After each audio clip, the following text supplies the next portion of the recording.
Allowed to move to the petition for admission hearing. The matter is about land acquisition. Land is acquired without giving compensation. Admission hearing. When? Any date or next week. Convenient date of the 12th August.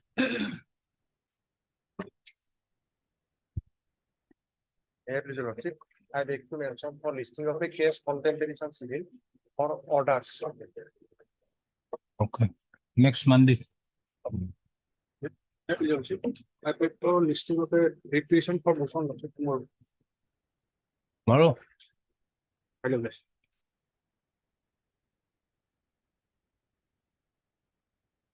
Supplementary list, I know 57, top of the list.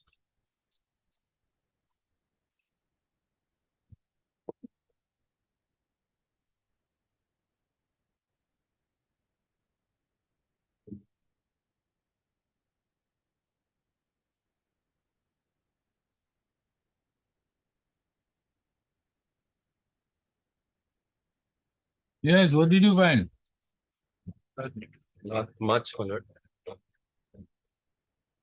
I found, my lord, I found that the document, if it has to be set aside, my lord, without there being a direct challenge to it, it has to be ex facie illegal.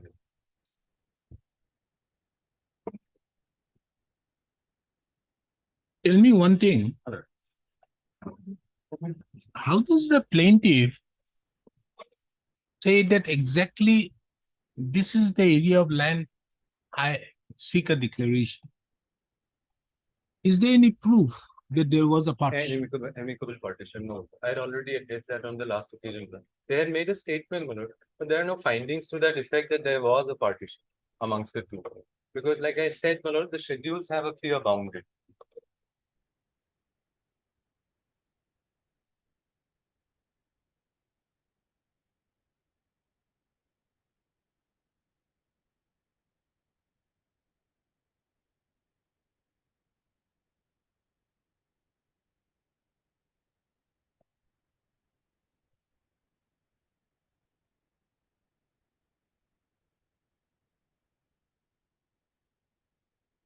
But the fact that the plaintiff was the daughter of Nagar Ali, there's no denial.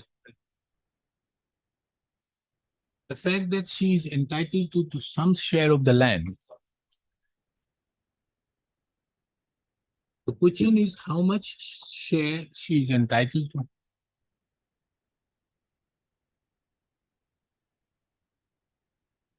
But the courts below found that the relinquishment is not true, my lord. Secondly, my lord, insofar as the deeds are concerned, my lord, like I said, they remain unchallenged. And secondly, my lord, during cross-examination, she candidly admits, my lord, that she knows that from the last 20 years, Keramat had purchased these parcels of land and has been in possession. So that element of suppression is also there. Now, the mischief of limitation will also come into play because it could be a tack that they do not challenge it directly.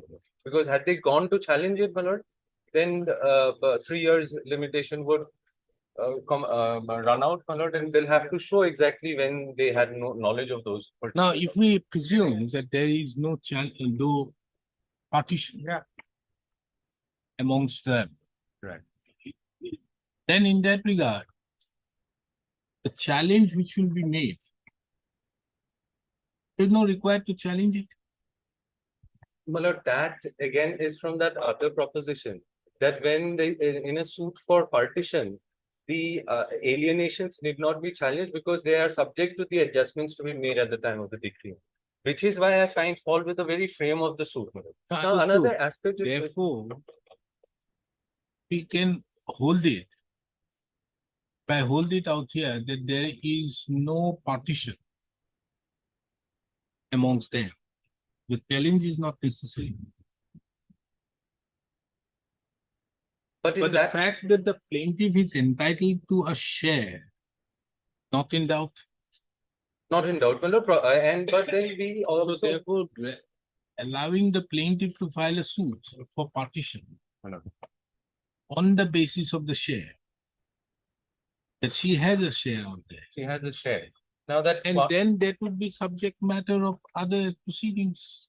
If, just for example, if it is not partitioned, now the entire suit is based, is framed in such a manner that it is a partition. It has already been partitioned. Right. But the fact that the partition has not been proved, and as such, the share, that the plaintiff is not entitled to the share is not a question. He is entitled to how much it will be, can very well be decided in a partition. Yes, very fair enough. That there's no problem with that. In that case, my lord, perhaps Abdul Ali's presence would also become material. And probably Then the question would be whether a challenge sale has been made, because another problem which is happening is, on one hand, the plaintiff's entire case is based upon the relinquishment,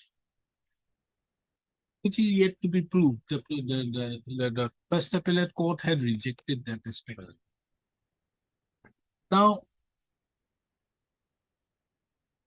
after the say, if there is a noting out there in the Jamabandi by which there is a transfer being made, rightly or wrongly, whether that could have been done or not, that is another aspect of the matter. But that remark made in the Jamabandi is also not put to challenge, not to.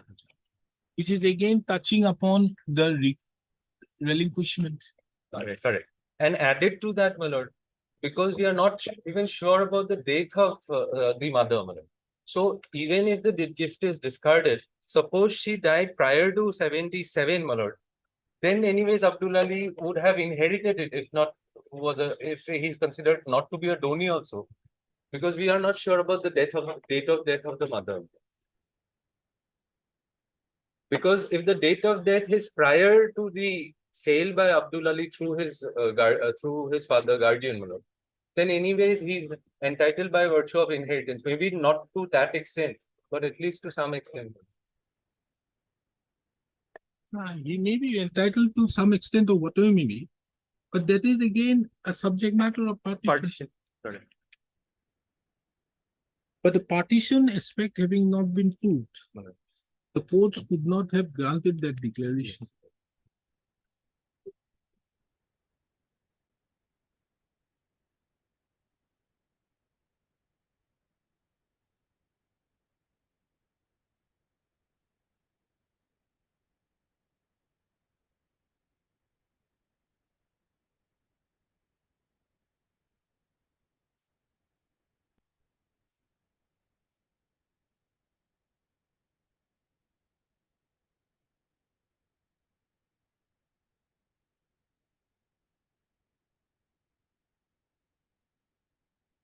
And all of this has to happen in a separate proceeding altogether. Because the causes of action for a suit for partition would also be different.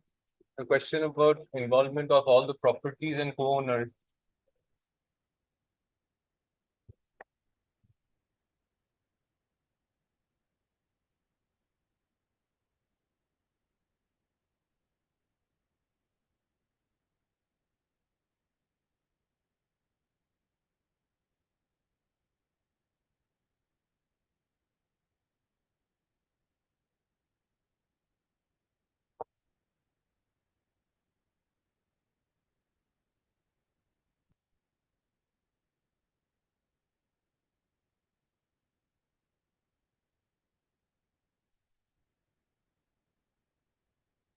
Mr. Ali, tell me, where is the finding that there is a partition by the courts below? If there is a partition. Lordship, partition amongst two sisters, your lordship. Specifically stated. In the plain, we have specifically. That has been given in the plain. You have stated that it has been after the mother has relinquished it. But the mother has not relinquished it. The Lordship, finding is there. So relinquishment is concerned on the other day I submitted that it may be ignored, your lordship. Because without, Then if it is to be without ignored, relinquishment no, also your if it lordship is might have ignored, some- no, Mr. Ali, if it is to be ignored, then how do you take care of 1/8 of the share? 1/8. 1/8, your lordship, this is the law. If a husband dies, your lordship, his wife is entitled to your lordship 1/8. That is the law, your lordship. then how do you ascertain this particular specific share? I would have understood otherwise. But where is the fact that there is a partition being proved by any of these First, to courts? partition, your lordship. Partition, we have alleged, your lordship. We have stated in the plain as well as in the evidence also, your lordship. This partition took place in between the two sisters and the Nabi Ali, your lordship, who is the Vini of the plaintiff. That is the mother-in-law. His wife, Tara Bibi, and myself, this is the plaintiff, your lordship. They are the two sisters. He did everything, your lordship, on behalf of the both sisters, your lordship. Now, supposing your But lordship, where is the finding that there is a partition proved? finding a access, I don't Thereby think exercising that this is a particular plot of land A, this particular plot of land B gets to this. And how do you take care of this one bigha of land which you have sold? that what we have led, your lordship.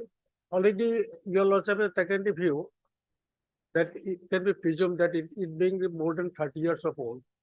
So that is valid. That is valid, and that Then and how do you do your entire framing of the suit is wrong? it is not wrong, your lordship. It is wrong. It is poor drafting, your lordship, no doubt. But it is not. So my case is, your lordship. My case is, your lordship, that after the partition, and for that the half also, your lordship. Anyway, your I have got a share here. So that share, your lordship, I have shown that is 5 bigger 3/4 2 lesser, your lordship. And that share is mine share, your lordship. And that is the share I have got during the partition, your lordship, affected by husband But of that aspect has not been proved before any of the courts. And the courts have not come to a categorical finding that this is the plot of land which they have fell into not, the they have share. not taken any As defense. regards the properties which have been mentioned in Schedule A, C and D, B and D, it has been passed out there on an ex parte thing.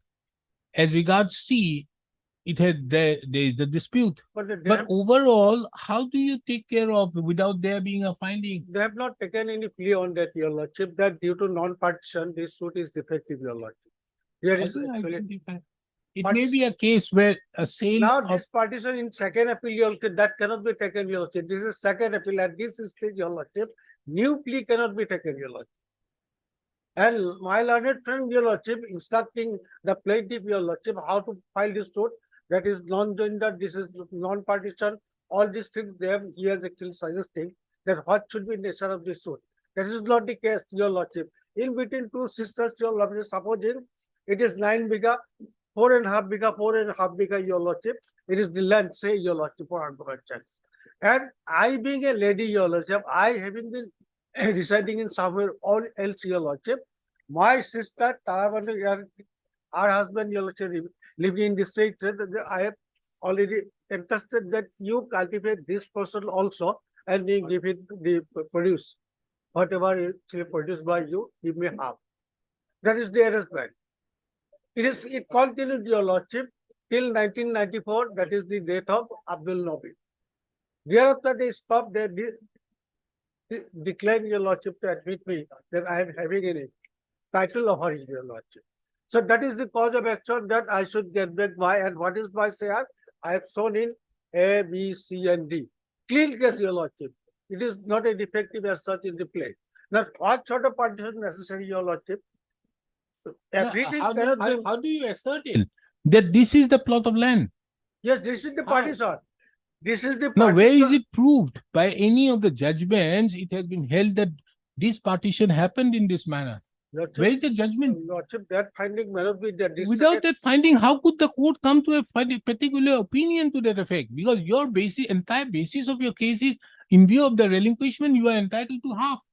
And this court doesn't understand why you have only asked for 2 kata 10 lessons out of 9 bighas in It is Schedule not D. my case, your lordship. On the basis of relinquishment, I am entitled to half, your lordship. If no relinquishment, your lordship, that share That will is go to your my case mother. of your plain Mother- judgment. 1 bigha and 1 kata. Okay, Mr. Yeah, then I will do one thing. I hold it the judgment to be bad as regards Schedule D. Now, the See. judgment may be read out, your lordship. No, I'm passing the judgment in your presence. Now, this is actually not a fitness for remand, your lordship. I'm because- not remanding it. I'm dismissing it. I'm allowing this petition as regards Schedule D. Schedule B, A, B, and C, we are not touching it. D, I'm not touching. Lordship, There are two options available. I categorically say that you are entitled to a share. In view of the debt, after the debt, you are entitled to share of 1/4, 1/4. How much it will be? Total is 8, 1/8 goes, and then 1/8 from 1/8 goes means how much? 7/8. 7/8 means 5/7. 3.5.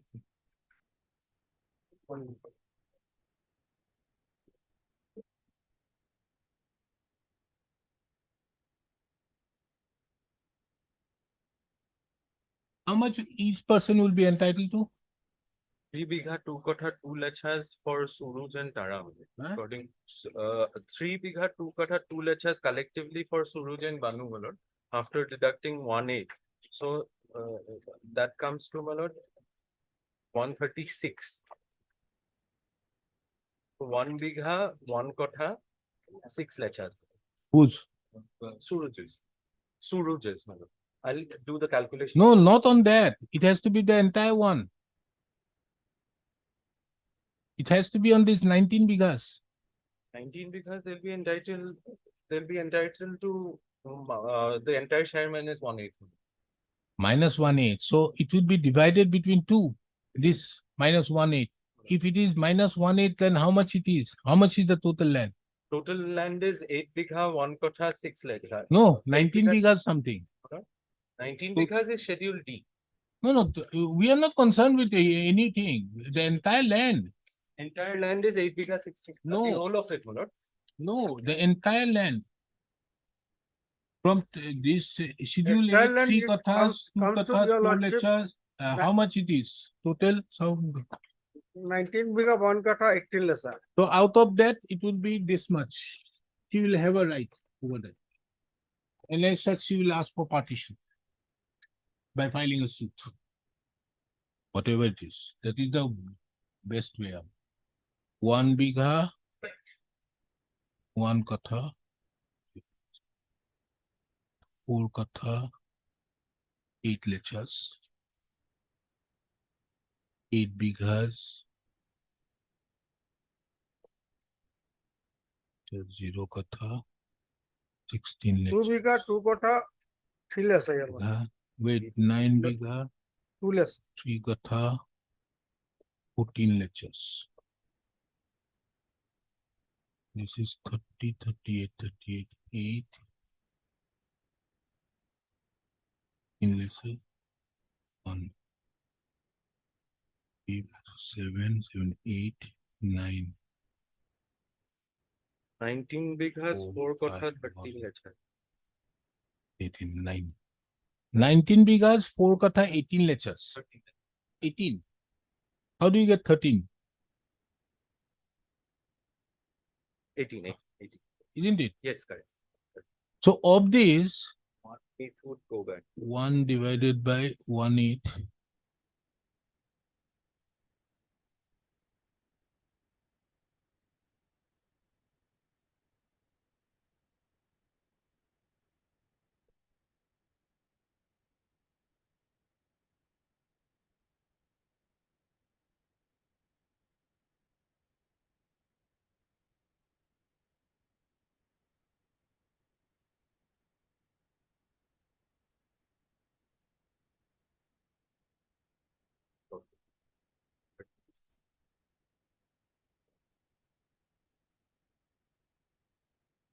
$19.98 divided by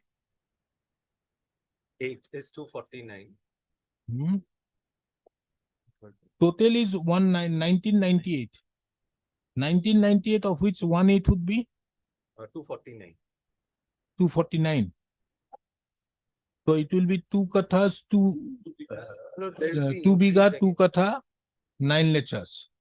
That is the share which Suraj Ali would, your mother would have. My lord, And- she'll have more, my lord, because of increase, my lord. Since there are only sharers, my lord, whatever is left will again added, my lord. What increase? My lord, increase under, because ultimately 1998, my lord, minus 249 and 1328, there'll be a residue left again. So that'll again revert back in the same equation.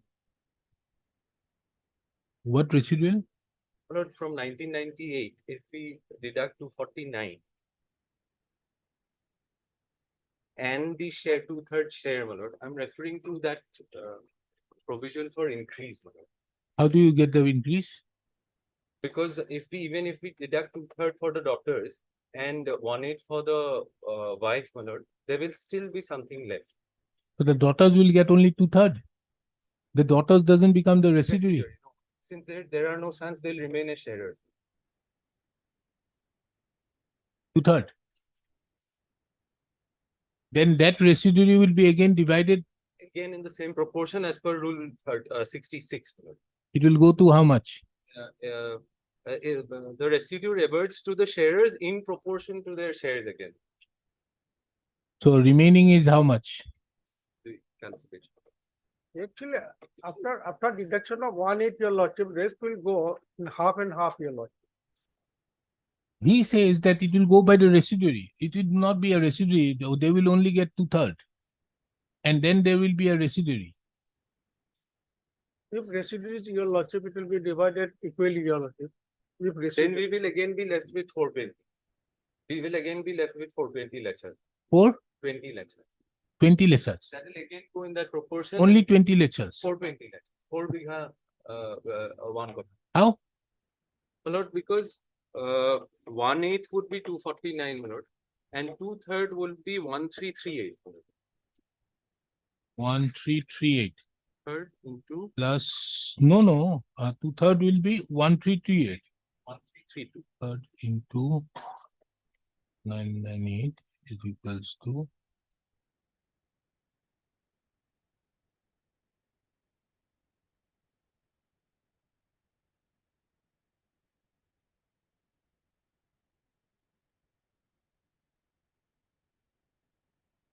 1332. Yes. Will be the 2/3. Yes. So 2/3 plus 249 is equals to 1581. So minus 1998. 417. Now this 417 again will go by 2/3, 1/8. Then again there will be another. Yes. They'll keep on doing it until it becomes 0. That is, I've understood on the subject to correction. 7 divided. What is that?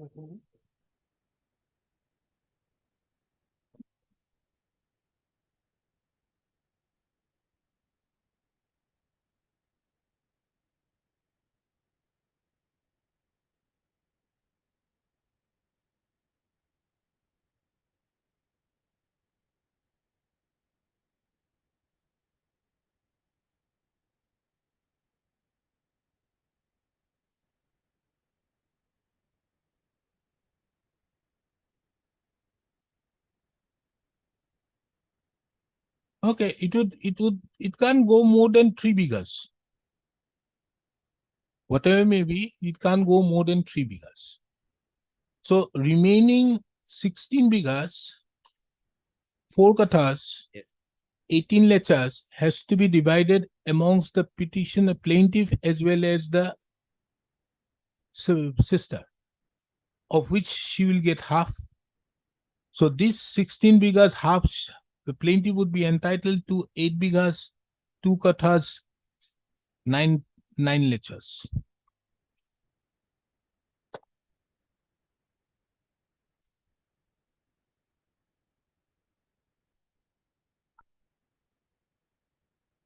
Then in that case, the challenge not being made to the deed of sale doesn't become bad.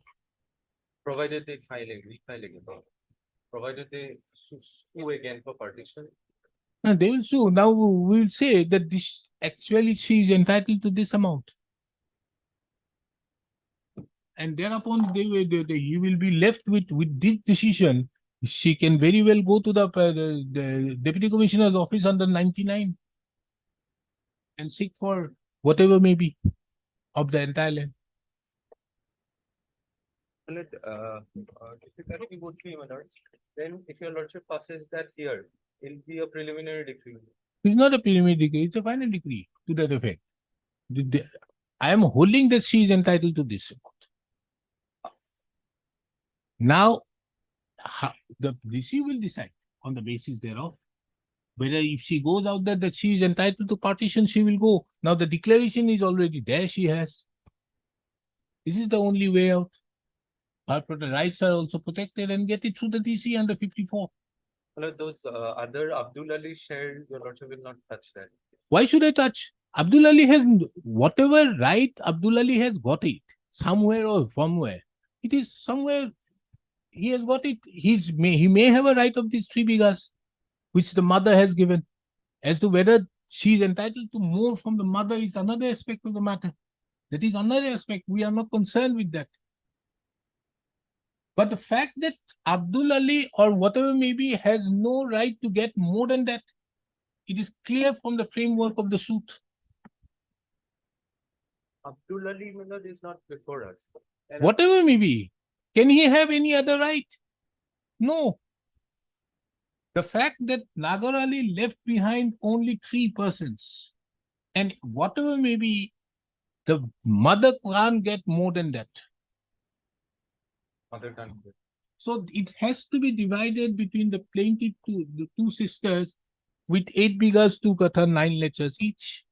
Now from there, if the plaintiff has sold any land, that will be taken care of by the deputy commissioner. Your lordship will then indicate that those alienations and adjustments will be subject to. Whatever may be. That I will make it clear. That is the only way out. But the fact that there is a fact that she is entitled to, there is no quarrel with that proposition. No, she is entitled to something. All we are saying that she has sold most of her portion. Whatever may be she has sold. Let us assume that she has sold it. She, first of If all, she has sold it, the collector will issue notice to everybody and find out as to whether there has been a sale or not. That is for the collector to decide. But the fact that this court will say that she has a right over, in view of the Muslim law, she is entitled to 8 bighas, 2 katha, 9 lectures. How much she is entitled to, because from these materials, it is not clear as to which particular portion of land has been properly partitioned or not.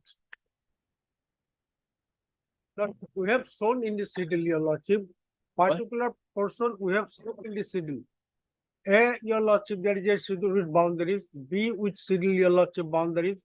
And C with boundaries, your lordship, and D also with boundaries.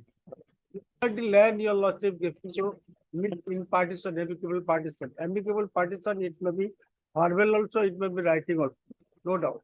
And when I got that land, your lordship, A, B, C, D, I entrusted it to the defendant number 1 to 5, father, that is Abdul Nabi, your lordship. Mr. And Ali, this is the order. Simple case, your This order would help you out.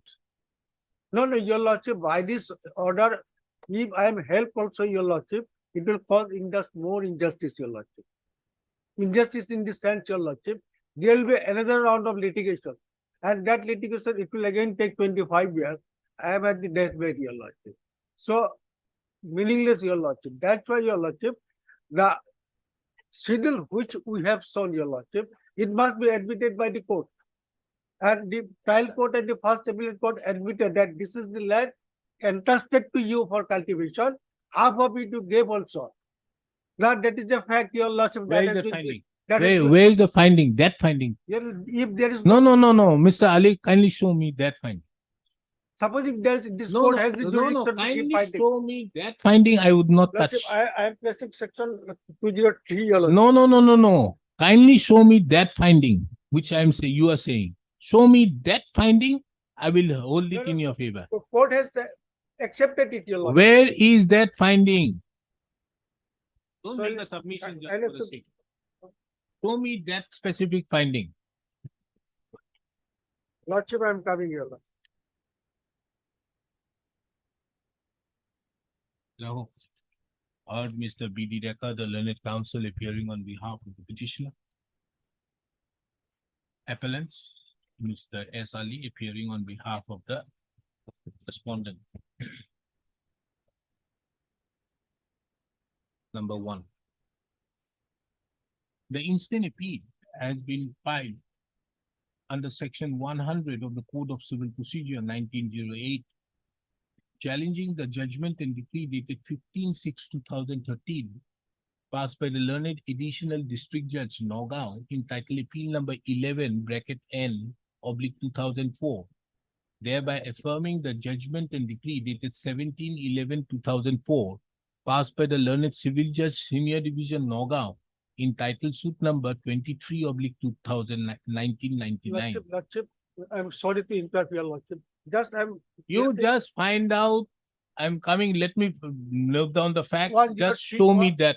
No, show me that finding. Otherwise, this is the judgment. I'm coming. 103, your lordship, just one. minute, your No, lordship. you just find out. Let me come up with this, whatever you mean. Let me Because draw, second Mr. Ali, let me draw up the first preliminary things. I will record it when I am discussing the substantial Lord. questions of law. You just find out. Given enough time for this second. This court, by then judgment and order, by an order dated 6/12/2013, had admitted the instant second appeal by formulating two substantial questions of law, which are reproduced hereunder. This, thereupon, after hearing the learned counsels appearing on behalf of the parties, this court, by an order dated 35/2024, have formulated three more additional substantial questions of law which are reproduced hereunder. The question which arises in the instant proceedings as to whether the said substantial questions of law which have been formulated in terms with section 100(4) of the Code of Civil Procedure 1908, for short the code, are involved in the instant appeal. For ascertaining the said aspect of the matter, this court finds it relevant to take note of the brief facts leading to the filing of the instant appeal. For the sake of convenience, the parties herein are referred to in the same status as they stood at before the learned trial court.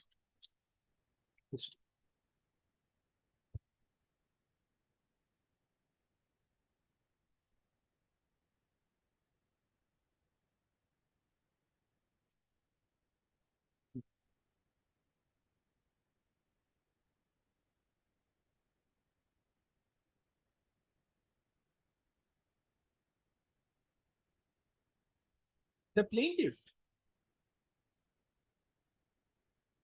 admittedly, the plaintiff, along with one Tarabanu,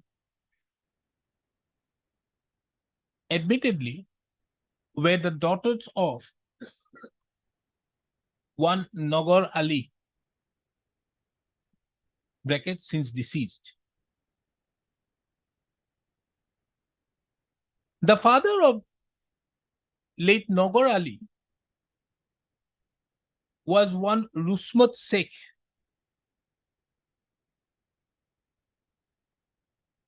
who admittedly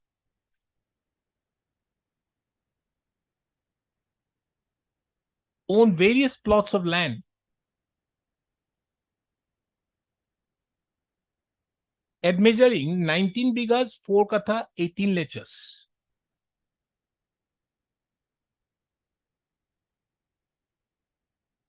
The said lands have been also described in Schedule A, B, C, and D.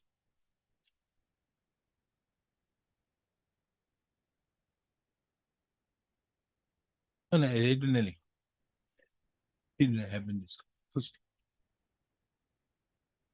Late Nagar Ali had his wife, one Sophia Khatun Bibi.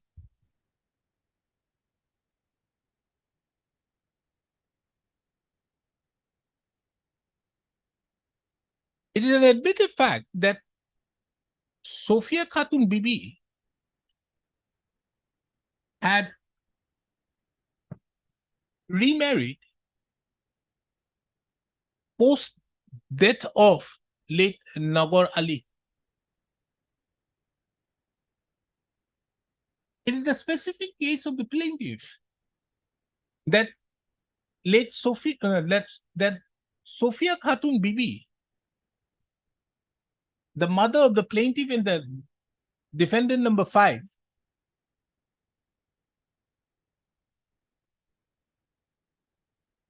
at the time of her marriage, relinquished her share to her 2 daughters, and thereupon the 2 daughters have amicably partitioned half the share of the land. It is on that basis the plaintiff had claimed rights, title, and interest in respect to the lands described in Schedule A, B, C, and D to the plaintiff.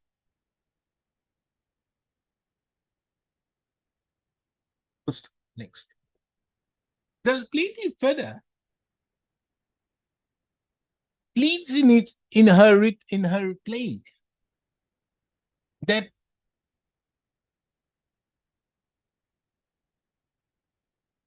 as she was married away to a different village, and it was inconvenient for her to cultivate on the suit lands, she entrusted the defendant numbers 1 to 5 with the work of cultivation.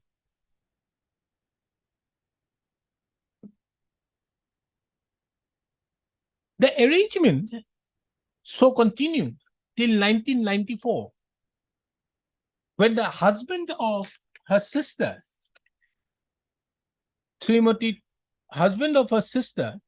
one Abdul Nabi, bracket since this had expired.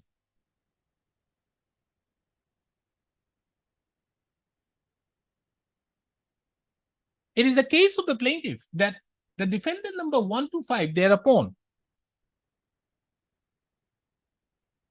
denied the title of the plaintiff in active collaboration with the defendant number 6, who is the brother of late Abdul Nabi.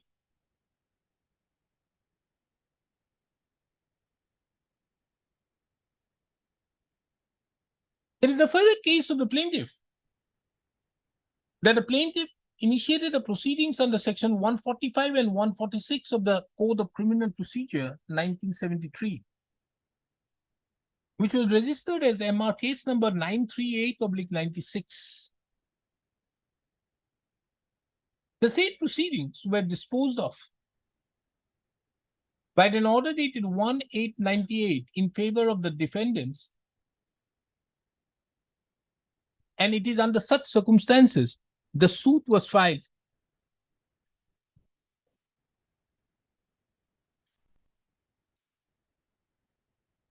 In the year 1999.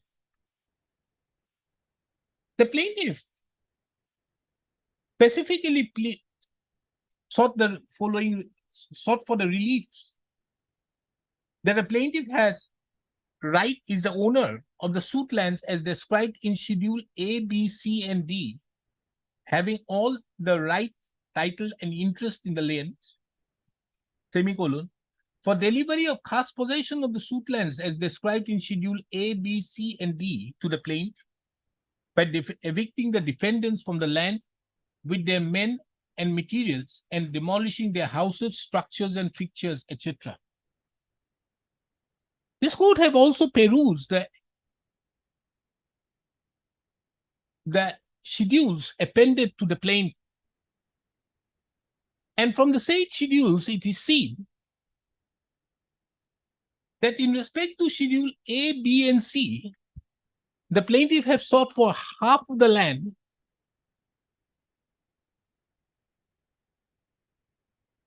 contained in the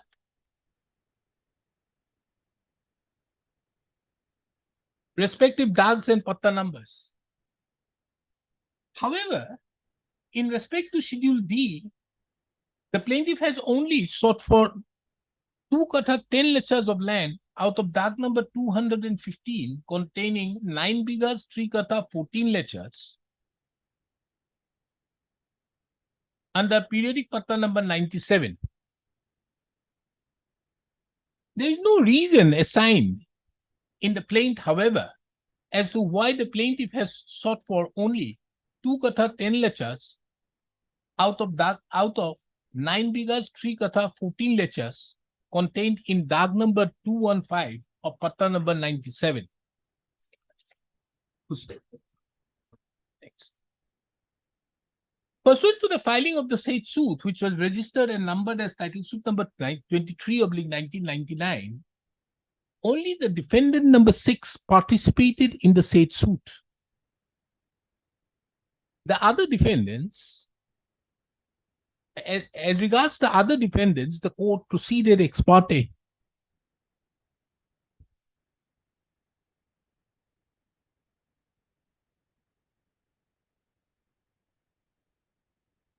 In the written statement filed by the defendant number 6, he had stated that the plaintiff had by the registered deed of sale bearing deed number 7316 dated 28/12/1965 sold 1 bigha of land covered by dag number 241 new, 259 old, or PP Patta number 114 old, 140 new to one Rahmat Ali, to 3 persons, namely Rahmat Ali, Ibrahim, and Abdul Rahim, and delivered possession to them. Thereupon, the said Rahmat Ali, Ibrahim, and Abdul Rahim, by another registered deed of sale bearing deed number 6121 dated 14/9/1973, sold the said 1 bigha of land to the defendant number 6. And since then, the defendant number 6 have been possessing the said land. It has also been mentioned that the said Rahmat Ali, Ibrahim, and Abdul Rahim purchased 3 bighas of land from one Abdul Ali by the registered sale deed number 6252 dated 22/7/1977 from dag number 241 of periodic patta number 140 under Batamari Kisam. At the time of execution of the said deed, the said Abdul Ali was a minor and the sale was executed by his natural guardian, father, one Abdul Rahman, by obtaining due permission from the district judge Nagaon in Misg number 2/71. After getting the permission of the sale from the district judge, the said Abdul Rahman executed the deed of sale and delivered possession to the said Rahmat Ali, Ibrahim, and Abdul Rahim. There was a partition amongst the said 3 persons, and 2 bighas of land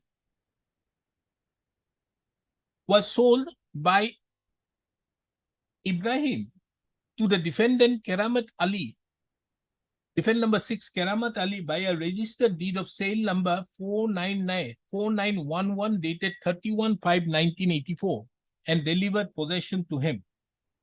It is on the basis thereof the defendant number 6 had alleged that he had purchased these 3 bighas of land and his name has been mutated in the record of rights.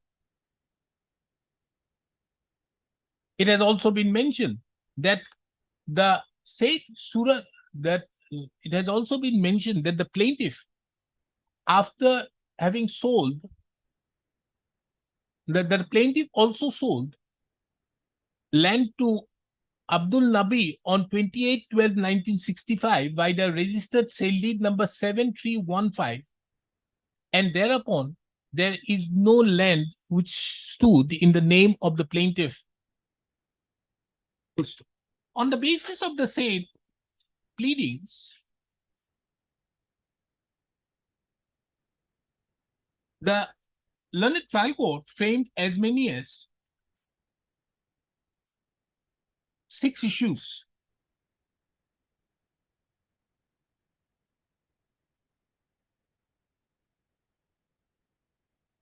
Issue number 2 pertained to whether the suit was maintainable in its present form.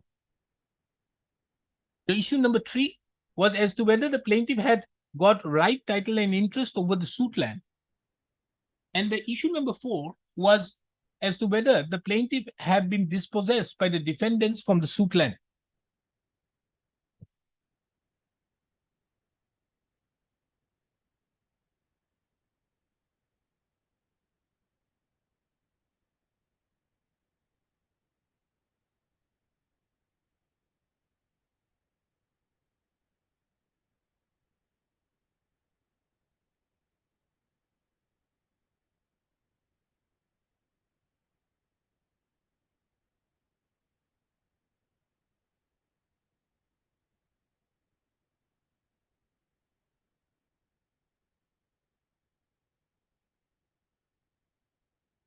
As regards to issue number 2, though objections were raised as regards the maintainability of the suit in view of the provisions of section 3, 17 and 54 of the Assam Tenancy Act 1971, the learned trial court had rejected the same on the ground that there was no specific plea raised in the written statement.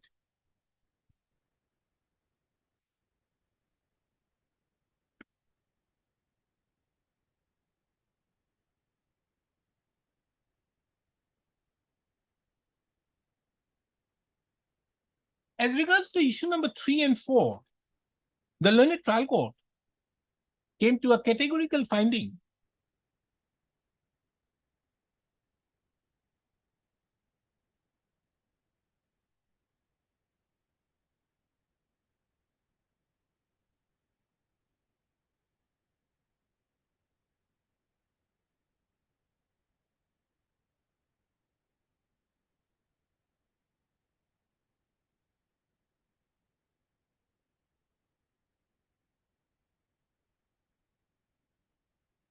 that the original owner of the land was late Rusmat Sheikh, who left behind his son Nagar Ali as his legal heir. Late Nagar Ali also left behind his wife Sophia Khatun along with 2 daughters, the plaintiff and the defendant number 5. It was also observed by the learned trial court that Sophia Khatun remarried at an earlier stage, remarried, while the 2 daughters were young.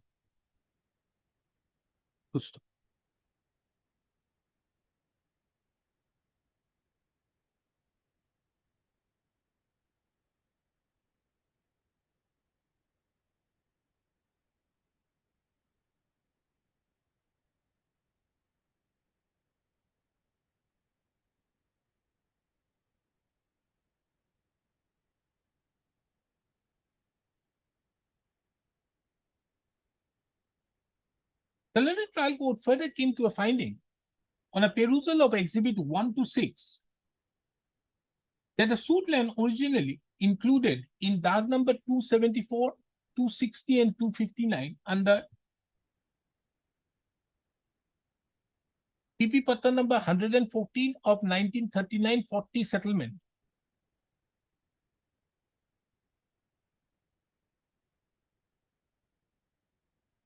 In DAG number 248 under PP number 103 and thereafter in 1968-69 settlement included in DAG number 232 of PP 145, DAG number 245 of PP number 141, DAG number 241 of PP number 140 and DAG number 215 under PP number 97, total 5 bighas, 3 kathas, 2 lechas land. And the name of the plaintiff is continuing as found from the evidence of PW3.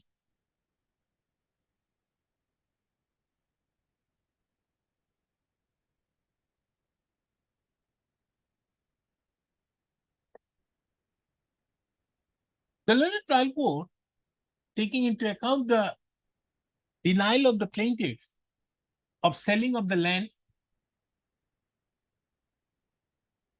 by Exhibit Go, deed number 7316 dated 28/12/1965, and by sale deed number 7315 to Abdul Lambi on 28/12/1965, came to a categorical finding that as the plaintiff deposed on 7/3/2001, stating that she was 56 years old at that point of time,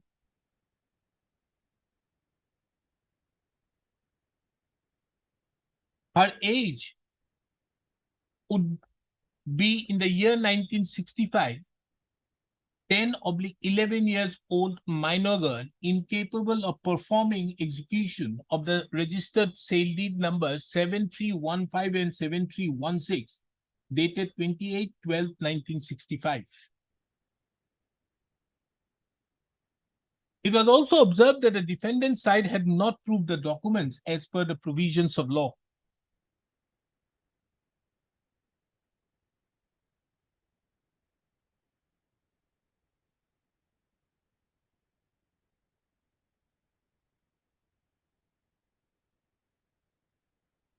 The learned trial court further rejected the application of sections 90 to the Evidence Act 1972 in respect to those documents which were executed in the year 1965 on the ground that the plaintiff had denied the execution and her age seems to be minor.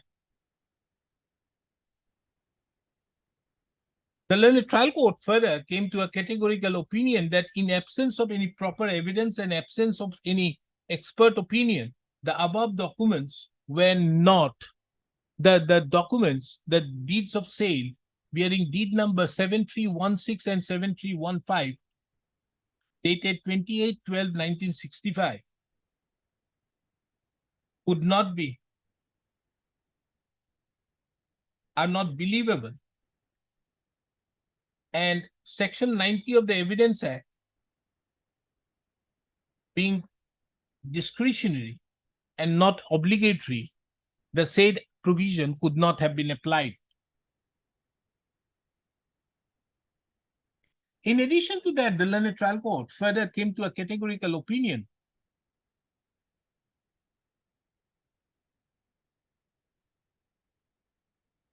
that the purchase made by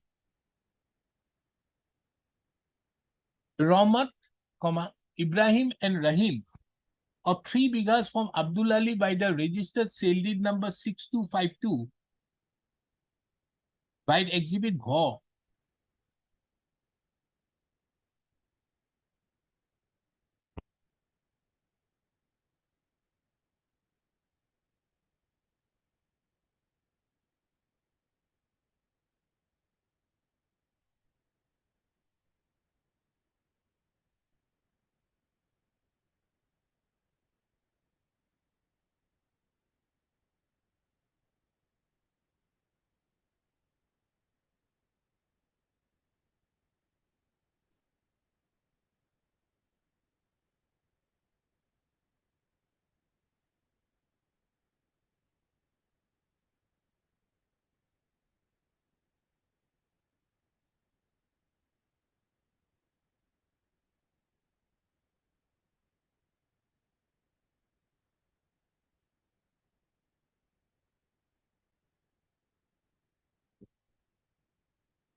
and believed on the case made out by the plaintiff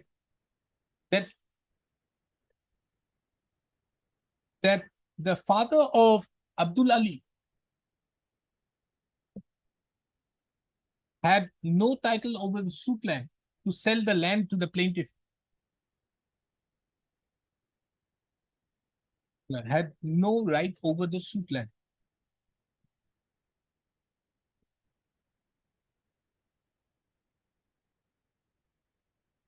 It was also observed that there is no evidence in respect of the relinquishment of the share of Sophia Khatun, the mother of the plaintiff, from her share.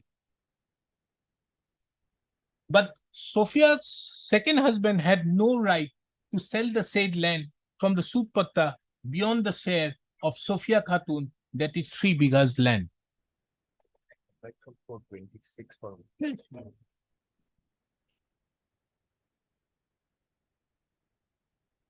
The learned trial court also came to a categorical opinion that the defendant, that Ibrahim, though sold 2 bighas of land after partition with Karamat Ali by a registered sale deed number 4911 dated 31/5/1984 by Exhibit Core out of DAG number 241 or PP number 140.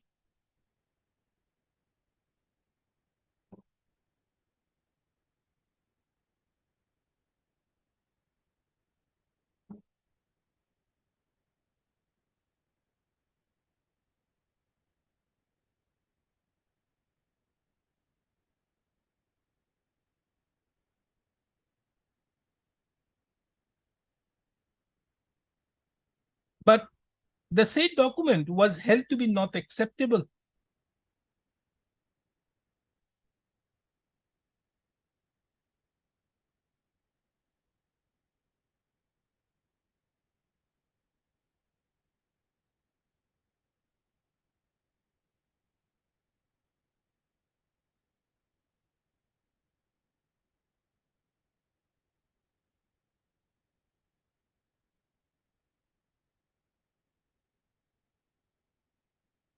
The learned trial court also took note of the evidence of the DW1, who is the son of Karamat Ali, who admitted in the cross, during his cross-examination, that the share of Suraj Banu, that is half share, was cultivated by Abdul Nabi, brother-in-law of the plaintiff, and after death of Abdul Nabi, refused to give share of the plaintiff, which is also supported by PW2.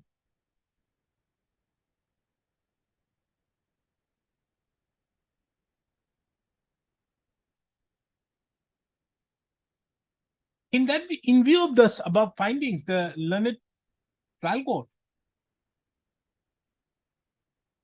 was not inclined to accept the evidence of the defendant number 6, and the evidence of the plaintiff was accepted,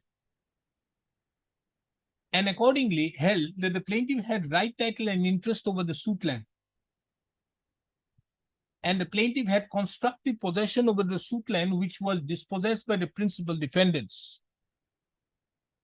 On the basis of the said, the learned trial court decreed the suit in favor of the plaintiff, declaring that the plaintiff is the owner of the suit land described in the schedule A, B, C, and D of the plaintiff, having all the right title and interest over the suit land. In addition to that, the learned trial court also decreed for delivery of khas possession of the suit land described in the schedule A, B, C, D to the plaintiff by evicting the defendants from the suit land with their men and materials by demolishing their houses, structures, and fixtures thereon. Being aggrieved, the defendant number 6 approached the learned first appellate court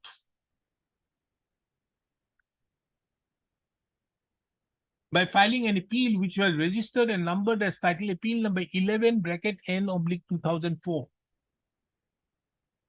The learned first appellate court, by the judgment and decree dated 15/6/2013, dismissed the said appeal and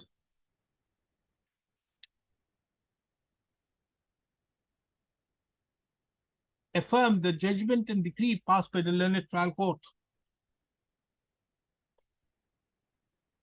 It is seen that the learned trial court, first appellate court, have decided the suit issue-wise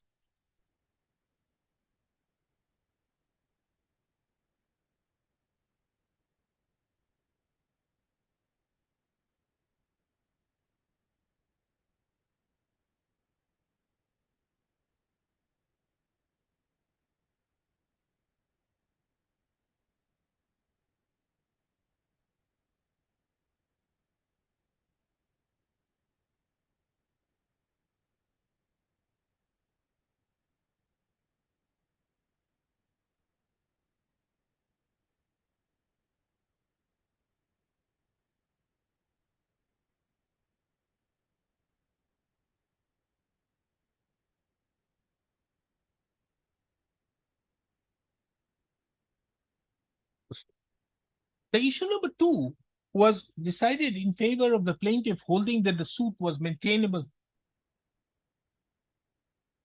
While deciding the issue number 3 and 4, the learned first appellate court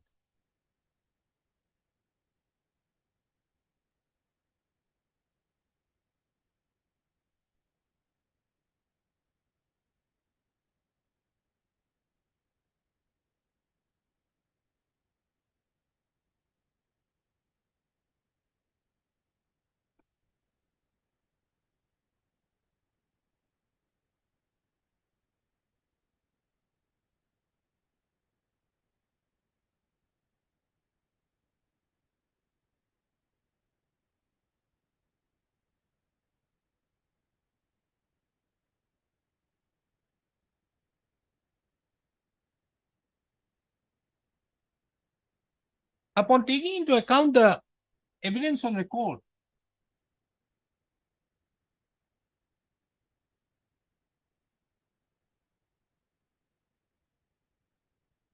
and upon perusal of the certified copy of the Jamabandi of the periodic patta number 140 new of Batamari Gaon,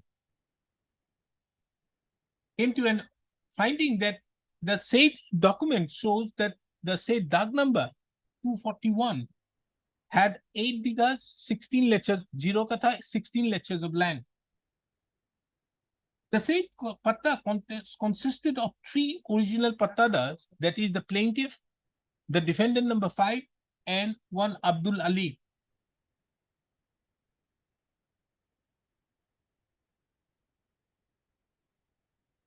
In the note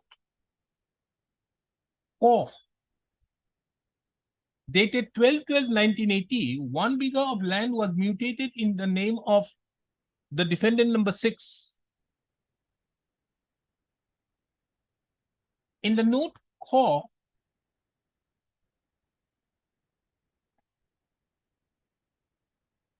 a plot of land measuring 3 bighas was mutated in the name of the persons Mohammad Rahmat Ali, Ibrahim Ali, and Abdul Rahim at serial number 5, 6, and 7 in place of Abdul Ali. As per note Go, 2 bighas of land was mutated in the name of the defendant number 6 in place of one Ibrahim Ali.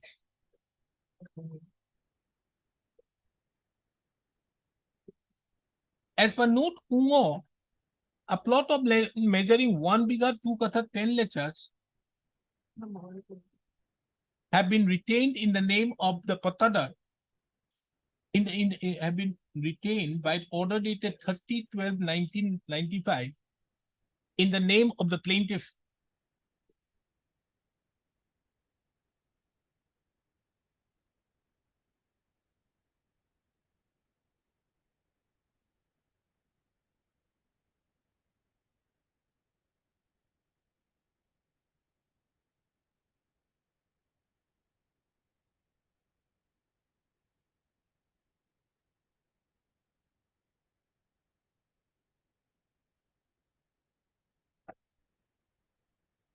The learned trial court, a first appellate court also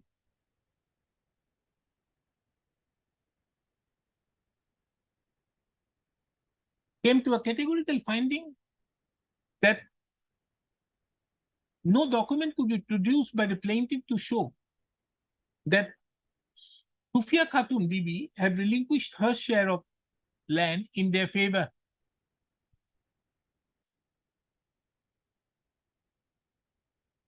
And in the cross-examination of the plaintiff witness number 1, that is the plaintiff, she had also admitted that Abdul Ali was the son of her mother and as mother from the second husband. And as per the Chita, her mother, Sufia Khatun Bibi, gifted her share of land to Abdul Nabi, to Abdul Ali.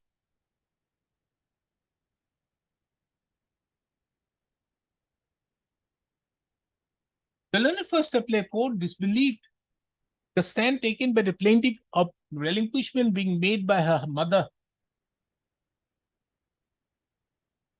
on the basis of Exhibit 3.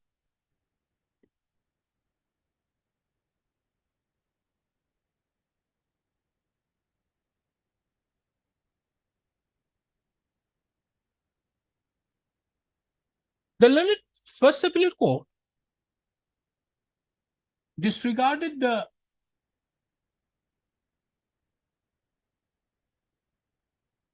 deed of sale bearing registered number 7316 dated 28/12/1965 in favor of Rahmat Ali, Ibrahim Ali and Abdul Rahim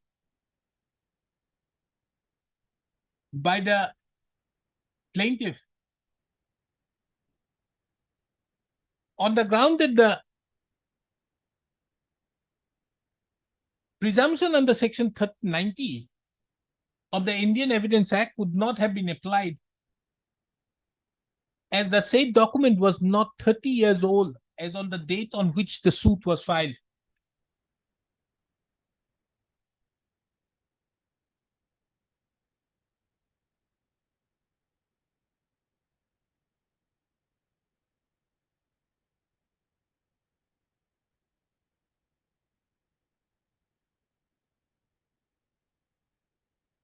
The learned First Appellate Court have rejected the claim of the defendant number 1, a purchase of 1 bigha from Rahmat Ali, Ibrahim Ali and Abdul Rahim as by the registered deed number 6121 of 1973, as the same was not proved per law, and the other 2 bighas as claimed by the defendant number 6 had no relation with the land falling under the share of Suraj Banu.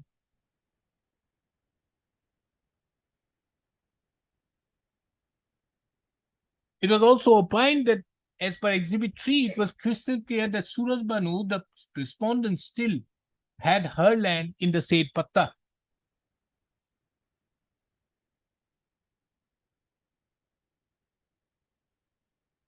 Accordingly, the learned First Appellate Court decided the said suit, dismissed the appeal, and by the impugned judgment and decree dated 15th of June 2013. And it is under such circumstances the instant appeal has been preferred. In the backdrop of the above, let this court decide as to whether the substantial questions of law so formulated by this court are involved in the instant appeal.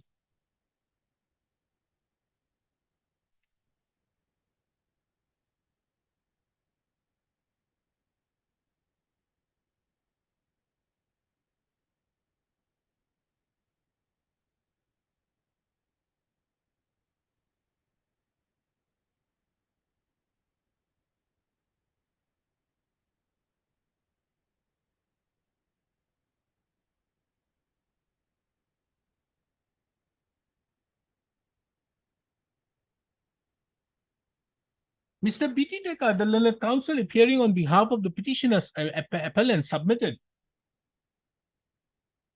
in support of the substantial questions of law which have been formulated.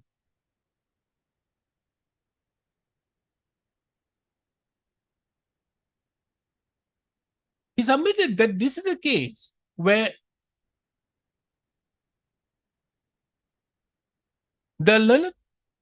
both the learned trial court as well as the learned First Appellate Court had committed gross perversity in taking into account the deed of sale bearing deed number 7316 dated 28/12/1965 and not applying the presumption in terms with Section 90 of the Indian Evidence Act 1872. He submitted that the learned First Trial Court disregarded both the deeds, being deed numbers 7315 and 7316 dated 28/12/1965 on the ground that the plaintiff was 10/11 years in the year 1965. So, on 7/3/2001, when the plaintiff adduced her evidence,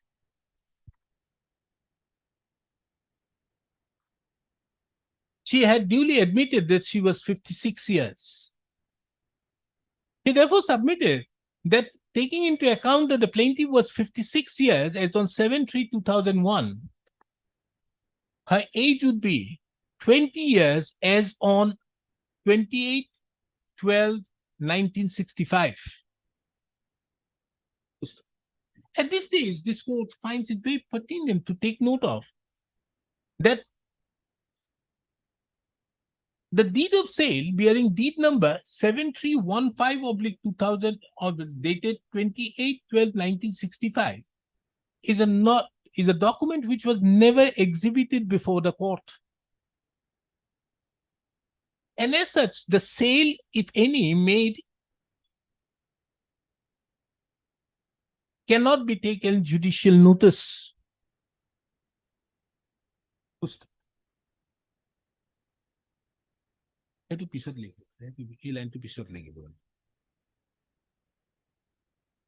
legal counsel further submitted that the learned first appellate court, while deciding the applicability of Section 90, counted the same in terms with 1973. Which was the deed by which the defendant number 6 had purchased it from the 3 persons who were sold by the plaintiff by the registered deed of sale bearing deed number 7316 dated 28/12/1965. He therefore submitted as on the date on which the registered deed, which is Exhibit Go, bearing deed number 7316 dated 28/12/1965, was 30 years old, and as such, the presumption could have been applied. The legal counsel duly submitted that though the application of presumption by the court in terms with Section 90 is discretionary, but then also the reasons for not doing so has to be properly assigned. Next, the legal counsel for the plaintiff, for the appellant, further submitted that from a perusal of the materials on record, nothing would be seen that there was an amicable partition, thereby identifying the specific boundaries to which the plaintiff had claimed rights over the lands in question. The findings arrived at by the learned trial court as well as the first appellate court do not also identify that these lands, which have been specifically described in Schedule A, B, C, and D, have been duly partitioned. Even a perusal of the claim would show that the plaintiff had only stated that half of the share belonged to the plaintiff, which belonged to the plaintiff. And there was only mention that there was a partition which was not proved. He therefore submitted that the question of issuance of a declaration and declaration of right, title, and interest in respect to specific shares, in respect to specific schedules, in respect to the lands specifically described in the schedules, could not have been arrived at unless there was a specific finding arrived at by the learned trial court as well as the first appellate court that these were the land which fell into the shares of the plaintiff. In addition to that, learned counsel submits that though the defendant number 6 have only, who is the appellant, have only issue as regards the Schedule C, but if the deed of sale bearing registered deed number 7316 dated 28/12/1965 is duly taken note of, it would be seen that the plaintiff had sold 1 bigha of land.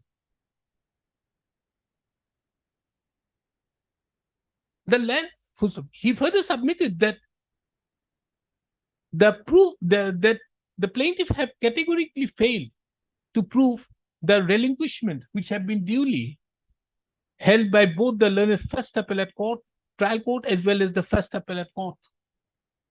And as such, without calculating the share the mother would have been entitled to, the learned trial court, as well as the first appellate court, could not have specifically decreed the suit with the land specifically described in the schedules to the plaintiff.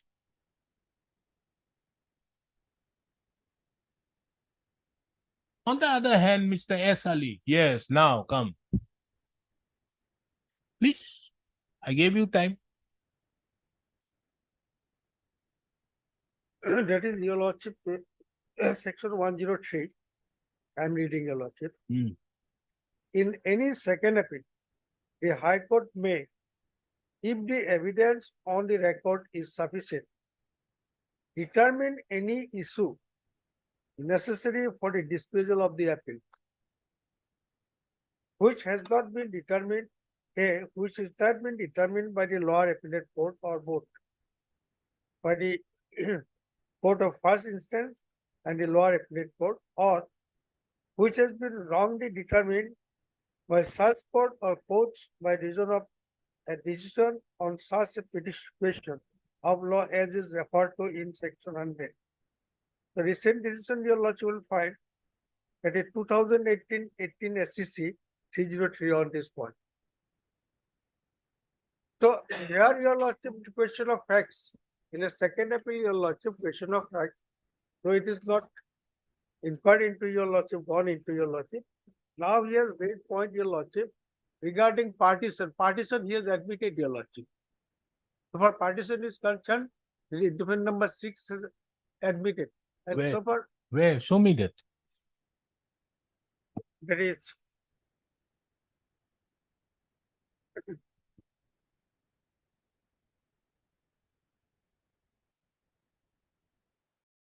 there are 11, page 13, Your Lordship. Wait. Page 13, Ah. annexure 2, paragraph 11. Ah. That the averments made in paragraph 3 of the plain are factually not completely correct. So this is neither denial nor not admission, Your Lordship. So para 3, Your Lordship, that is the about the partition, amicable partition between the two sisters. Coupled with the evidence, Your Lordship, that her brother-in-law, that is Abdul Nabi, got the same partition in between the two sisters. So that has been proved by evidence, as well as in the plain we have specifically stated, and it ought to have been denied by defendant number 1 to 5, because they are the heirs of Abdul Nabi, Your Lordship, against whom actually a specific allegation that he cultivated on my behalf after that, Your Lordship, when he died in the year 1994. So this defendant 1 to 5, they declined to give me the share, Your Lordship, and they also declined to admit that I am having any title over it. So far Keramat Ali is concerned, so far presumption goes, Your Lordship, that statement is in respect of document number Co, Your Lordship, that is exhibit Co of the year 1973, not of the year 1965. I'm coming to that, Your Lordship. That's why your presumption was not taken. It is No, 73, he has produced the original. Yes, He 70. has also produced the son of the person of the Ibrahim who have proved the signature No, of Your his Lordship, father. that presumption was naked, not taken, Your Lordship, only in respect of document number 14/3/1973. No, that was not necessary. So, You see, presumption of 73 was not necessary because it was duly proved. correct. Correct. So from that angle, your lordship, so for a partition, whether any finding is given or not, your lordship, that it has been admitted. Now the court, Where it has been admitted, exactly to that share. How can the court give a declaration that A belongs to him when you are only saying that we have half of it? no, it is not his case, your lordship, there is no partition. Amicable partition was not there. It is not the case of defendant number 6. Defendant number 1 to 5, they have not contested by written statement. So defendant number 6 is a not interested person. So for Defend number 6 categorically says that you have no land in dark number 241. His that is categorical Schedule case C. is that. That is Schedule C. His categorical case is you have That no land in dark number. that statement will not do because I have land, your lordship, and I have proof that I have land in Schedule C, except 1 become of land, your lordship, and it cannot be said that actually that falls in my share. That was in the year 1965. What had happened in the year 1965? At that time, your lordship, I was at the mercy of both defendant number 6, defendant number 1 to 5's predecessor, that is Abdul Nabi. So I did not exercise my independent mind, your judgment, everything, your lordship. I did not take anything. Whatever amount was actually received, shown to have been received by me, your lordship, that is also. Mr. Ali, kindly make your submission which is befitting a From second record, I appeal. should, but from the facts, your lordship, available on record, your lordship, it can be presumed, your lordship, how did they play with me, your lordship, in the year 1965, while I was a mere child. Per contra, Mr. S. Ali, the learned counsel appearing on behalf of the respondent number 1 submitted that as to whether there was an amicable partition or not,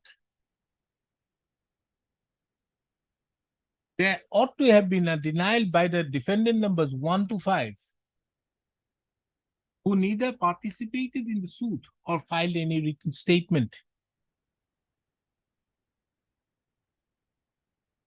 Referring to the written statement filed by the defendant number 6 and specifically mentioning and specifically stating in and specifically referring to the written statement filed by the to the plaintiff, referring to the plaintiff, referring to the plaintiff of at paragraph number 3 and the written statement of the defendant number 6 at paragraph number 11, the learned counsel submitted that in paragraph number 3 of the plaintiff, it was categorically stated that there was a relinquishment by the mother, and thereupon both the sisters had partitioned the suit land, had partitioned the total land of 19 bighas, 4 katha, 18 lechas in equal portions. There was no denial to the said aspect by the defendant number 6. It was only stated that it was not factually not completely correct. Referring to the provisions of Order 8, Rule 3 and 5 of the Code, the learned counsel appearing on behalf of the respondent submits that there being no denial to that aspect.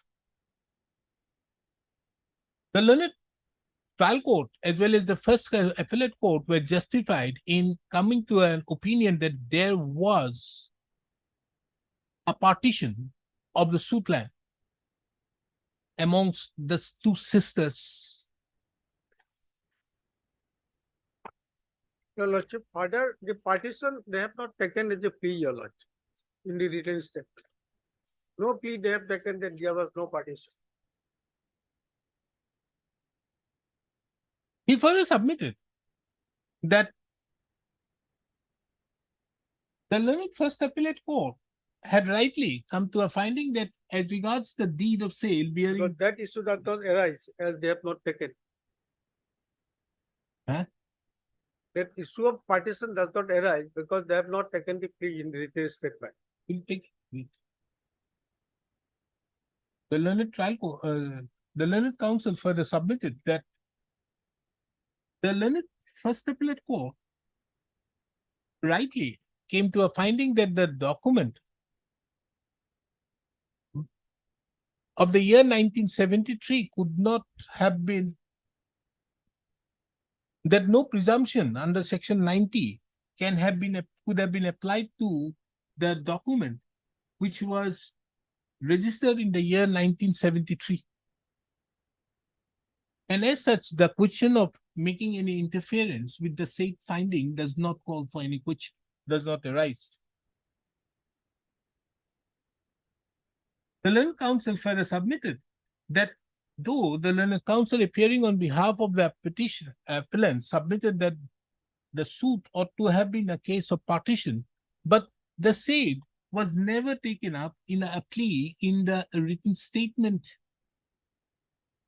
And as such, if there is no foundation laid in the pleadings, it cannot be a substantial question of law involved in the instant appeal. In addition to that, the learned counsel further referring to section 103 of the of the code submitted that the second appellate court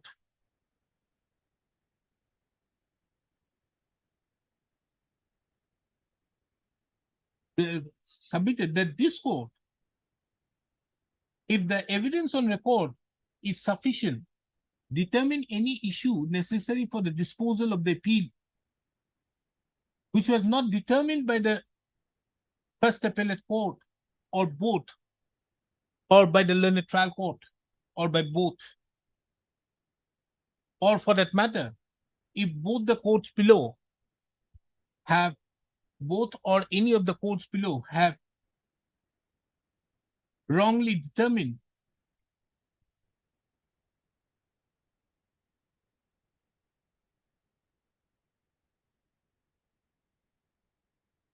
which is a subject matter, which is a substantial question of law involved in the instant appeal.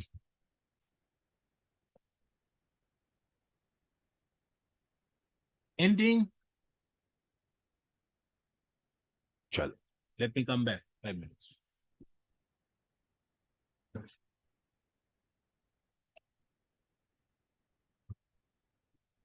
Various plots of land and measuring 19 bighas, 4 kathas, 18 lechas in various dags and patta numbers and corresponding patta numbers. There is no denial to the fact that the said land devolved upon his son, one Nagar Ali, since deceased.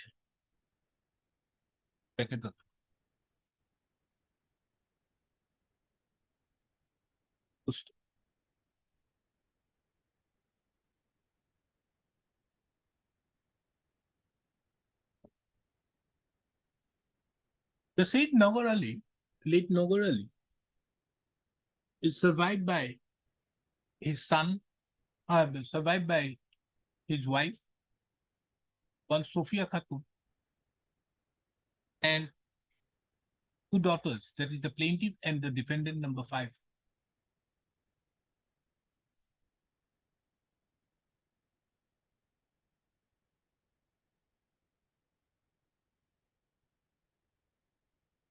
As per the applicable laws of inheritance, the wife would be entitled to 1/8 share of the said land, and the daughters would be entitled to 2/3, and the residuary would again be partitioned in equal, in the same proportion.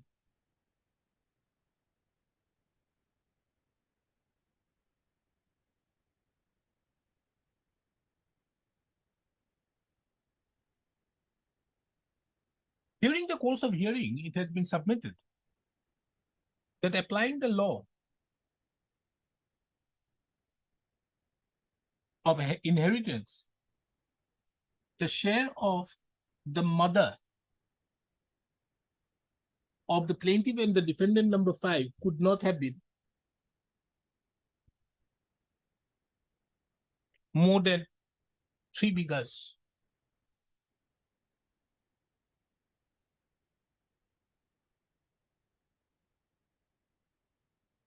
The consequential effect thereof could be that each daughter would be entitled to half of 16 bighas, 4 kathas, 18 lechas. Or in other words, each daughter entitlement would be 8 bighas, 2 kathas, 9 lechas.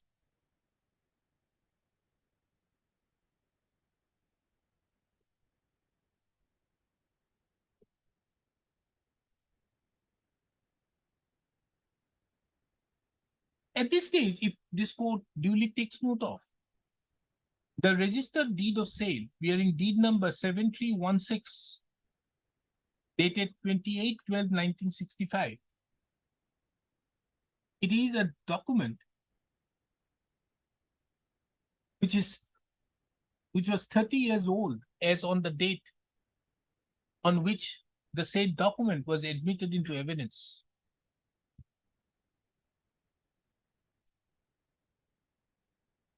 The learned trial court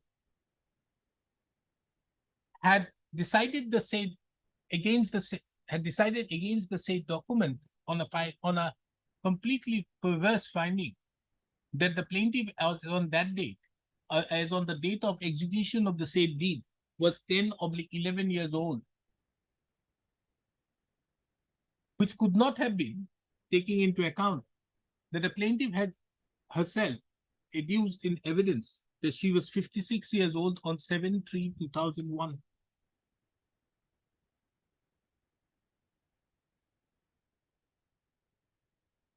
The learned First Appellate Court, however, did not decide that aspect of the matter in relation to the document.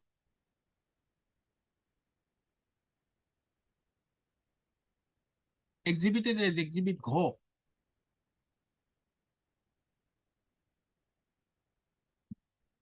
That is the registered sale deed number 7316 dated 28/12/1965, but however, only decided in respect of registered sale deed number 6121 dated 14/9/1973. This aspect of the matter also touches on the perversity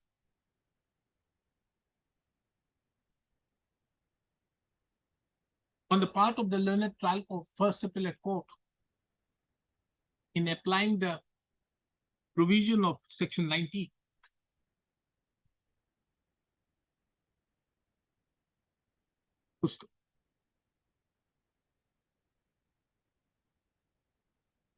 The reason so assigned by the learned trial court as well as the First Appellate Court for not taking into consideration the Exhibit Gho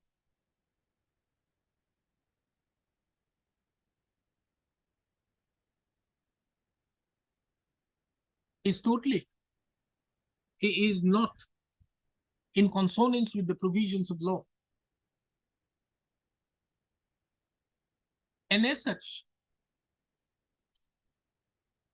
this court is of the opinion that the substantial question of law so formulated on 30/5/2024 as regards as to whether the courts below were justified in not applying the provision of Section 90 of the Indian Evidence Act 1872 in respect of the deed of sale bearing deed number 7316 dated 28/12/1965.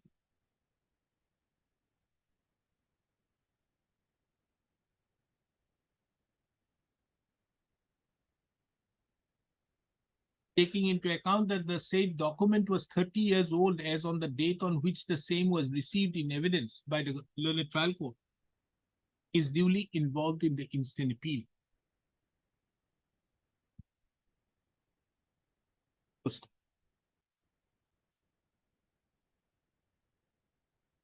This court further takes note of that from the written statement filed by the defendant, number 6, takes note of that none of the defendants have filed a written statement except the defendant number 6. There is no denial to the effect that there was no partition amongst the two sisters, that is the plaintiff and the defendant number 5, which is otherwise the mandate of law in terms with Order 8, Rule 3 and Rule 5 of the Code.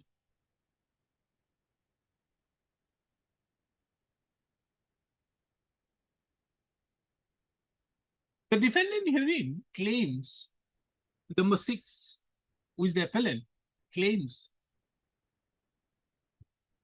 further rights on the basis of a sale being made by one Abdul Ali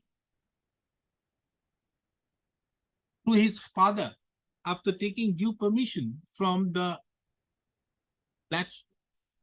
learned district judge in Mizri case number 7/1971. No doubt, a gift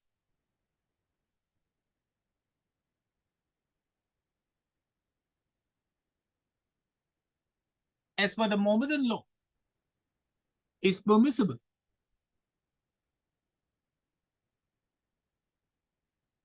An oral gift is permissible. But the same has to be in consonance with Section 152, Mohammedan law gift 152. Our gift is concerned, yes. 152. 150. 152. The conditions mentioned in Section 152 of the Mohammedan law, which stipulates that there should be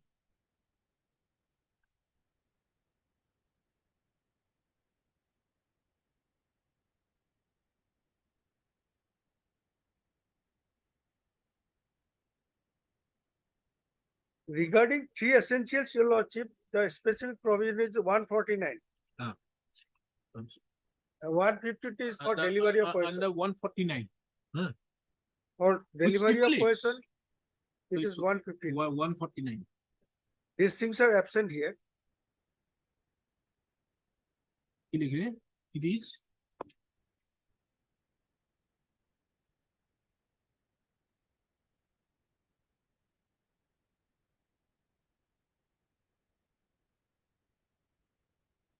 বুঝি না বলো।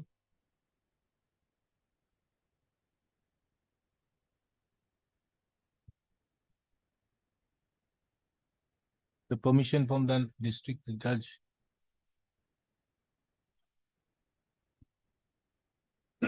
No doubt, an oral gift is permissible as per the Mohammedan law. But the same has to be in consonance with Section 149 of the Mohammedan law, which stipulates the 3 essential conditions, namely that there should be a declaration of the gift by the donor, an acceptance of the gift expressed or implied by or on behalf of the donee, and the delivery or possession of the gift, of the subject of the gift by the donor to the donee, as mentioned in Section 150.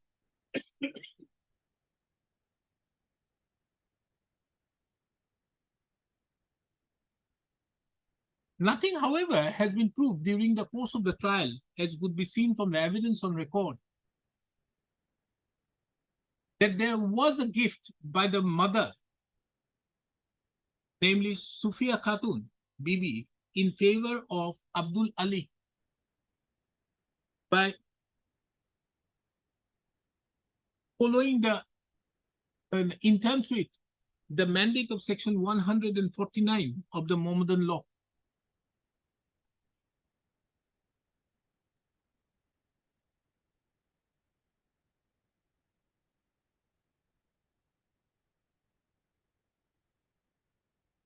Under such circumstances,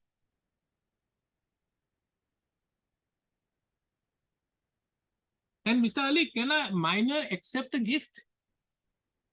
Minor can accept through guardian, your lordship. Guardian will be the father. Guardian will be the, As per here, as per the Mohammedan law, the father would be the guardian.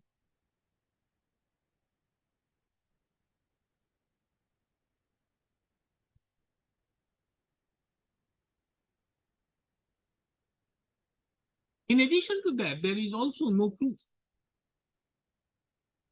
that the guardian of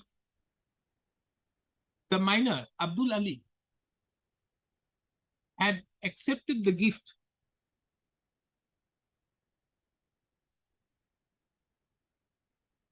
which is one of the preconditions for a gift,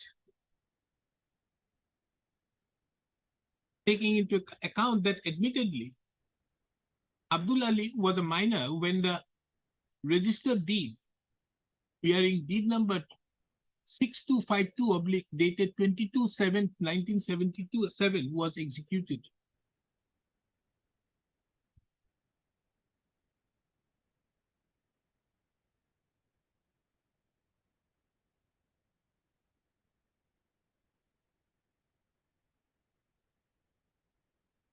Under such circumstances, the question as to whether any right devolved upon the said gifts so made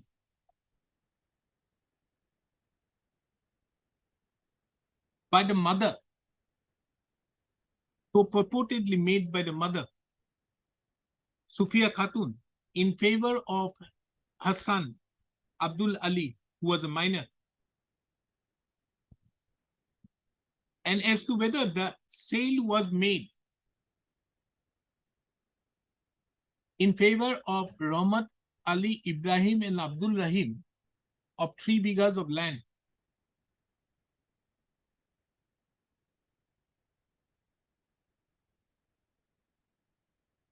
or whether sale could have been made.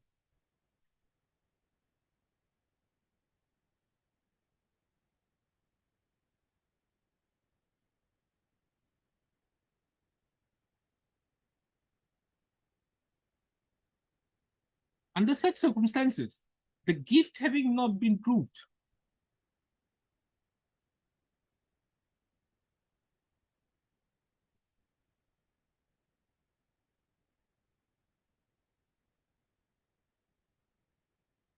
the deed of sale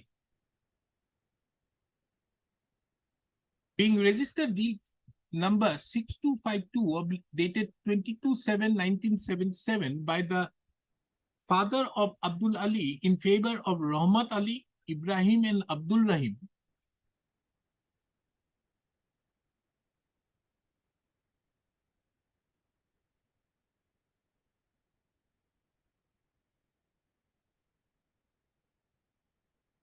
was apparently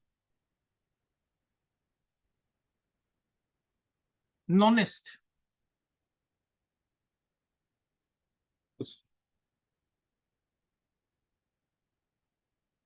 The same being non-est, the further sale by one Ibrahim Ali in favor of the defendant number 6 by the registered sale deed number 4911 dated 31/5/1984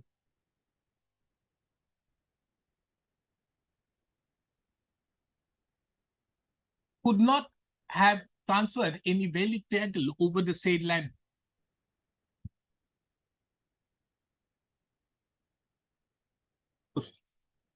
So the learned counsel appearing on behalf of the appellant submitted that these two gifts, being registered sale deed number 6252 dated 22/7/1977 and registered sale deed number 4911 dated 31/5/1984 was not put to challenge.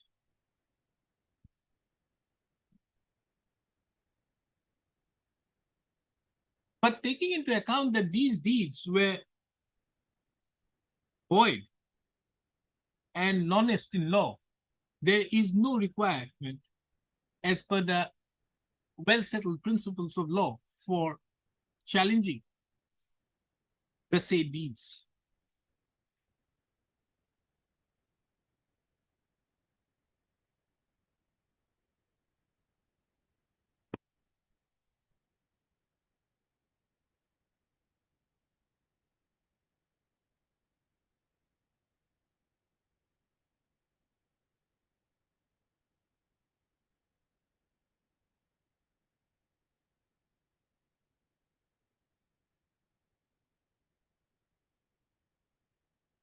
Be it as it may, this court, however, makes it very clear. Well, this court, however, is of the opinion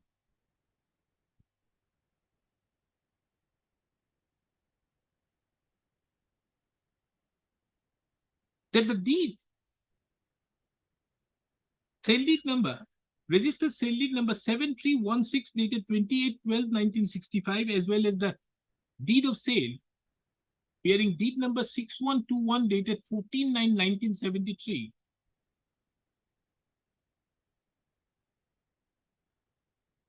have been duly proved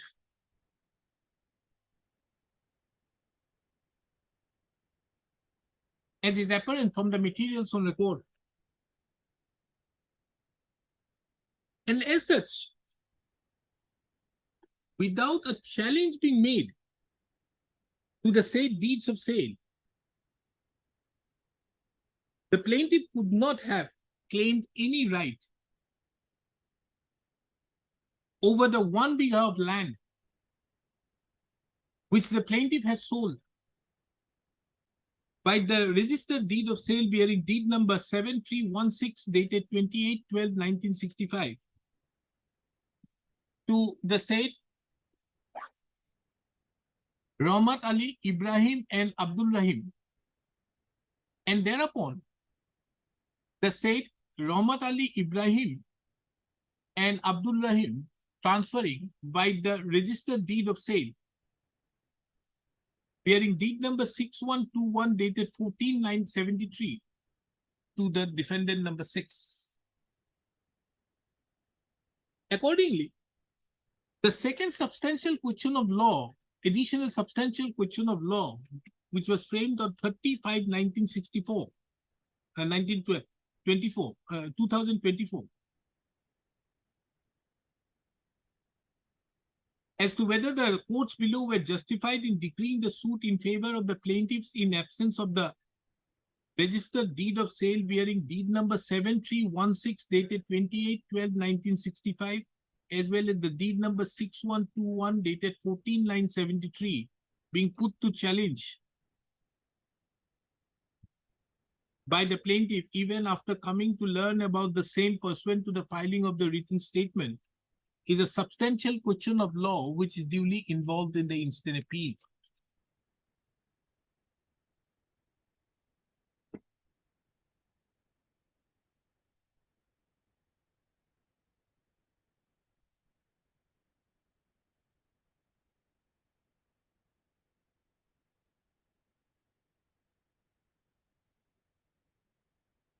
This court also further takes note of that though in the written statement the defendant number 6 have stated that the plaintiff, after having sold land to one Abdul Nabi on 28/12/1965 by the registered deed number 7315, did not have any further lands in the said Sutpatra.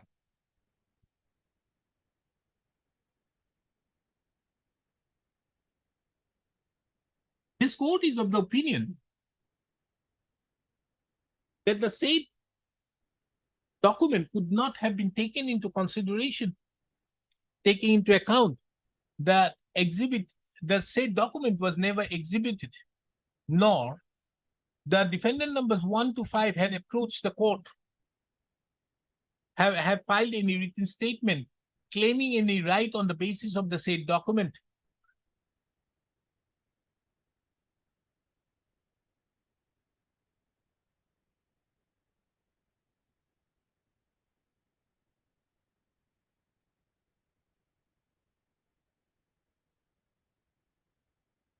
Be that as it may, one thing, however, appears.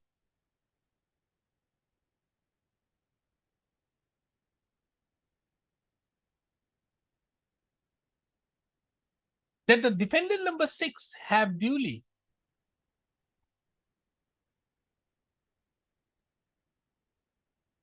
accepted, have duly admitted in his written statement as regards the deed of sale made in favor of Abdul Labi.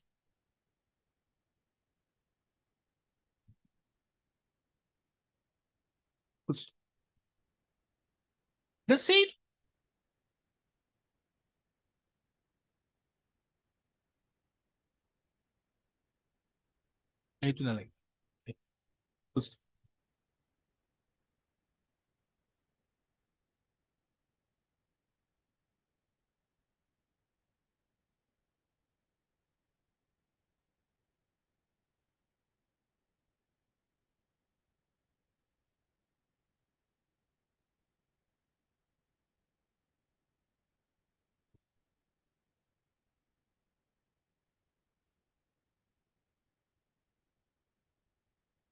in the backdrop of the above, if this court duly takes note of the two substantial questions of law which were framed on 6/12/2013,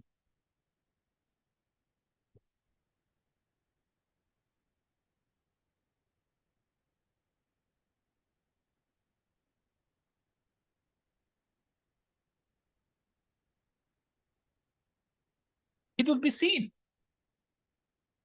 that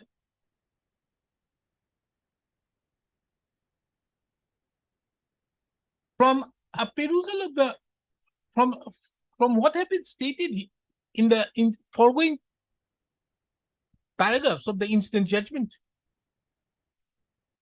that even applying the principles as principles of inheritance as per the Mohammedan law,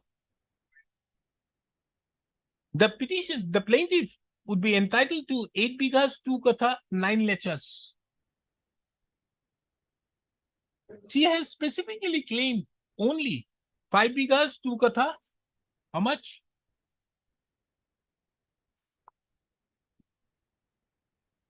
Five bigger, 3 quarter, 2 lesser. 5 bighas, 3 katha, 2 lechas, Five as big- could be seen from schedule A, B, C, and D, which is much less than to which the plaintiff would be otherwise entitled to.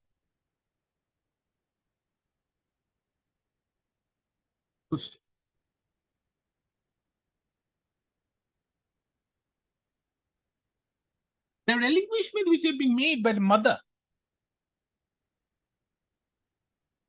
the relinquishment, whether made by the mother or not,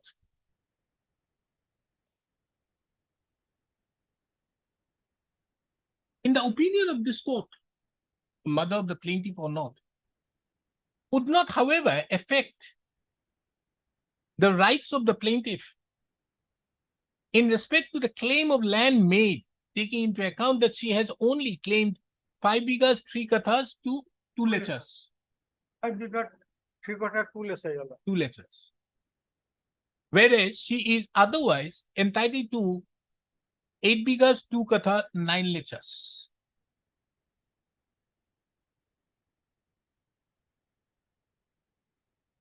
Accordingly, in the opinion of this court, the third substantial question of additional substantial question of law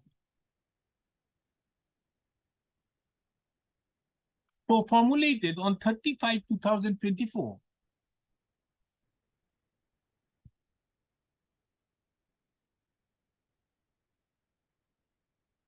would not be a substantial question of law involved in the instant appeal.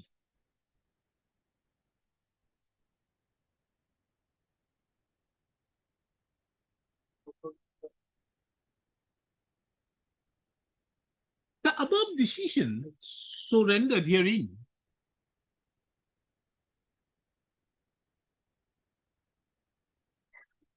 would also show that the substantial question of law, which were framed on 6/12/2013, would not be involved in the instant appeal.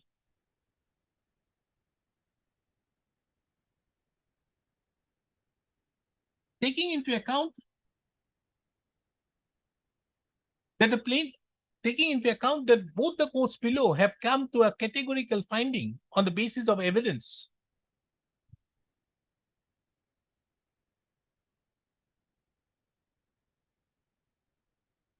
that there was a partition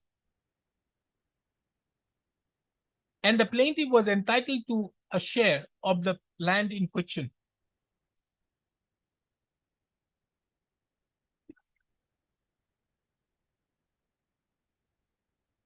The land in question to the extent so claimed in the suit. Next. Be that as it may, this court also takes note of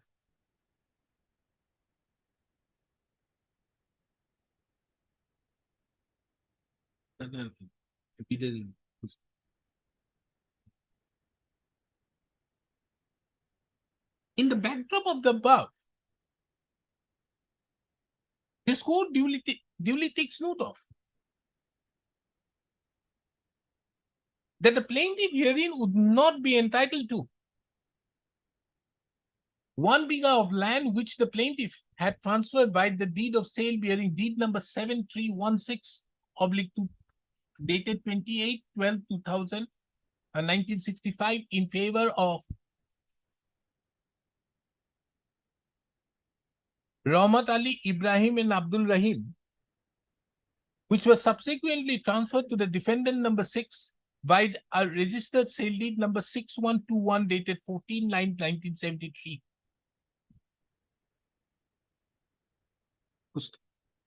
This court, taking into account the provisions of section 103 of the code, read with order 41 rule 33 of the code, 103 and read with order 41 rule 33 of the code,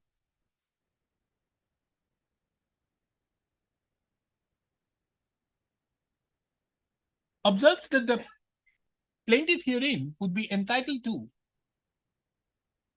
the declaration of their right, title, and interest, as well as recovery of possession in respect of Schedule A, B, and D lands as claimed.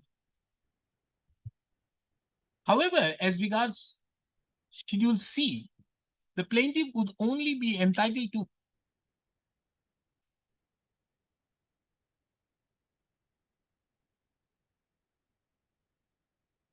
three bighahs, 8 lesses of land, taking into account that the plaintiff has already sold 1 bighah of land by the registered deed of sale bearing deed number 7316/2000 dated 28/12/2000 1965.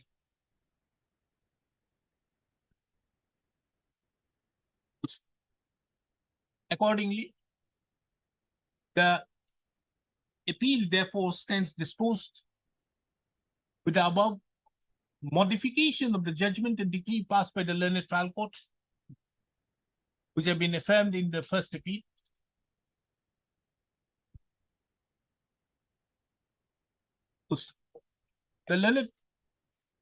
The registry is directed to prepare a fresh decree in terms with the above declaration to the effect that the plaintiff is entitled to recovery, right, title, and interest as regards the land which has been specifically described in Schedule A, B, and D, as well as for recovery of possession.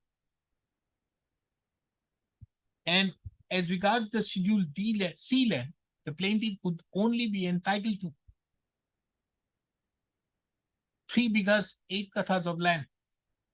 A declaration of her right in respect of 3 bighahs, 8 kathas of land, 8 lesses of land.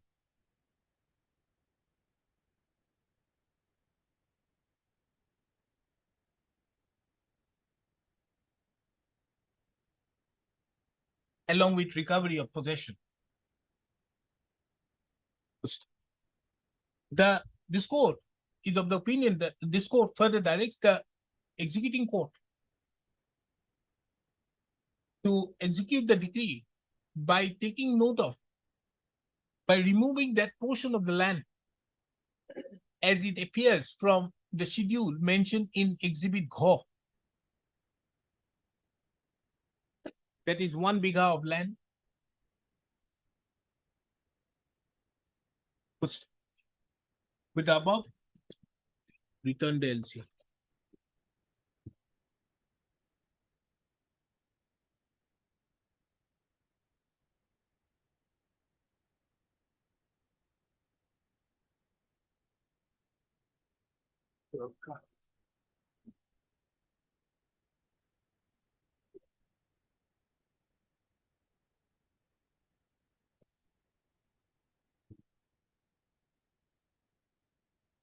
So there will be separate decree from the, Registry shall prepare a decree. Gotcha. লেখা আছে না? Now it will be a separate decree. Gotcha. Regard right title and interest of A, B, and D with the modification. modified, and as regards schedule C minus 1 bigha, Gotcha. and this will be taken out by the executing court while executing the decree by taking into exit the schedule of schedule Gho. 1 to 3 for motion.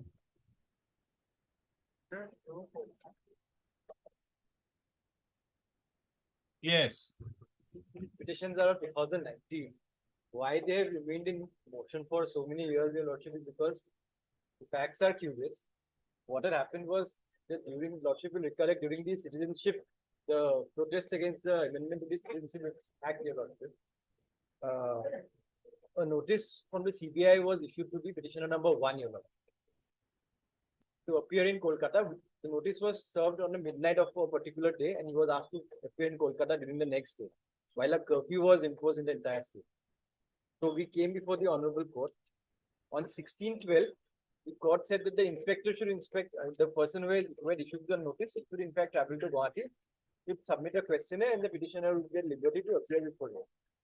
On that day itself, your lordship, a notice from the ED was issued to the same person. And that has been challenged in action number 3, your lordship. In that also, your lordship, keeping in view the earlier order, this Honorable Court gave some protection to the petitioners. Now he has appeared before both the investigating officers.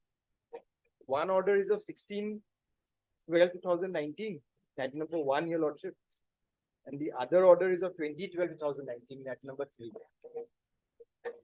So now, since we have appeared, your lordship, perhaps the matters per se, the prayers, your lordship, they have spent their force, your lordship. So I may be.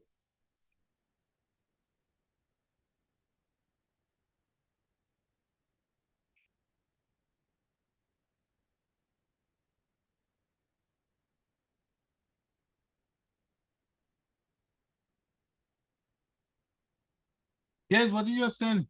My lord, in item number 1, I'm appealing for ED, my lord. Here it is alleged that someone dated 16/12/2019, my lord.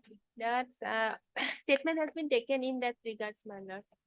So you are not going to insist any further. My lord, I have sent that it is a matter of Kolkata, my lord. Regarding the case is still going on, but regarding the someone, my lord, that part has offered, my lord, someone part. Statement has been taken, my lord. Huh? Statement has been taken, my lord. So which, where is the summon? Someone is, my lord, 16/12/2019. No, Case that- number, Item number 1, the item summons- number 1. the Page? summons is at page number 18, your lord. Page number? 18. It appears that you have been acquainted with the circumstance of the case noted below, where I am investigating now under chapter Iman, whereby required to attend before the.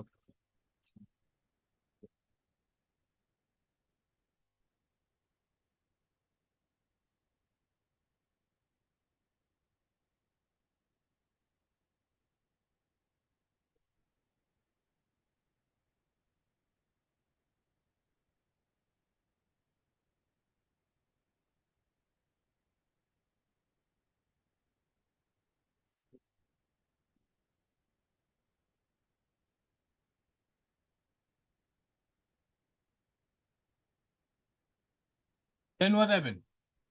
My lord, now investigation is going on, my lord, but the someone part over, my lord. That is my instruction, my lord. Summons? Someone's part over, my lord. That took the So you have statement. taken his statement. Yes, my lord. He is not an accused. He is not the accused. So statement has been recorded, nothing remains. Yes, Don't sir. disturb him. Yes, madam. He is not an accused. He is not accused. Well, summons, you have received his statement. Lordship, may I kindly have a look at the observations made in the order dated 1612. The manner in which this summon was issued to us.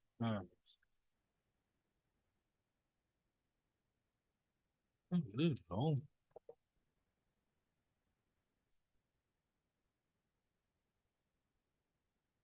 Paragraph number 15, Your Lord.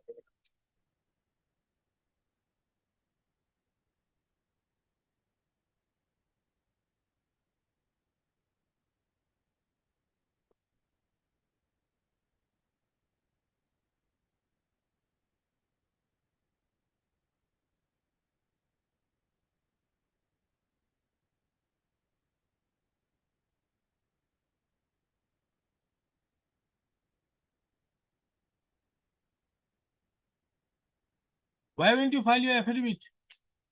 Matter is still at the motion stage. Your Lord. This matter is still at the motion stage. Your Lord. So what? This is the wrong thing that it should have been in the motion speech. Oh, দিনে পিছতো আহিছে ন?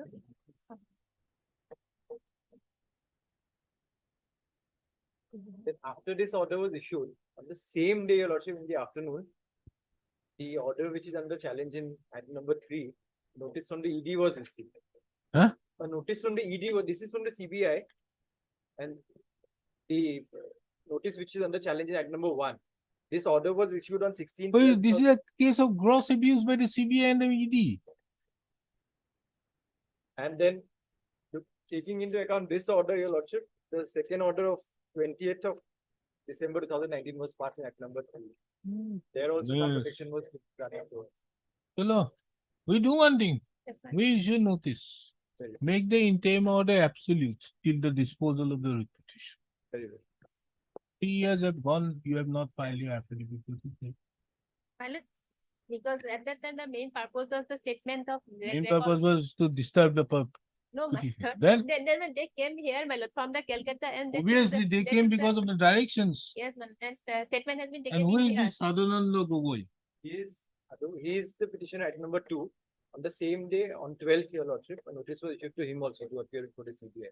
Who is representing him? I'm representing. Here also the same thing. Here, he was not issued with a notice by the ED. The ED notice was only issued to the petitioner in Act number 1. Then, The same protection was given to him also.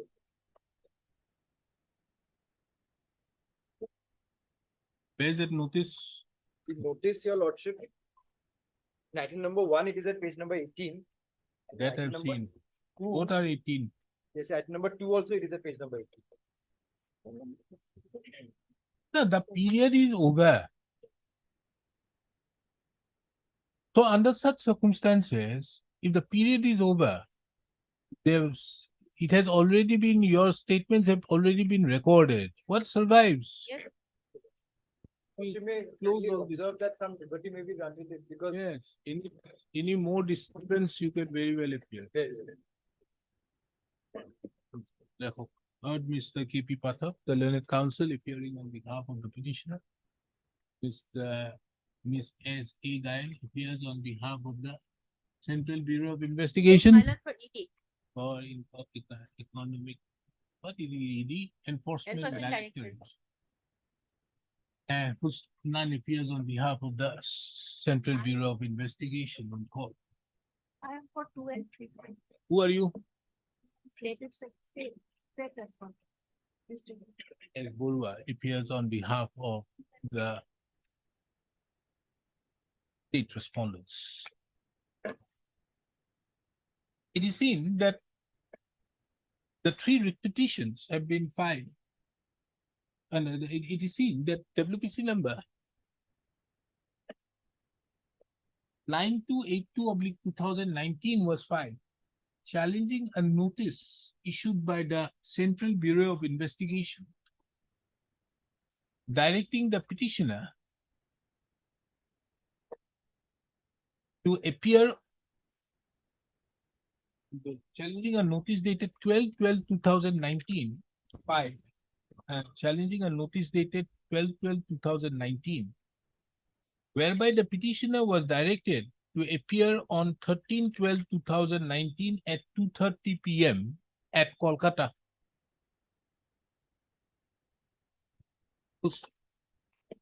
Pursuant to the said order passed, this court, the petitioner approached this court. Pursuant to the said notice issued, the petitioner approached this court by filing a writ petition on 16th, filing a writ petition.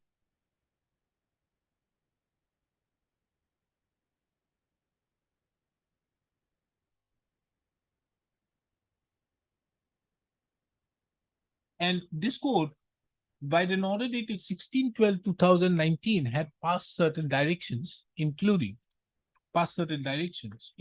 directing the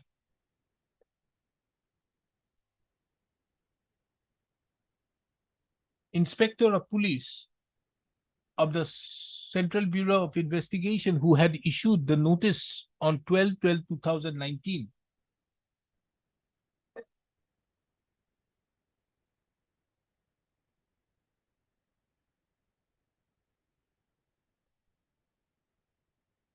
to appear before this court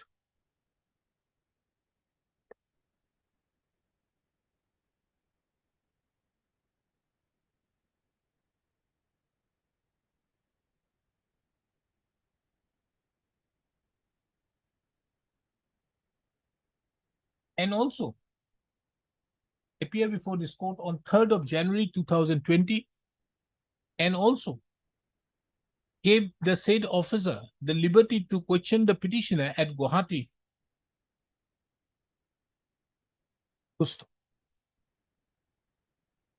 It has been duly informed to this court that the petitioner thereupon was questioned by the said officer, and nothing further remains thereupon.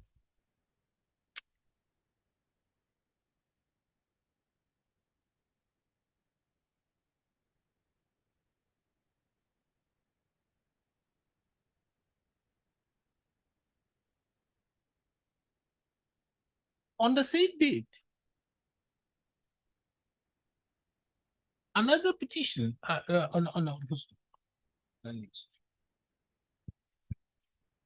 it is also relevant to take note of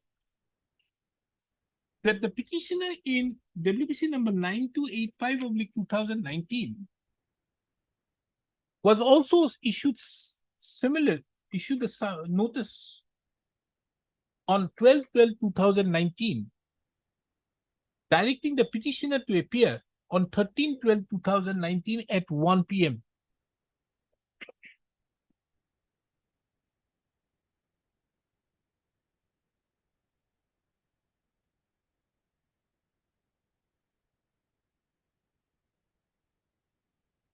This court, by an order dated 16/12/2019, reiterated the same directions which were passed in WBC numbers 9282/2019 in its order dated 16/12/2019.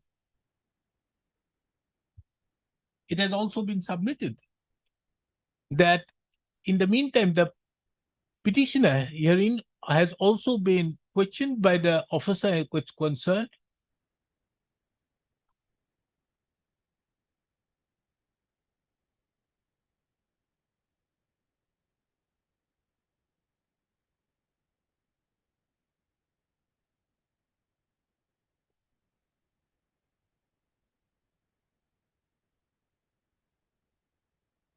next.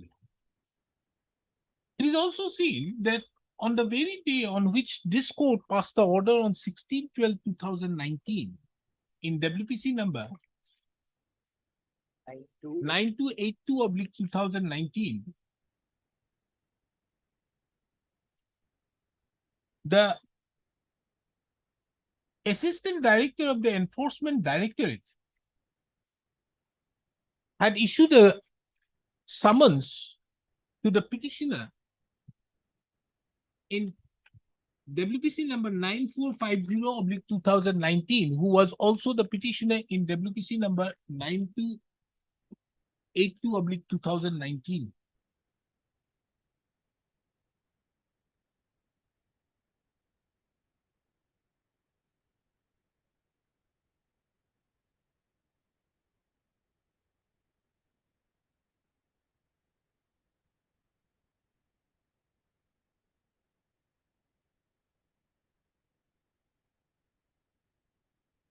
And the petitioner was directed to appear on 23/12/2019 at 11:30 a.m.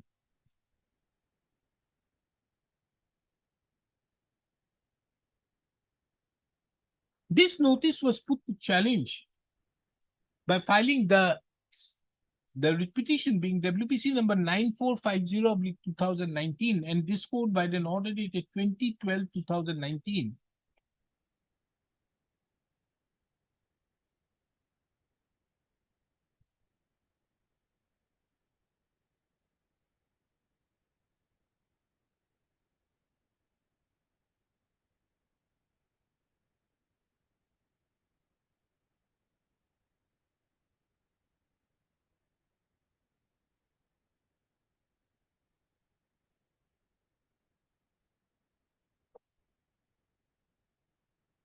Had directed the respondents not to insist for personal appearance of the petitioner in the office of the respondent number 6 at Kolkata till 3/1/2020 and not to take any coercive action with regard to the summons dated 16/12/2019.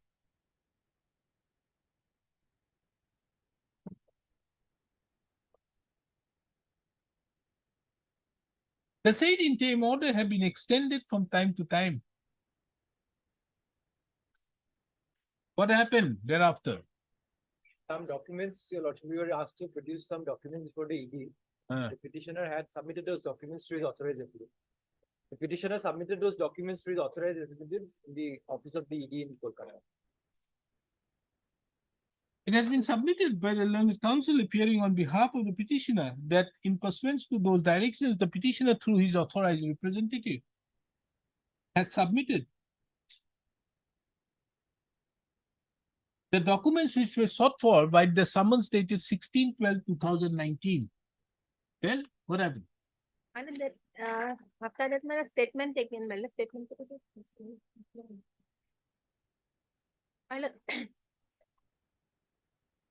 Then what happened? Malat, kali taken at 2 o'clock, Malat, I'll say, whether statement has been taken, 2 o'clock, Malat. Remaining because Yes.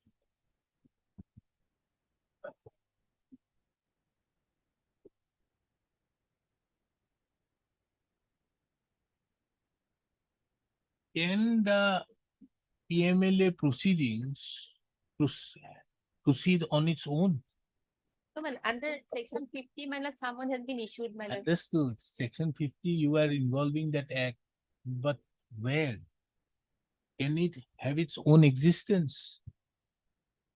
Its existence has to be based on some other provision which is there in the schedule. Isn't it? Then, chalo. Take it up at 2. At 2, Malat. The meantime, I'll take it.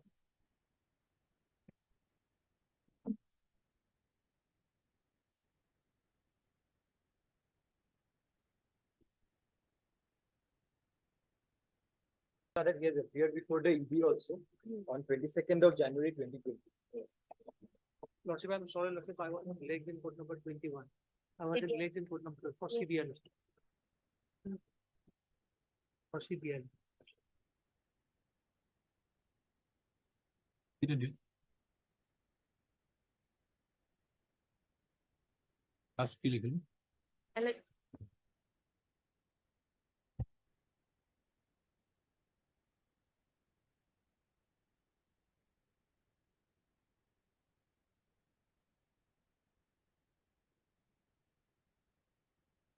Documents which have been mentioned in the summons dated 16/12/2019.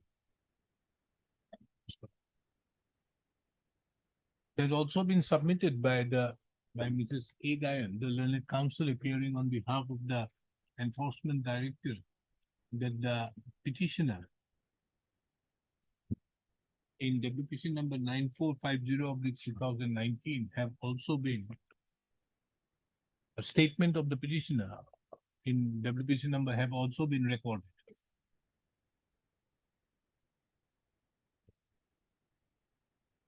Taking into account that the summons which were issued, both the writ petitioners in WPC number 9282 of 2019 and 9285 of 2019, dated 12/12/2019, have the purpose for which the purpose have been duly served. Nothing further remains in the incident in those two writ petitions. As regards the writ petitioner in WPC number 9450 of 2019, the summons which were issued, in pursuance to the summons, the petitioner have already been statement have already been recorded, and the documents have also been furnished. Nothing also further remains in the proceedings. Nothing further remains in the challenge so made in the incident proceedings. Accordingly, both the writ petition, all the three writ petitions stands closed in view of the above observations. It is, however, made clear that the petitioners herein are given the liberty in the circumstance the respondent authorities takes any steps, are given the liberty to approach the appropriate court in the circumstance the respondents herein take any steps which are prejudicial to the interest of the petitioners. The A to Salonia appears on the other side. And for CBI. And it. 4 for admission.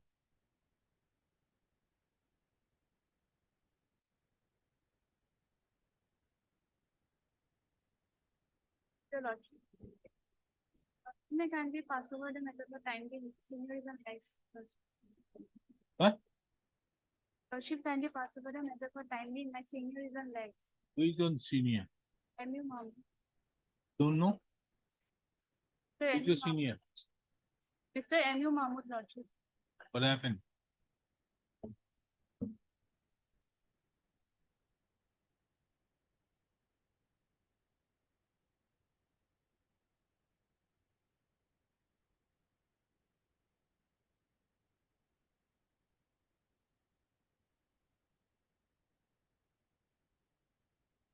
Yes, government, who is appearing? I am appearing for district commissioner and ABC. BTC council also required Lordship.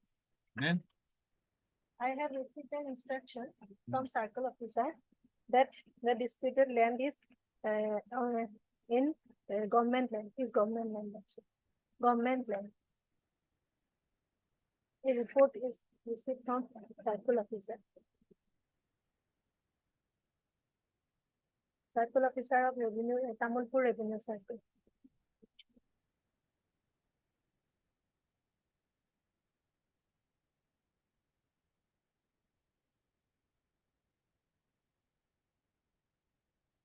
On verification, it is found that 3 Kalipur Sakha sector is in possession of government land. That number is.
What is the stay business out here? There's no question of any stay. You yourself state out here that you have been thrown out.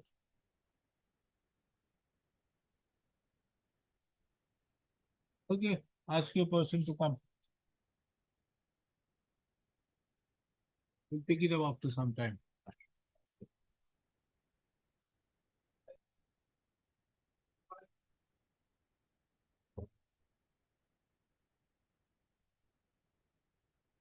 Yes. See, by standing behalf of my senior supervisor, so he is the left in under court. Therefore, kindly matter granted timing.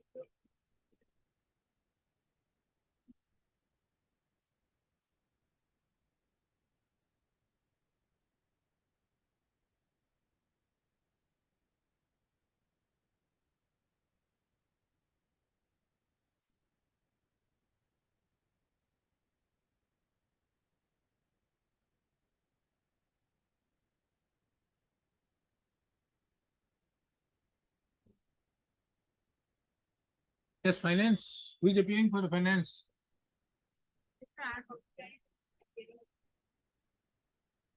Your finance?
Yes, tell me.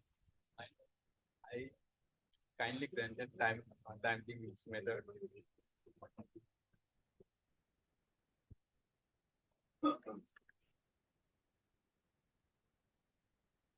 Who is your senior? Huh?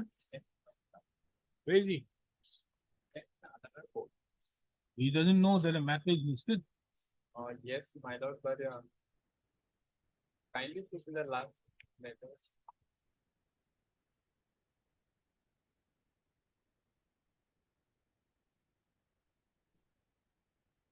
How did the person die, Mr. Barbujari? He died, my lord. He was kidnapped, my lord.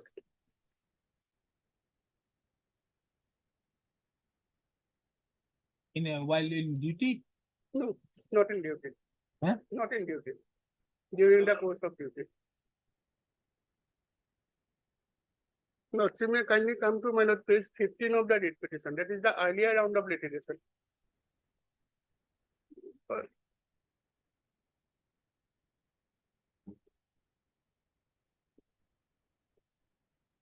The petitioner's, my lord, son, Pulwa Prasad Kafle, my lord. He went missing on, my lord, 6th of January 2001, following which, my lord, Kokazar police station GD entry was made. But, my lord, whereabouts of the missing person could not be found for last 6 years. The police in their reports, they suspected that missing person was kidnapped, killed by extremists. So, under that circumstances, my lord, they claimed for compensation, as a compensation of, my lord, ₹3 lakhs. Under that notification, my lord, 14th of December 2004. Then, my lord, here, my lord, one leverage was given by the honorable court in that earlier round of litigation at page 16, the last paragraph. My lord, the authorities were directed to examine the case of the petitioner. And upon such examination, if it is found that the case of the petitioner is covered by OM dated 22nd June 2004, she shall be paid the admissible ex gratia amount.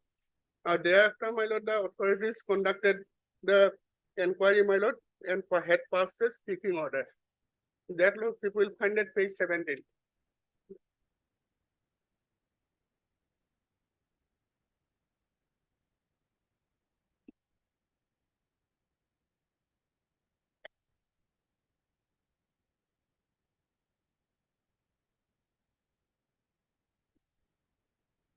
Page 17 of the writ petition, my lord, annexure C, that is the speaking order, whereby, my lord, the claim of the petitioner has been Because turned he down. was a government servant. Yes, because since he was a government servant. Had A it, my lord, government servant is not entitled to, not entitled. as per that. That, Because that is that notification which was issued at that point of time was only those who they were given jobs. yes, And in lieu of those jobs, they were also given, then later on it came to 3 lakhs. 3 1 lakhs. lakh was there, then it became 3 lakhs. It's 1 lakh, 3 lakh. And once it was made 3 lakh, my lord, the condition of giving job, my lord, that was discarded. That 1992 rules, my lord, that came to be repealed. And since those rules came to be repealed, the quantum was increased. To 3 lakhs. 3 And then the division then said that those people who have died prior to those notifications would also come with it.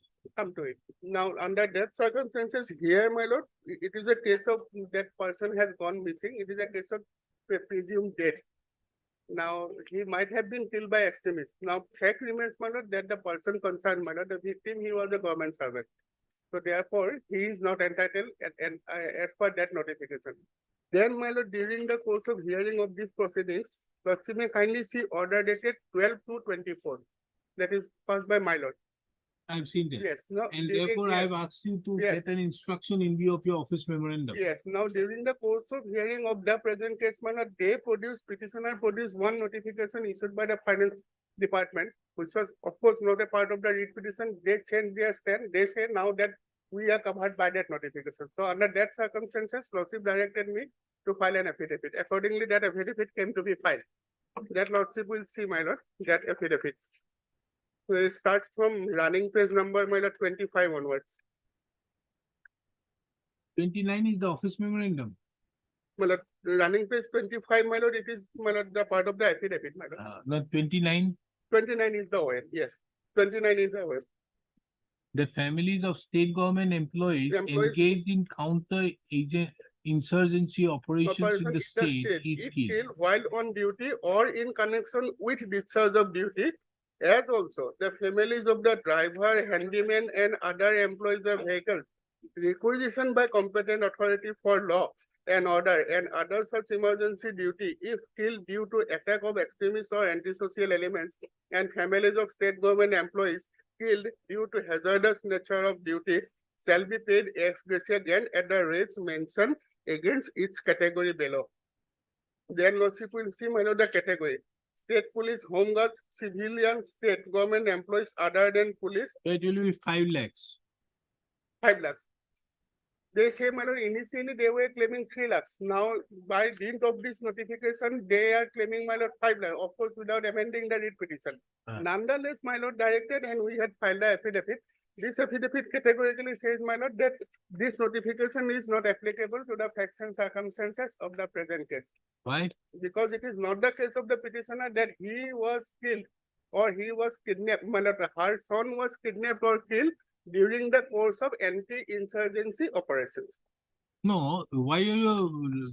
There are 2 portions of that notification. Yes, First is engaged in counter insurgency operation in the state yes, if killed yes. while in duty or in connection with discharge of duty. Or in connection of discharge of those duties.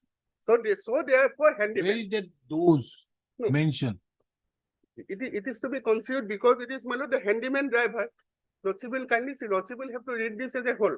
Kindly see, Governor of Assembly speaks Or in to order that connection of duty. the families of the state government employees, and it's a family of the state government employees, home guards, personnel of army and central paramilitary forces. So far, my lord, all, my lord, the security personnel have been categorized. Then, my lord, engaged in counter-insurgency operation in the state, if killed while on duty. We stop here for a moment. Or in connection with discharge of duty. Now, my respectful submission will be, my lord, discharge of that nature of duty, that counter-insurgency operations. And Or it may be to the effect that while he was doing his duty from 9 to 5, then if he was killed by the extremist, So if he was killed because there these are are welfare mechanisms. maybe welfare mechanism, but We have to Lordship give welfare schemes to them. Lordship will kindly see my lord the latter part. Or in connection with discharge of duty. Now, Lordship will kindly find a second category of person's name. And also the families of the driver, handyman, and other employees of vehicles requisitioned by competent authority for law and order. And other emergency duty if killed due to attack. So, a person has If killed due to attack of extremist or antisocial area, and families of state government employees killed due to hazardous nature of the duty. It is none of the case of the petitioner. So therefore, here three kinds of duties have been, my lord, envisaged. First one is, my lord, counter-insurgency. Second one is, my lord, emergency duty. Third one is, my lord, hazardous nature of duty. It is none of No, the no, no.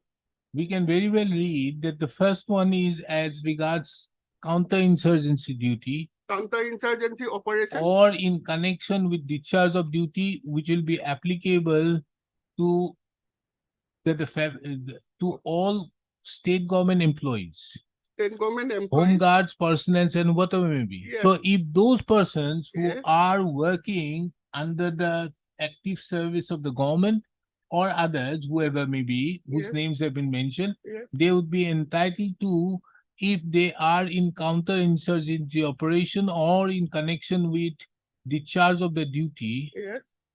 as also if any family of these people are dies. And if and also, my lord, and families of state government employees killed due to hazardous nature of duty. So, just for example, the wife is killed. Yes.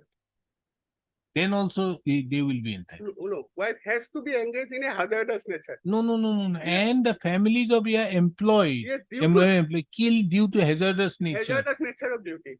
Yes, just So for example, some person has been killed out there due to some hazardous nature of occupation. Yes. Yes. So here, my lord, Therefore, it is nil. You see, kindly see there. Yes. You can't give. See the table itself. yes, The employee does not get it. It is nil.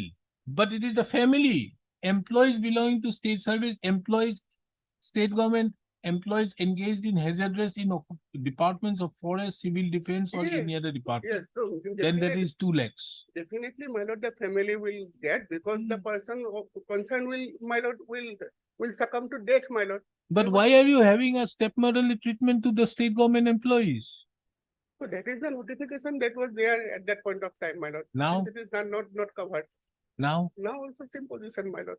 so why? Others are getting, why not the same applies to them also? The same applies to them, but because of the notification, because state government employees, my lord, they get other benefits, my lord. Like What benefits? my lord, the scheme, compassionate family pension scheme are there. Then my lord, pension will be applicable. All those things are there. They will get double benefit. It's just like, my lord, in that motor accident ex gratia, my lord, that 2 lakhs. Lordship has came across the recent decision by Honorable Justice Surana that we cannot lay 2 claims. You are getting double benefit. You are getting benefit? Petitioner is not getting anything, Pension? not getting. Why? His cause of action, separate cause of action. Why pension you have not got? It for this, my lord. He is 85 years old lady, my lord. The petitioner is 85 years old lady. Maybe why for the son, She is in a bedridden condition. very well, I have due sympathy for her, but the question is, why she has not got any pension? If she was because he was a school teacher, Assistant teacher. Assistant teacher. then why she has not got the pension? Why there is other benefits out there, no? What do you call the death come retirement benefit or there? There, my lord, then. DCRG is there. there- You have not got the there- DCRG. Leave I encashment have to take benefit, instruction. regular pension. Take your affidavit, file an affidavit. The counsel appearing on behalf of the petitioner is directed to file an affidavit as to whether the petitioner or any family members of the petitioner's son have received any pensionary benefits, including the DCRG, on account of the death of the petitioner's son. List the matter again on 19th of August 2024. And my lord, so far as the lordship query is concerned, my lord, at page 27, in my affidavit, there's a categorical stand in the pleadings itself. my Now lord. you That- say that he has not received, he It is is- not entitled, perhaps you look Not, into it. not, my lord. That analogy is, my lord, deduced here, my lord. I am obliged. I'm deeply obliged. Item 4.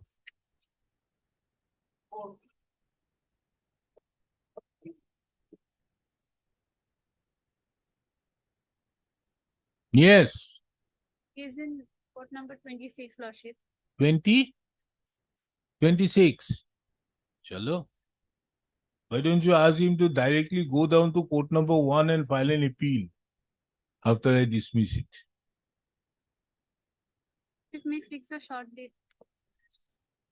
But there is no question of an interim order. I don't understand where is the question of an interim order? You yourself state out there is a vacation.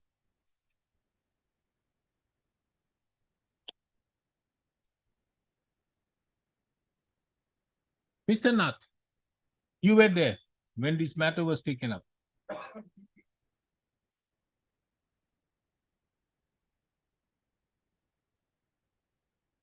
In your presence, this order was passed. No coercive measures should be taken pursuant to the impugned notice.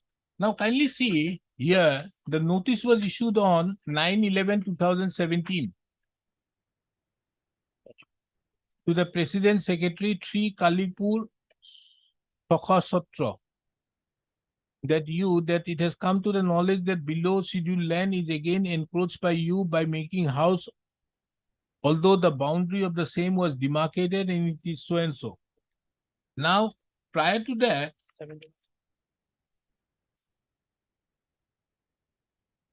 the petitioner was removed. Now, if the petitioner has been removed, then obviously you can take action under Rule 18(2). Because the 18(2) categorically says that it shall also apply to cases where he has been specifically ordered not to be there. Wouldn't it? Yes. Then why is this type of interim orders continuing? Or you want to create rights in favor of the petitioner?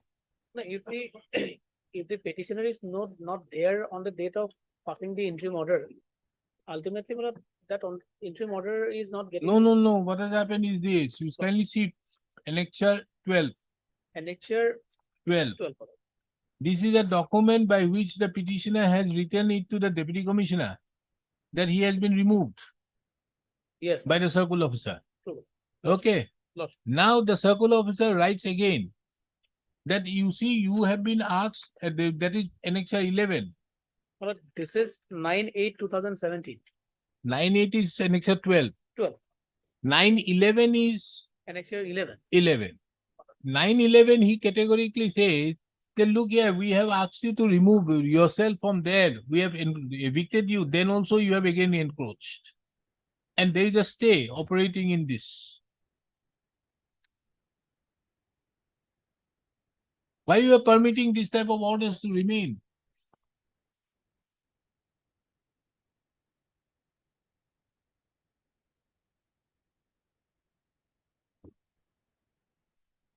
In that case, the circle officer. Why haven't you filed an affidavit? But I'll.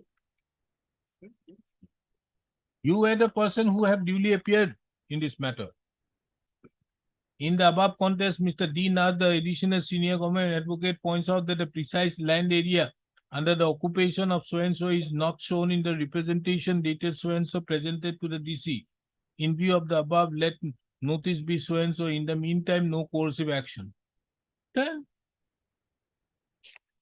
But I'm.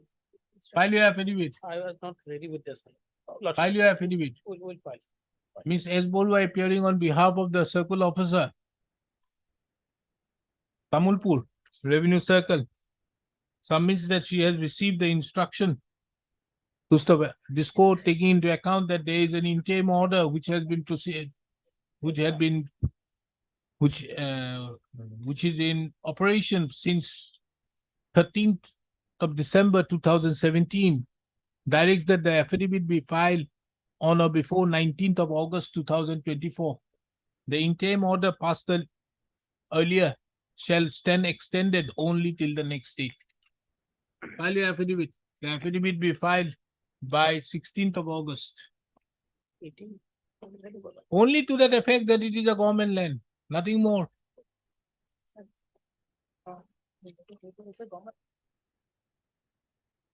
None appears on behalf of the petitioner of Nigiri.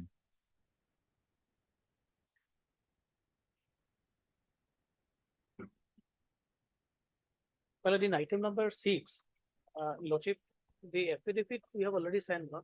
Well, kindly give us 2 days time, I'll bring it on record. What is the matter about Well, the, that in view of the order, yes, he has received instruction 6 and accommodated to bring on record by filing an affidavit. This Yes. was in the month of year. What is the matter about? Regarding the non-release of the security deposit to the petitioner lordship, security deposit of security rupees deposit 13 lakhs. as the money to the petitioner lordship. You are entitled to security deposit. How much? That's It is 13 lakhs 22,000 according to him. An affidavit has not been filed. Well, it was in fact the repetition was disposed of by directing him to to release. release the, Well, we, earlier lordship, I ordered it at 22. One, it was disposed of to directing the respondents to release the SD money within 60 days. But they have not released, we file in contempt. After filing contempt, the state government filed a review petition. Review is allowed lordship and contempt was closed. Again, it was sent back for re-hearing lordship. On 22/5/2024. Where was the review allowed? well, I have the order. Review On- allowed lordship on 9/4/2024. 9/4?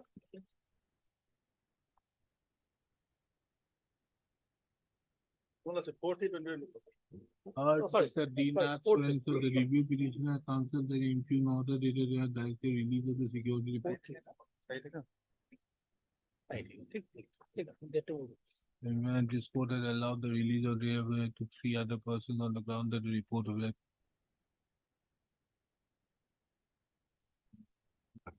Not be taken by the, however, usual of report which enclosed the inland. And therefore recovery of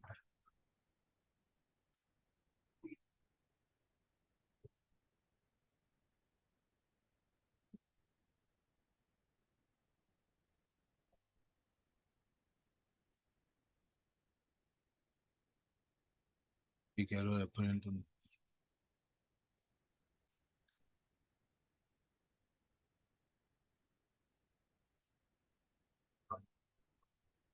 But this was done 4/3/2024. Four. Then why have you not filed? Well, After the lordship, Lordship, matter we have- listed on 22/5/2024. This case again listed on 22/5/2024. Ah, On that day, Honorable Court directed the state respondent to produce the complaint. Lordship, what happened after filing of the petition? In the affidavit stated that one complaint has been filed by one RT activities. But two inquiry, There are some misappropriation in the scheme laws, but they have not produced that complaint lordship. then So Honorable Court directed them to produce that complaint before this court by way of affidavit. but there are On there are inquiry reports. 26/6, There are inquiry reports, well, the affidavit we have already prepared and. we have you already sent. submitted the inquiry report? Well, in the. Have you placed on record the Yes. inquiry report? In the review petition we placed, we have Ah. also, in the review petition we have placed. Review petition is there. I have a copy of the review petition also. Right. So but the original complaint. we are to presume that there is no complaint. No, well, There is no pleadings. I have a, You got it reviewed. well, We I have have to a, again repeat that order. I have a copy of the complaint. I'm not going to look into it. But- It's not a but part of the I- record. You were supposed to file your affidavit. Nothing has been Well, there. I. You pray- cannot take it like this. No, I pray for that the affidavit is ready, Malad. Kindly, Malad, I have already. Why haven't you kindly- filed it? Well, kindly They give have not- us- They have not produced the complaint lawsuit. Ah. That's the order from 24/2/2020, Malad, kindly They give have us not 2 produced days that time, Malad. complaint. By Friday I'll. under which they make an inquiry lawsuit. Misappropriation of here, it government was- funds in the updation of so and so. Misappropriation with reference to I am directed to here, you are requested to submit detailed report. Yeah, from the director to the deputy chair, misappropriation of government money, malpractice submitted by Sakra Singh Mill. So and so in execution of so and so, misappropriation of campus lighting. Your campus lighting, See, my work is for group A and group D lots. what is that? There are eight orders in there lots. My, What Unless work it- did you do? What work did you do? I have completed the works for construction of, was it by completion certificate lots. What work did you do, Mr. Counsel? Oh. The counsel on behalf of the petitioner is not ready when the matter is taken up, is the matter after 4 weeks. Next. I can't have the time for this. You don't study, you have to brief properly what to do. It is expected that the council shall be more prepared on the next date. You have taken a matter from a court, from your client. Be more vigilant. Huh?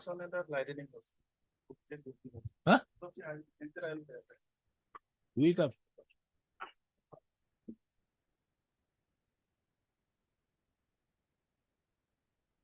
Seven orders.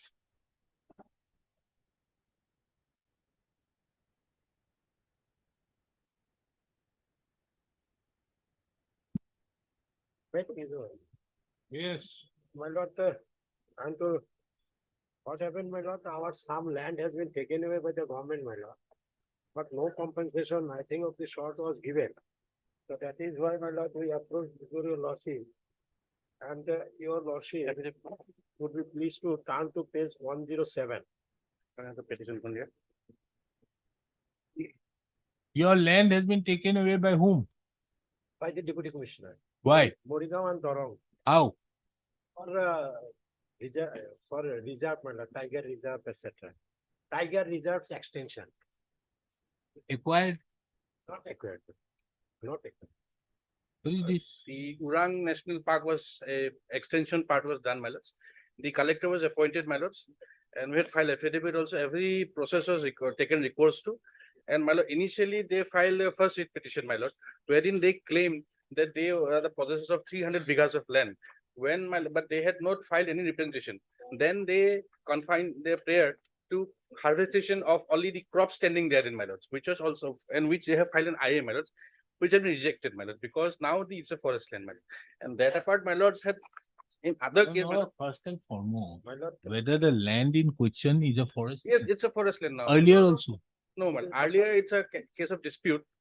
They say it's a pata.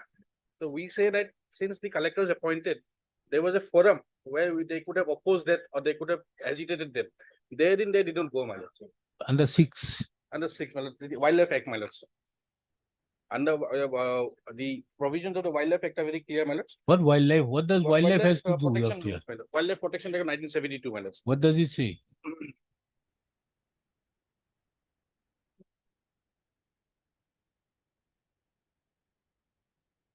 It pertains to appointment of collector. Collector will determine a notice is given. Anybody the intending the land which is to be acquired,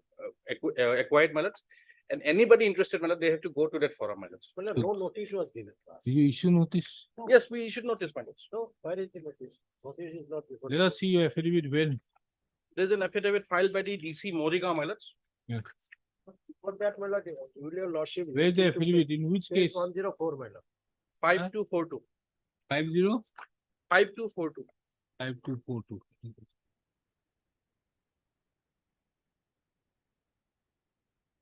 Yes, where?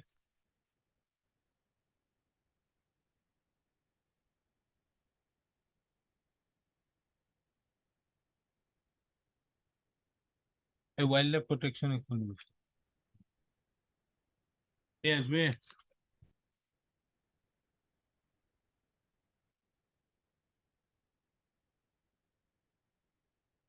At my This affidavit doesn't indicate any notice. Huh? This affidavit doesn't, that notice is not. No notice was given. by the No judge. notice, man. You have taken over the land. How can you take over the land of the petitioners? You want to make it the entire state forest, go ahead with making it forest. But But if- that doesn't mean that you are going to take over somebody's land. Return the land immediately. My lords will kindly have a look If at the the cows- order passed by this honorable court. If the my lords. In a cows, similar- animals, anybody is there out there, very well. They can be very well, they be there. And place before your lordship, pays on. Under what provision? Wildlife Protection Act, under what provision? 6 no, yes. What provision you have done? Chapter 4, my lords, a century declared, 18, my lords, from 18. Huh? From 18, provision number 18. Chapter Section 18, my 4. lord. Tiger Chapter- and endangered. No. From my book is like Chapter 4, section section 18, my lords. on it. Declaration of sanctuary. May by notification declare its intention to constitute any area other than an area comprised within any reserve forest or area as a sanctuary if it considers that such area is of adequate ecological fauna so and so for the purpose of protection. Shall specify as nearly as the situation and the limits of the land. Then appointment of where is that declaration made by the notification issued by the state? My lord, that is, Why there any notification was issued? my lord, kindly come to paragraph 5 of the writ petition of the affidavit, my lords. Initially, my lords, it was challenged, my lords, I'm not on that. my lords. Where is that declaration? Come to the point. You can't take it like this. And when is the appointed made by the collector? Within 90 days of coming into force of the Wildlife Amendment Act 2002, or within 30 days of the issuance of the notification under year to inquire into and determine the existence, nature, collected to determine when the notification has been issued under year, the controller shall inquire into and determine the existence, nature, and extent of the right of any person, bar of accrual after the issuance of notification, proclamation by the collector, inquiry by the collector, power acquisition. In the case of the claim or to a right or over a land under 19, the collector shall pass an order admitting or rejecting the purse. For the purpose of Iman, the collector shall be deemed to be a collector. The claimant shall be deemed to be to a person interested. The person provisions of the section preceding section 9 of the act shall be deemed to have been complied with. Where the collector does not accept the award claimant made in his favor in the matter of he shall be deemed within the meaning of 18. The acquisition under the act on in land therein shall be deemed to be the acquisition for public purpose. Notice connect from petition. As far as further within 2 years from the date of notification of declaration of sanctuary under 18. When did you pass the award? My lord, that though not available with me, my lords. So all these things my are lord, gone, my lord, nothing. My lords will kindly come to Which paragraph, no, society my lords, thing? my lords will kindly come to, Yeah. my lords, paragraph We have 5. tigers, leopards out lordship- there, give it to him, he My will lords have will- it. My lords will kindly come to Yeah. paragraph 5 of the affidavit. No, nothing but- No, doing. but this was assailed. Absolutely My lord, nothing doing. This was assailed. in the- I don't, my lord, not necessary. You take his land. my lord, he this- is the this owner of was, that. my lord, that point was raised by the petitioners in a petition. That is 4916. Then what happened? Paragraph 5, my lord. Then, my lords, when confronted with these things, my lord, they confined their prayer. They took back their prayer that land may be given back to them or compensation, whatever, my lord. They confined their prayer that they might be allowed to only to cultivate. There was jute plant a portion of jute standing there. Lordship, kindly see, my lord, paragraph 5. Now they are asking for 1 crore. Now they are saying, my lords, Or 50 lakhs. my lord, that earlier If petition- you cannot, the acquisition has, if it is done, it has My to lord. be in accordance with this. yes, yes. It has to be done within 2 years of the date of declaration under section 18. My If you have not done, it goes. It's done, my lord. Now, Thank if you. there is any wolves, tigers, elephants, give it to him.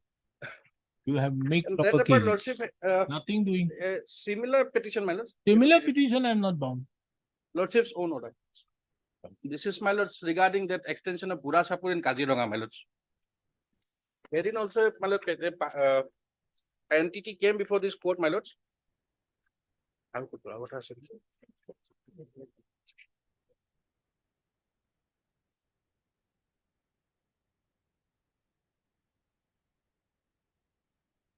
Similar No, was. no. The division bench matter was different. The division bench matter was where Mr. P. Mohanto was appearing out there, wherein he said that let me cut down the crops now. When the division, I was sitting with the chief justice out there, we made an inquiry as to how much, as to whether it is possible. Yes. You came up with a stand out there categorically saying that no, nothing doing. The land has now already been taken over. It is all flooded. Nothing can be done. My lord. So he, being said, he said that nothing remains. However, we kept the compensation question open. My lord. Then, we got nothing to do. Give them the land or the area, along with the animals. And there the Your lordship would be pleased to see that no notification, Nothing. no they notification, can't law do is like not this. complied with, just they say Therefore, your land has been taken. therefore, Fine. Yes, I have to- petitioners herein heard Mr. M. Sheikh, the learned counsel, appearing on behalf of the petitioner. Mr. D. Gogoi appears on behalf of the Forest Department of the Government of Assam. The petitioners herein are aggrieved by the action on the part of the respondent authorities in taking over their rights over the lands in question and without providing for due compensation. Full stop.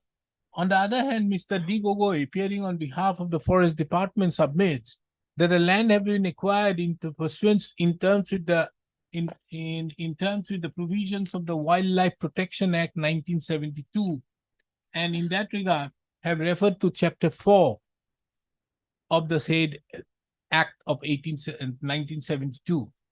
This court had duly perused Section 18 and 25 of the said Act of 1972.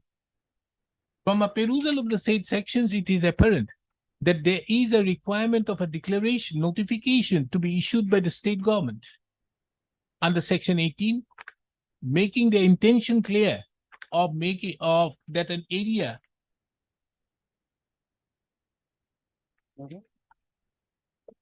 the intention clear to constitute an area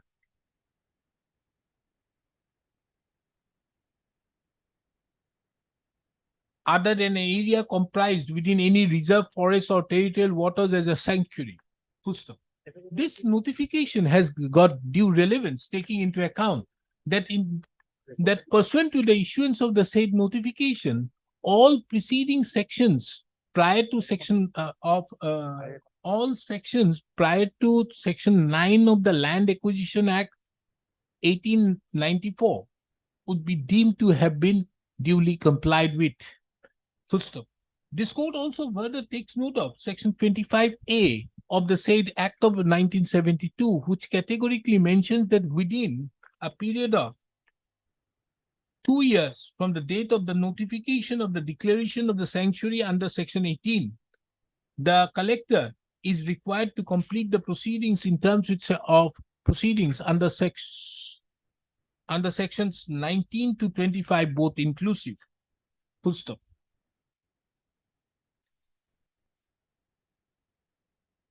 Under such circumstances, this court is of the opinion that,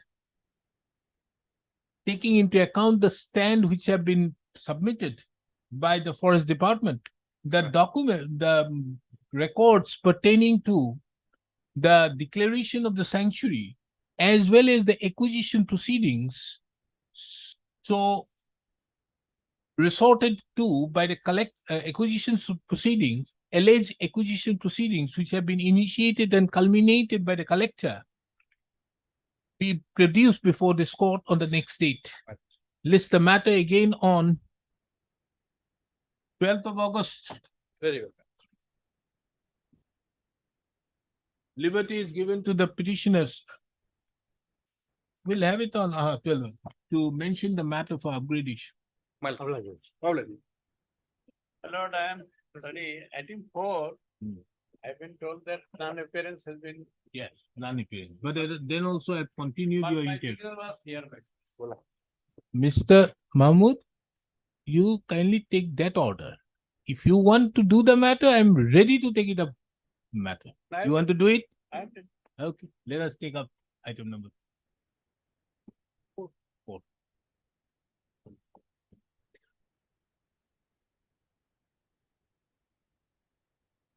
Yes, what is your case? My case is that 12 bighas of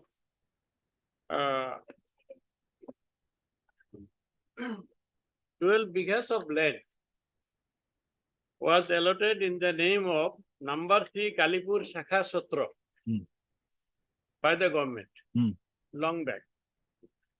2 bighas of land were given to water supply and another 2 and 2 bighas were given to 2 schools, one LP school, one ME school.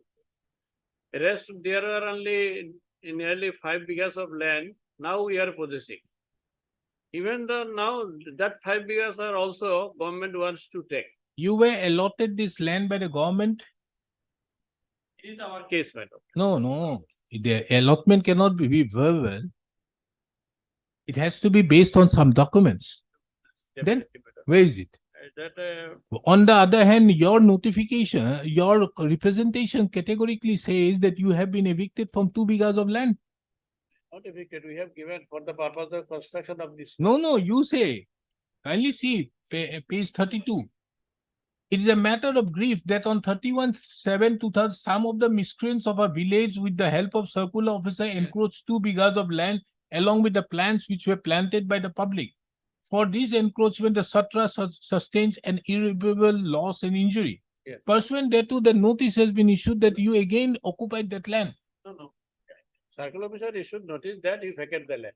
No, At least circle officer notice page Miss- 30. Mr. Mahmood, this document is of 9/8/2017, Yes. page 32. Circle officer's notice is of 9/11/2017. Then, The what fir- right do you have? The first thing is this, well, I think the last occasion they were asked to bring some. They have got it, that it is a government land. Matter over. What do you want? None appears for the petitioner or should I dismiss it now?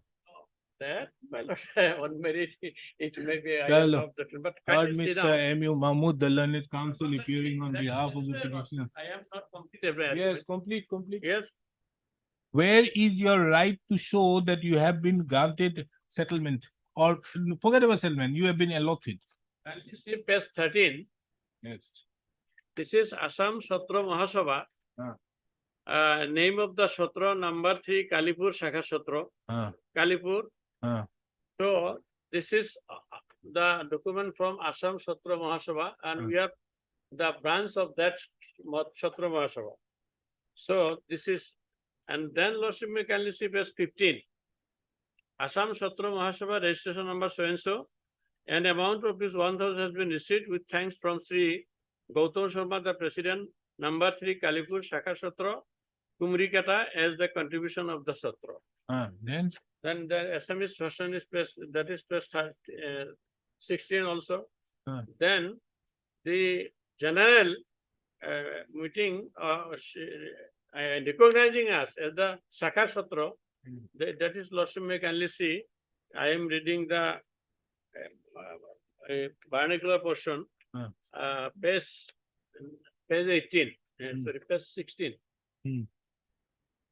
Barpeta সত্ৰৰ সমূহ ভকত বৰপেটা সত্ৰ, ডাকঘৰ বৰপেটা, জিলা বৰপেটা সঞ্চ, মহাপুৰুষ শ্ৰী মাধৱদেৱ গুৰুজনা স্থাপিত আৰু তেৰাৰ আজ্ঞা প্ৰাপক সত্ৰাধিকাৰ পয়নম্য আতাপুৰুষ শ্ৰী শ্ৰী মথুৰা দাস বুঢ়াতাৰ চিন্তাৰে উদ্ভাৱিত বৈকুণ্ঠ দুতয় বৰপেটা সত্ৰৰ শাখা সত্ৰ 3 নম্বৰ কালিপুৰ শাখা সত্ৰ গাঁও 3 নম্বৰ কালিপুৰ ডাক কুমাৰীকাটা থানা তামুলপুৰ জিলা বাক্সা পিটিএডি ডাক ইমান বৰপেটা সত্ৰ আশিক নিৰ্মলা প্ৰদান কৰি শাখা সত্ৰৰ এই স্বীকৃতি পত্ৰ অৰ্পণ কৰা হ'ল।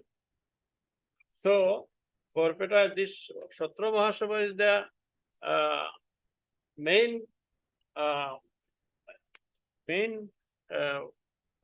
authority. So then Lordship kindly see page 17. Joy Guru Shankar, this is Shakha Satra Kalipur. It is not 1 day or 2 days. Secondly, my lord, page 19, annexure 5. Page 19, annexure 5.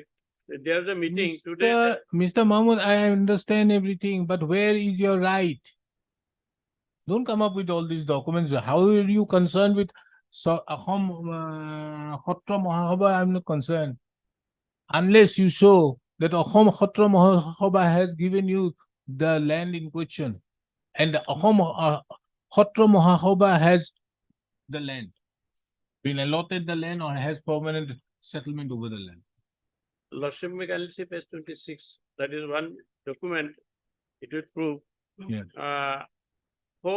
From home received. Rajani Das secretary. For home received. Khoirabari, number 3, Kalipur village, Namghar. That is also Shakha Satra, that is also Namghar. So it is for home. For home, it is received from, that is from Daghar. Yeah. Then For it's Daghar. a Tozi Moza. Then originally space. No, that is a Tozi Moza. That doesn't create any right in view of Radha Kanu Jamin. This is intelligence institution, so they may not have so much better document, but yeah. No right. What do you want, the earlier or the non-appears, or should I dismiss? That, Earlier, I told you.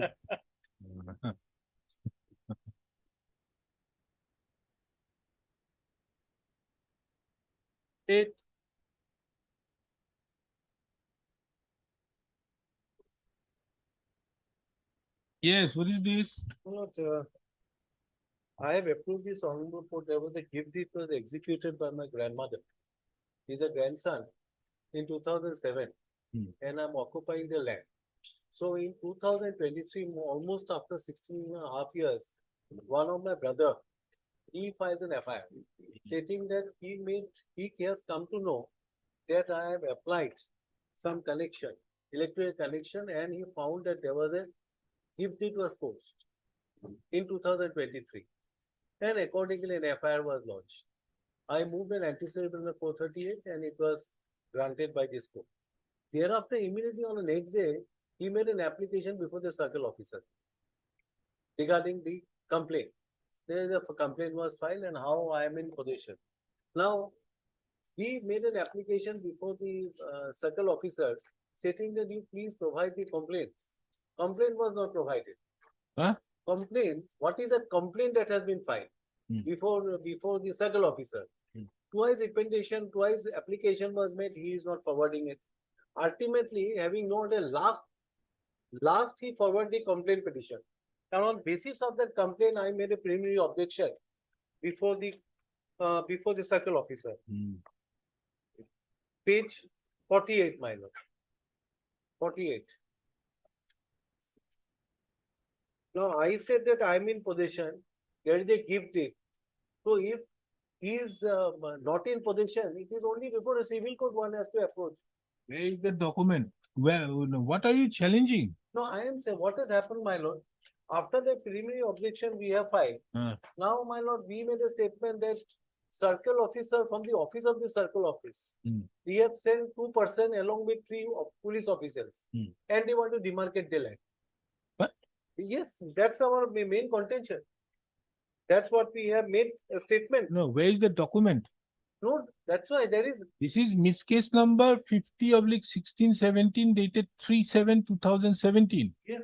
You were asked, you are Tridip Chaudhary. I am Tridip Chaudhary, my lord. Has been filed, registered, and in the pin of the undersigned on the strength of a complaint petition here. In the matter, you are required to appear with all relevant documents within 10 days and file it. And then what happens? My lord, then if we made an application for him that we want to, what is the complaint that has been filed? Then? And ultimately, my lord, complaint was handed over to us. So you filed your reply. I filed a preliminary objection at page 48. Page 48. When this preliminary objection was pending, my lord, then, my lord, from his office, along with 2 officers from police station has been sent to my place for demarcation. That's our whole case, my lord. Yes. What is this? Demarcation business? Now, my lord, we made the private party as also a party, but I think, my lord, you have taken a step. on usual step you have taken. No. Why should we do all these things now? What is this demarcation business? Instruction awaited, Lordship. Huh? Instruction not received, Lordship. Why do you need an instruction? Don't go ahead. Where is the application for demarcation?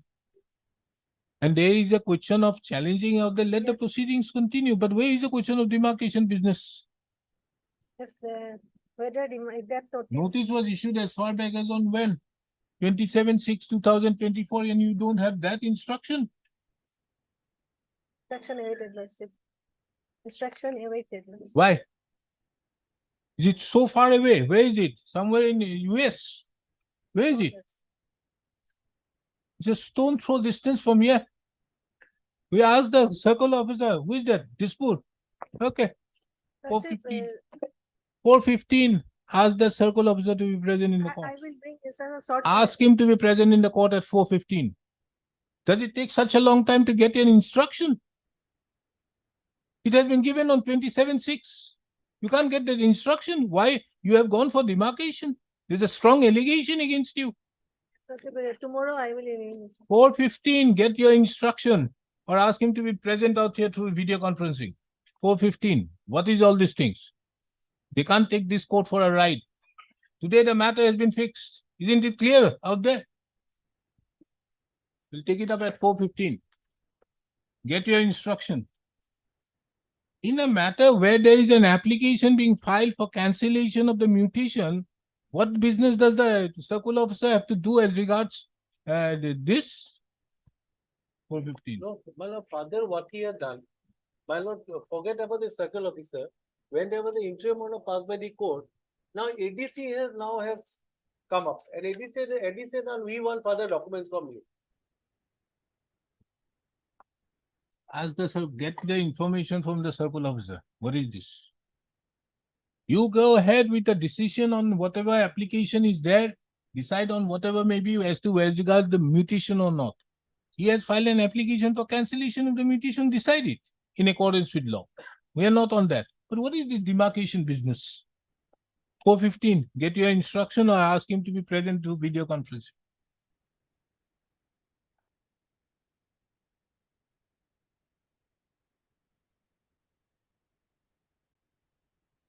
What is that matter, Mr. In Doctor? this case, we have challenged the decision of the insurance ombudsman directing the insurance company to pay 15 lakh rupees the policy amount to the respondent number 2, Lordship, who was the husband of the life assured. In a nutshell, Lordship, fact is that in the year 2010, Lordship, 23rd March 2010, one proposal was submitted in the name of Aisha Khatun, Lordship. And policy was issued on 15th April 2010 of 15 lakh rupees. And death was reported that Aisha Khatun was died on 10/2/2011. Thereafter, Lordship, during investigation by the insurance company, they have found that Where is the order? page 43, Lordship.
So what is wrong? In this case, Lordship, my basic point before your Lordship, the procedure adopted by Insurance Ombudsman is behold the rules framed under the Redressal of Public Grievance Rule 1998 Lordship. Lordship, as per this rule, Lordship, may I produce this one?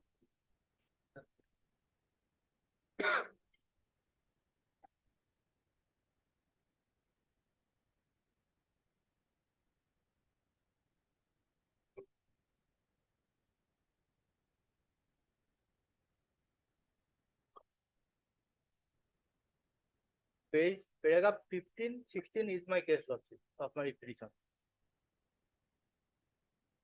Lordship, Insurance Ombudsman has been constituted under this rule, Lordship, and this Shall act as a counselor and mediator in matters which are in terms of the reference and if requested to do so by mutual agreement by the ombudsman, manner in which a complaint. You are referring to? the Insurance Ombudsman, Lordship, initially, Lordship, that it has to be, Lordship, act as a counselor or mediator, the prime object of the Insurance Ombudsman. And second, Lordship, clause 6, Lordship.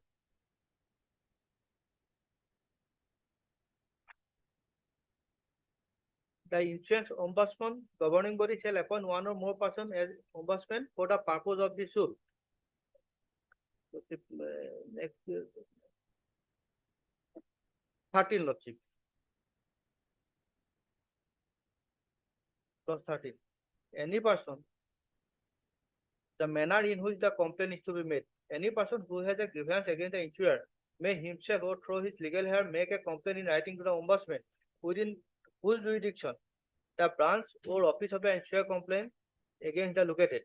The complaint shall be in writing duly signed by the complainant or through his legal heir and shall state clearly the name and address of the complainant, the name of the branch office of the insurer against which complaint is made, the fact giving rise to the complaint so and so. See, no complaint to the ombudsman shall lie unless the complainant had, before making the complaint to the insurer, made a written representation. I am not on that, Lordship. Now, Lordship, clause 14 is important in my case, and this is my submission before your Lordship. The ombudsman to act fairly and equitably. The ombudsman may, if he deems fit, adopt a procedure other than mentioned in sub-rule 1 and 2 of Rule 13 for dealing with a claim, provided that the ombudsman may ask for parties for necessary paper in support of their respective claim, and where he considers necessary, he may collect factual information available with the insurance company. But in this case, Lordship, the procedure which was adopted by the insurance company was not to say as a fairly and equitably. They have sought for some confidential information, some from police station, and some other parties as reflected in this order. And that was Not from other parties, only from the police. And that was behind the back of the petitioner's company. And petitioner company never got any opportunity to controvert that the documents which they have. Otherwise also, these documents are there, which categorically show that it is right. Yes. Heard Mr. P.P. Datta, the learned counsel, appearing on behalf of the petitioner. Mr. S.D. Purkaister appears on behalf of the respondents. The instant writ petition has been filed challenging the order dated 30/9/2013 passed by the Insurance Ombudsman at Guwahati Center, whereby the state authority had directed the applicant, the petitioner herein, to settle the claim of the claimant, who is the respondent herein, within a period of 15 days from the receipt of the letter of within 15 days from the date of receipt of the letter of acceptance of the award from the complainant. It was also directed that in the circumstance the said amount is not paid, and interest at the rate of 8% per annum on the settlement amount with effect from the date of submission of the claim papers till the date on which the settlement amount is to be released. For deciding the said dispute, this court finds it relevant to take note of the brief facts on the basis of which the claim proceeding and the instant writ proceedings have been filed. The respondent herein, the respondent number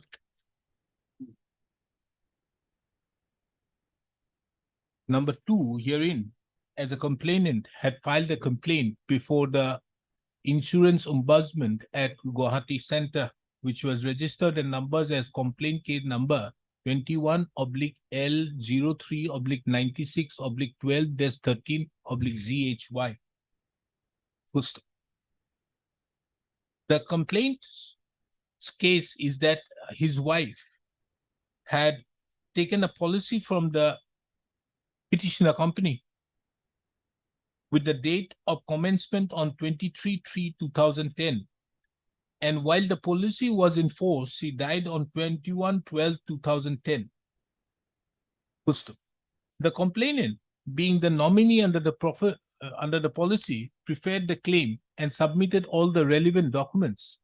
But the petitioner company had repudiated the claim and communicated the decision by the communication letter by the letter dated 14/6/2012. In support of the complainant's case, the complainant have enclosed the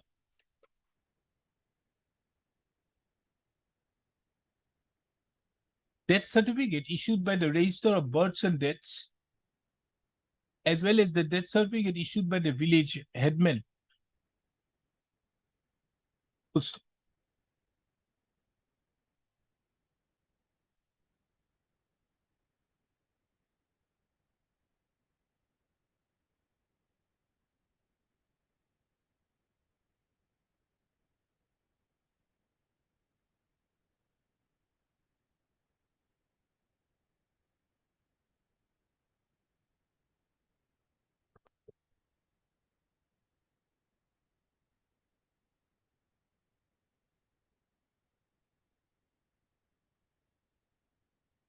In addition to that,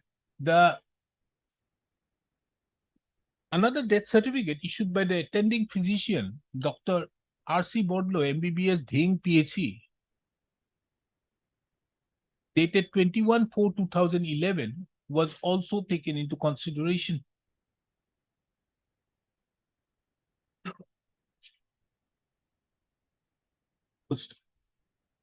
The petitioner company, however, the case of the petitioner company, on the other hand, was that the wife of the complainant had expired on 7/3/2010. That is 16 days prior to the date on which the wife of the complainant had allegedly signed the application of insurance dated 23/3/2010. In that regard, an investigation was carried out, and it could be learned from the postmortem report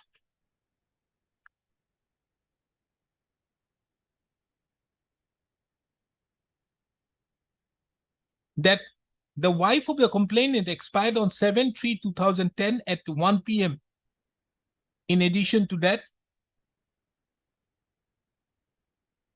the GD entry of Bhongagar PS, GD number 172, dated 7/3/2010, was also placed by the petitioner company before the insurance ombudsman to justify that the insurance contract was entered into by committing fraud, inasmuch as the person in whose favor the insurance was made was dead 16 days prior to the entering into the insurance contract. The learned insurance ombudsman, however, taking into account the materials on record, came to an opinion that the wife of the complainant expired on 21/12/2010 at 4 p.m. and as such directed that the petitioner company should complete the process of the claim within 15 days from the date of receipt of the letter of acceptance of the award from the complainant. And Further directed payment of interest at the rate of 8% per annum. I've heard Mr. P.P. Dottal of the Learned Counsel appearing on behalf of the petitioner, who submitted that the reason why the petitioner company has approached this court is on account of the fact that the Learned Insurance Ombudsman did not proceed in the manner stipulated in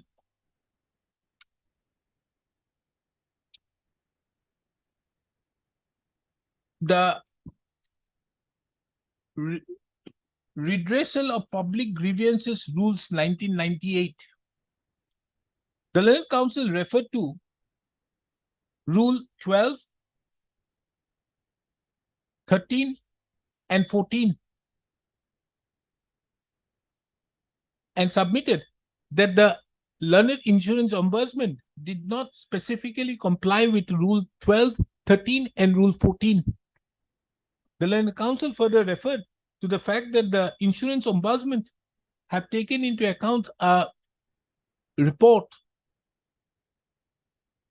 from the officer in charge of Dhing Police Station behind the back of the petitioner,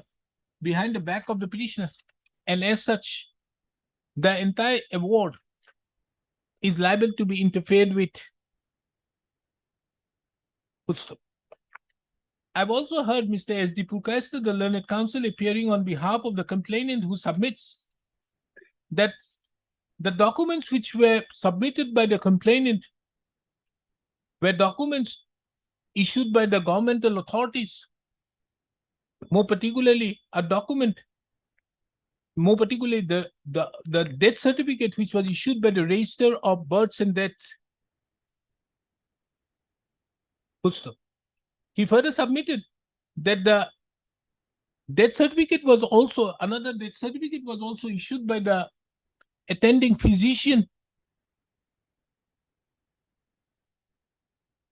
wherein it was categorically stated that he had advised the wife of the complainant, who was suffering from chest pain, to be taken to the BP Civil Hospital, Nagaon. But she died due to myocardial infarctions on that day, that is on 21/12/2010 at 4 p.m.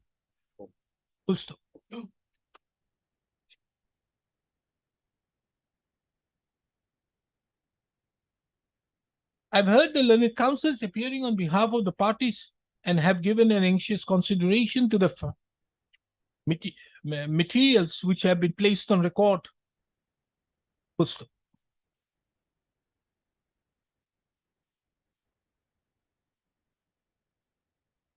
I point out the postmortem report, page 3341. That is to the Adjudication, the husband name has been mentioned. But in the postmortem report, Lordship, so in the first category, the wife name is wife of Adjudication, but in third column, and the name of the constable by whom brought the and the relative. Constable name K. Chaudhary, and next Azizul. Again, Lordship will find by whom identification before medical officer. In the said column also, the name was, one is Homegard and another is Azizul. That Azizul and Azizul, Lordship, they have interchange in order to, Lordship, make confusion to report the company. This is my submission. Huh? Then Azizul was the husband of the life assured, Lordship. And she was in fact died on 7th of March 2010 prior to that policy, but policy was. How did the policy have come into being? For policy, there's a inner name of dead person is a Nagaon, Lordship. Lordship will astonish that how this fraud was committed. This is the reason of very fraud reason, Lordship. I'm not concerned with that fraud, but how did your agent do it? Lordship, agent do it on the basis of proposal, Lordship. How? There may be, Lordship, some. So take up your action against the proposal. Will take, Lordship, but Then have you taken any action against the agent? yes, Lordship, that, What action have you taken that against is, the agent? And he was sick, Lordship, from that case, Lordship. What action have you taken against the agent? Agent was, Lordship, terminated from our, Lordship, in the company. Where is it? Nothing is there. Here nothing, but I'm just pointing out, Lordship, how this systematic fraud has been done on the insurance company. Public money has been Siphonable Lordship. That's why we raised the point that the disputed question of fact that insurance company ought not to answer to No, decide. no, the disputed question of facts have been decided. The question is as to, the only question which arises out here is as to whether there was a mistake being committed by the authority. I'm only going to look. Lordship. No, the not- jurisdiction is very much there. And the certificate, the police, they have annexed the certificate on the Link police station. Lordship is see Lordship, the annexer in the affidavit filed by respond number 2, they have annexed. This is Lordship can see Lordship. Where? Page 11 of the on affidavit in opposition filed by respond number 2. This is the only paper Lordship forwarded from the police station. Which paper? Page? Page 11 Lordship. Got it Lordship. Of affidavit in opposition filed by respond number 2. Page 11, there is no document. That is part of the affidavit. An affidavit in opposition filed by respond number 2 Lordship. That is what? Page 11 is different. Here, we have Page 11 is a part of the writ petition of the affidavit. page 11 annexer L Lordship. I have locally verified against. Lordship got it? Where? No. Okay, I'm. This is also service copy Lordship.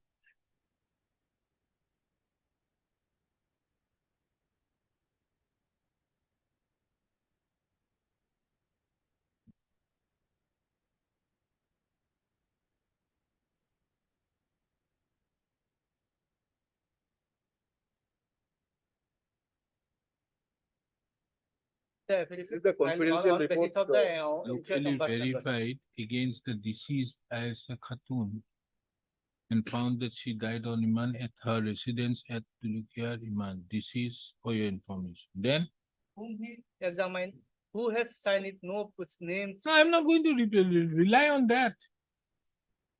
Your only problem is that. I'm not going to rely on that. Nothing. And if I may point out also page 31 and 32. 31 is the type copy of the GD entry, Where? page 31 of the writ petition.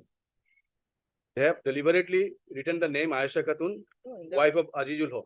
That was a typing page- mistake, but in the next It page. is not typing Page mistake. 31. Yes. Aisha Khatun, wife of Azizul Haq. In page 50, Page 30. page 30, Annexure 5. page 31 and 32. Lordship.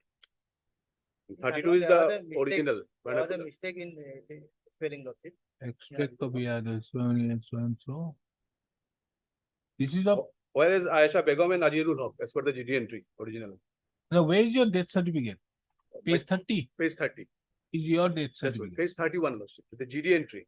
Ah. What they relied upon before the ombudsman. Hmm. Typed copy, they have written, typed it as Aisha Khatun, wife of Azizul Haq. Ah. Whereas actually it was Aisha Begum, Azizul Haq. Two different persons. Ajirul, not Ajirul. Azizul, Ajirul. But they are trying to say that Azizul and Ajirul and Aisha Khatun and Aisha Begum are same. Now, what is the proof? The vernacular Lordship, it is Ajirul. And court, Laner ombudsman below has. It's Aisha Begum. Why have you written Aisha Khatun? Yes. They have not approved. Why? That was mistake Lordship in typing. Non Lordship. mistake. There is some In reason page why. 52 Lordship, 32 Lordship, there is a vernacular Lordship.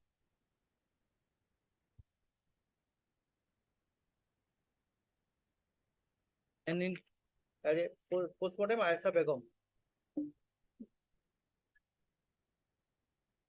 This is in conformity with the postmortem report. Aisha Begum, Ajirul.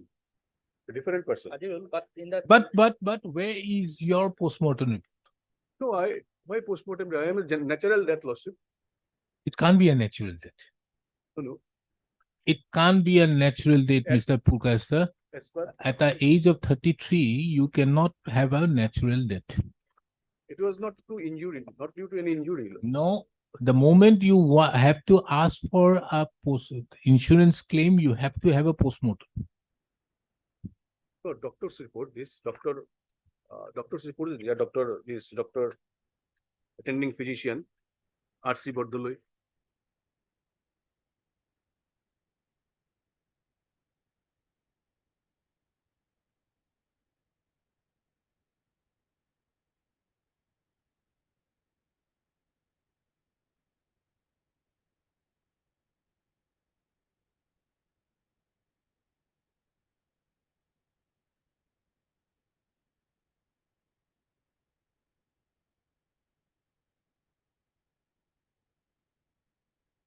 all village name, constituencies, all are same, except that Azizul or Azizul, and Ayesha Khatun, Ayesha Begum. I have annexed the Putaris also, wherein I have categorically made a statement, except the Ayesha Khatun, wife of Azizul Haq, none other. I've heard the learned counsels appearing on behalf of the petitioners and have given an anxious consideration to the materials on record. The only ground, also, from the materials on record, it is seen that the learned ombudsman have duly decided on the basis of the materials placed before the said ombudsman authority.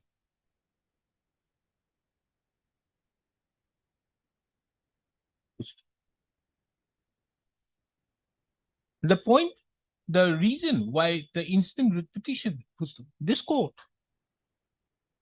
in exercise of the powers under judicial review, would not like to enter into the merits, but of the dispute.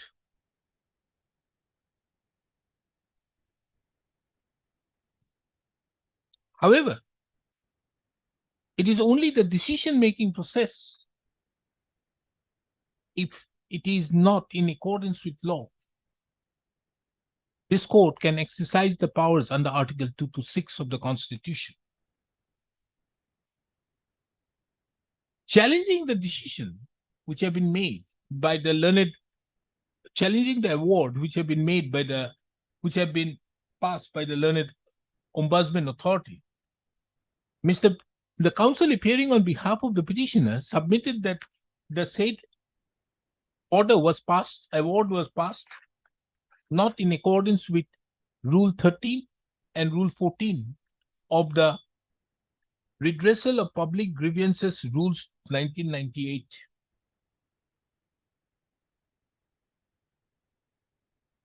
Rule 13 and 14 of the said rules being relevant is reproduced hereunder.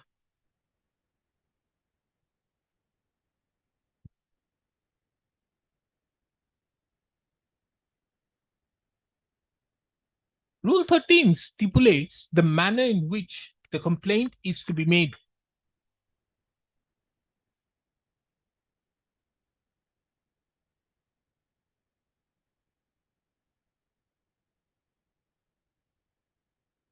The manner in which the complaint was made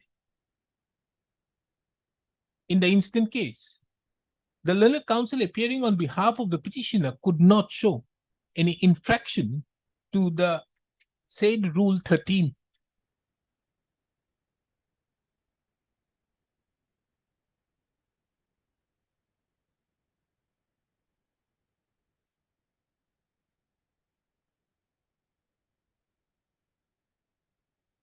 Rule 14 categorically stipulates that the ombudsman is to act fairly and equitably.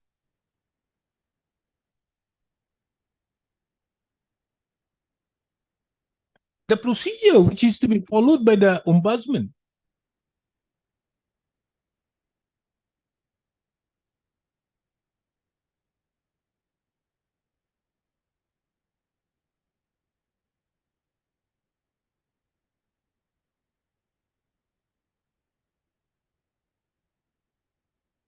is a procedure which the ombudsman deems it fit.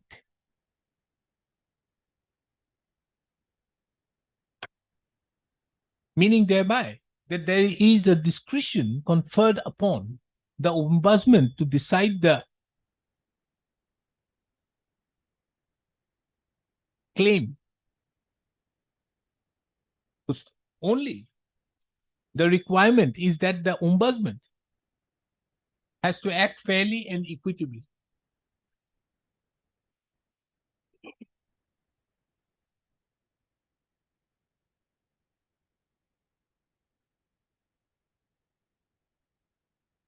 In the instant case, it is seen that the ombudsman have taken into account the documents which were placed by the complainant, as well as also the response, as well as the petitioner company,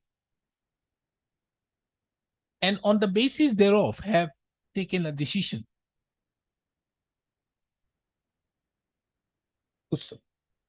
However, in order to be additionally sure, the ombudsman also had sought for an inquiry from the officer in charge of the Dhing police station.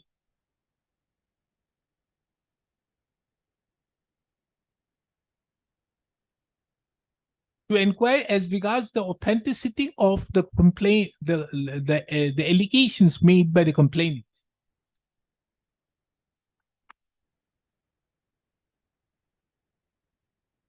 This was done so by the learned ombudsman authority to be additionally sure that it is deciding the said dispute of the claim.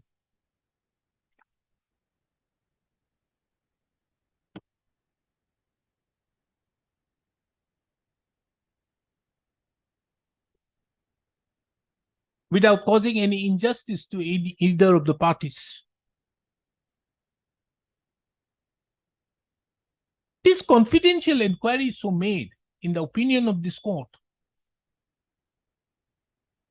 does not affect the adjudication so made by the learned ombudsman authority, taking into account that on the other aspects also, the learned ombudsman authority have duly given the opinion.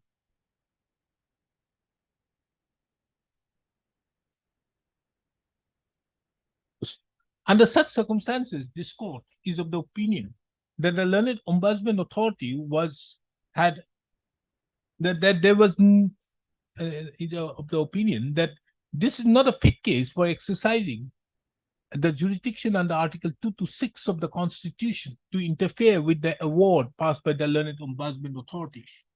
Accordingly, the instant petition stands dismissed with cost. Much obliged.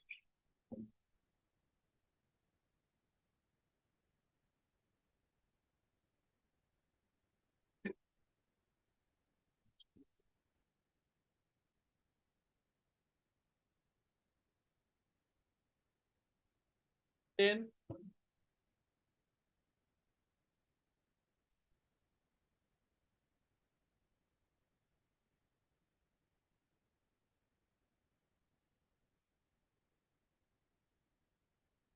Maybe.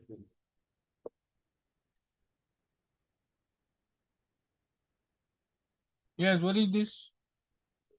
The custodial death case, madam, the petitioner, madam, pays for compensation for Huh? custodial death, madam. The petitioner pays for compensation, madam, for custodial death. Her husband died in the jail, Nagaon jail, madam. The year, madam, 2016, madam. Her husband was a life convict, my lord, and since 24/9/2004, my lord, he was in jail at Nagaon, my lord. Died on, my lord, 24/2016, my lord. By one UTB, Muhammad Farooq Ahmed, who was admitted into the jail on 18/4/2016.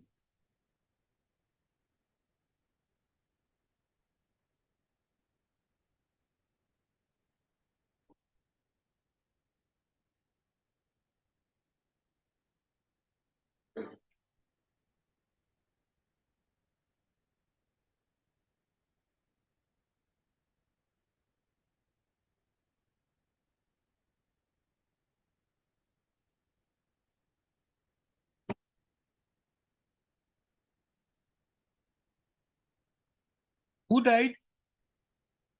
Husband of the petitioner, like. Huh? Husband of the petitioner. What is the name? Ali. And how did it happen?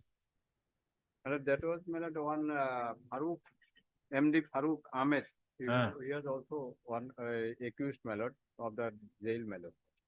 And violently attacked when the Manikali was sleeping at that time, my lord, he was attacked By Farooq by Farooq in the jail, my lord. in the jail. So what is your case? My lord, That he did not provide the proper security. That is your case. petitioner saying that due to negligence on the part of the state government, my Huh? due to the negligence on the part of the home department, my lord, her husband was died in the custody of the police, jail custody. Complete.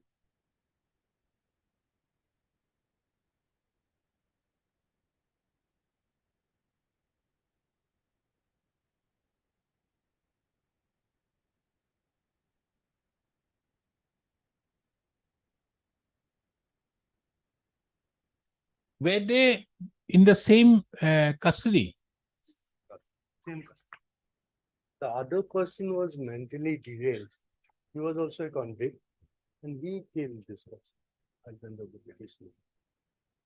But why did you keep a mentally derailed person with them?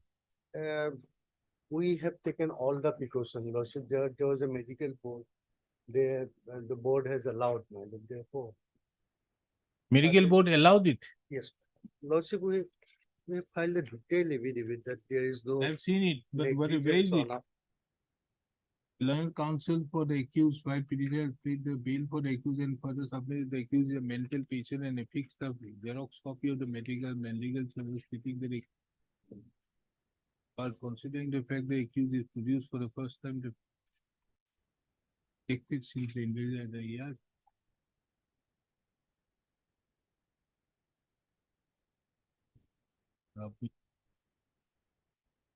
And where's the report? I wanted to request your kindly arrange to depute a psychiatrist. When was this order passed on? 18/4/2016, 19/4. Sick prisoners as so and so. And treatment of undersigned.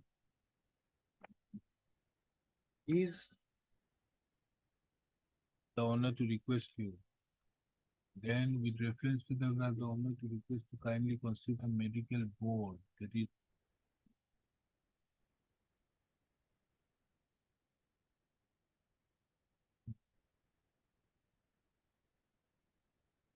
on the 390. You are hereby asked to appear before the undersigned.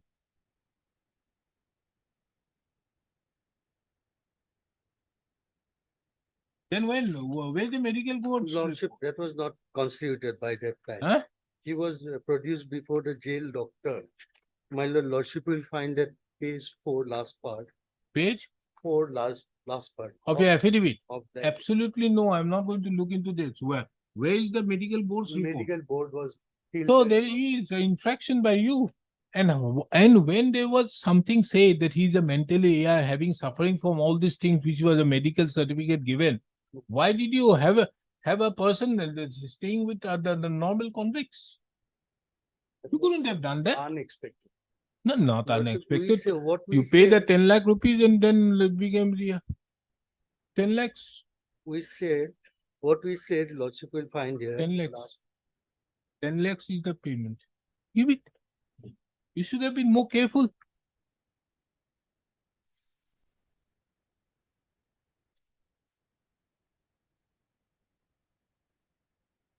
How much you are asking?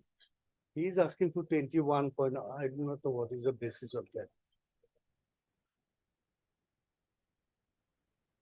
What was the age of Manikali? 50, madam. Huh? 50 years. 50 at the time of death. 50. 50 years. And he was in life in imprisonment. Yes. So, was he liable to be released? What is he going to do? Allegation is, he was murdered one person, my lord, and in prison in the jail, but that is. If it is a case of murder, it's a different aspect. Right. But if it is a case of a mentally derailed person doing it, it's another aspect. Which one is there? Which one do you want to adopt? File for against the state government, my lord. Huh? Can file for against the state government, my lord.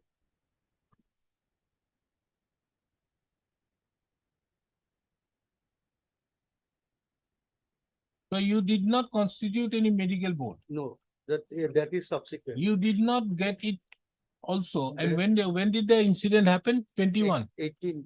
Incident happened. No, not 18. 24, 2006. 24. Yes. Huh? 204, 2016. 20. 2016. When did the incident happen? Incident happened on 2004, 2016, my lord, 24. At 12:30 PM. at 12:30 p.m.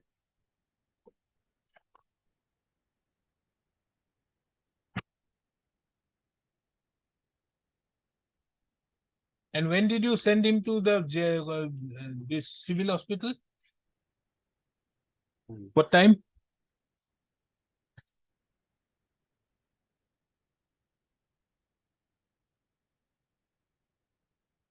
Where is the postmortem report? My lord, page 14 to 16, my lord.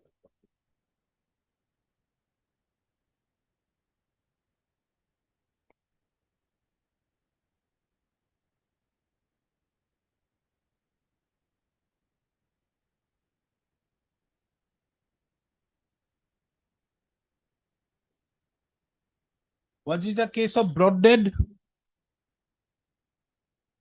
Was it a case of broad dead?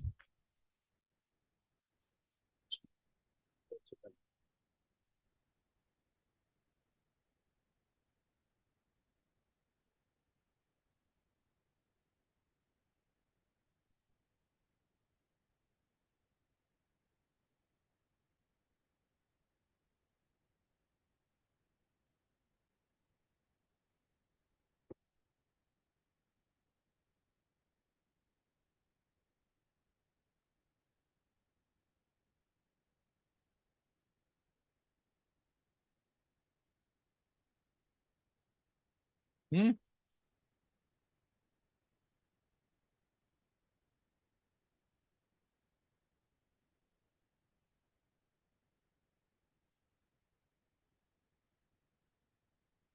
When it was categorically dispatched date and hour of the That is yeah, from the, date and hour arrival of the dead house 22 at 1:40. Examination 20.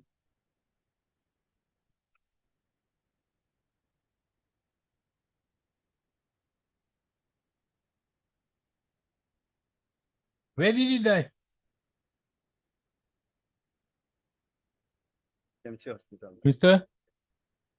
Where did he die? Those time.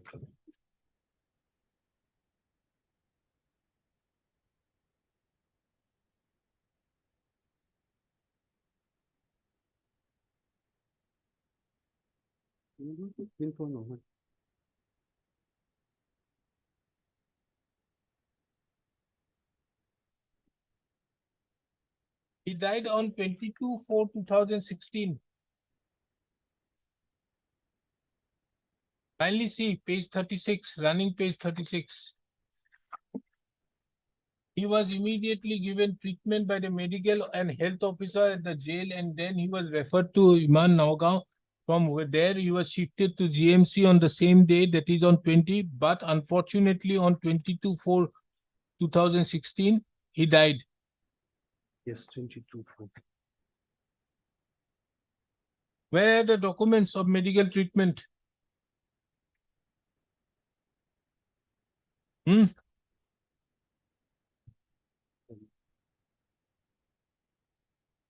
Was there any magistral inquiry? That of course is silent. Everything is silent about The life convict, so forget about that. Anyways, he is already there in the jail. Why should the state be bothered? Is that the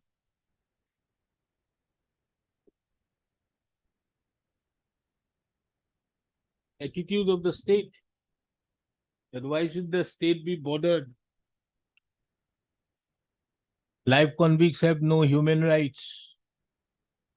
Article 21 is also suspended in respect of life convicts.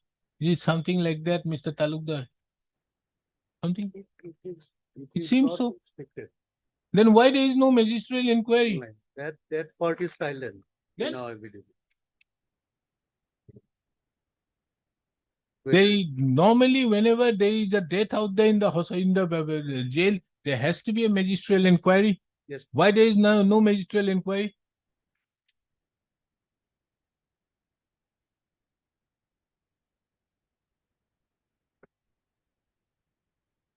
Give an affidavit, say that the live convicts have no right under Article 21.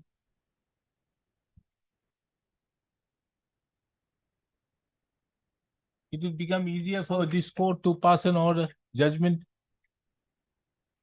Some inquiry is there, my lord, because these are the notices of the inquiry. First of all, there was a specific direction passed on 18/4/2016 stating that this is the person who is suffering from medical care. And his bail was rejected. His bail was rejected, so therefore you were to have to be more careful. When the order was clear to that effect, how could you have allowed another person who is having some mental problems out there to remain in that? Now, another thing is, this happened in 2016? And at that point of time, did the public, this Person with Disabilities Act had come in? And if it is a Person with Disabilities Act have come in, can you lodge him along with others? Because in some way I have seen, my lord, there was no separate sale for this. So don't keep him. You should have asked them to kindly grant him the bail if you have no separate thing. So,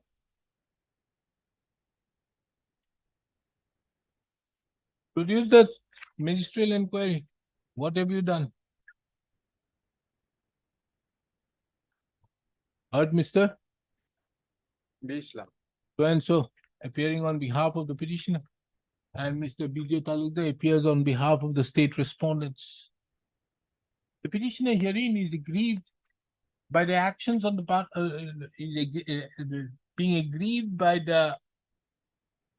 being aggrieved on account of the death caused to her husband,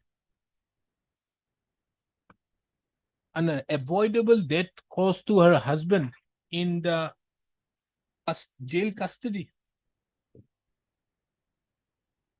have approached this court seeking compensation. The respondent state have filed an affidavit. However, the contents of the said affidavit does not seem to be satisfactory. It is seen that there is nothing mentioned as to whether there was any magisterial inquiry as regards the death of the person, death of the husband of the petitioner. The records also do not show as to what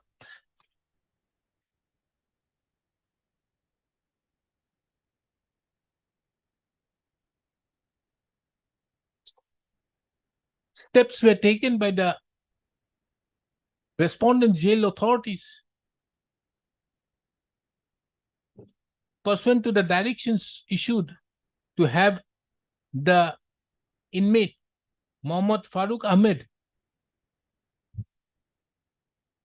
be evaluated by a psychiatrist. It is seen only that there were certain requests being made by the Superintendent Special Jail Nagaon for constitution of a medical board or sending a psychiatrist for examination of Mohammad Farooq Ahmed. There is no materials on record as to show as to why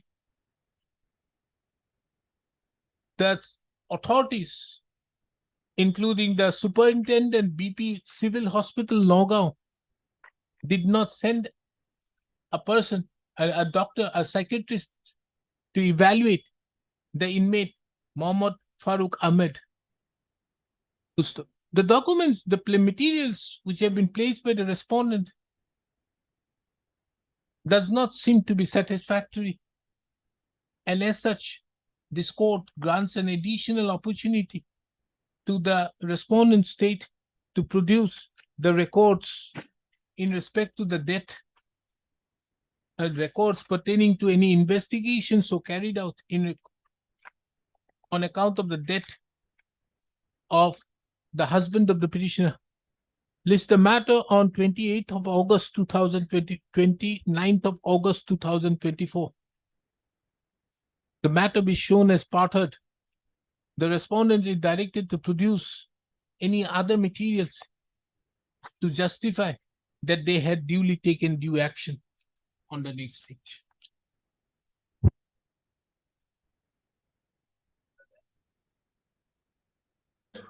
And be listed on the here at the top of the list.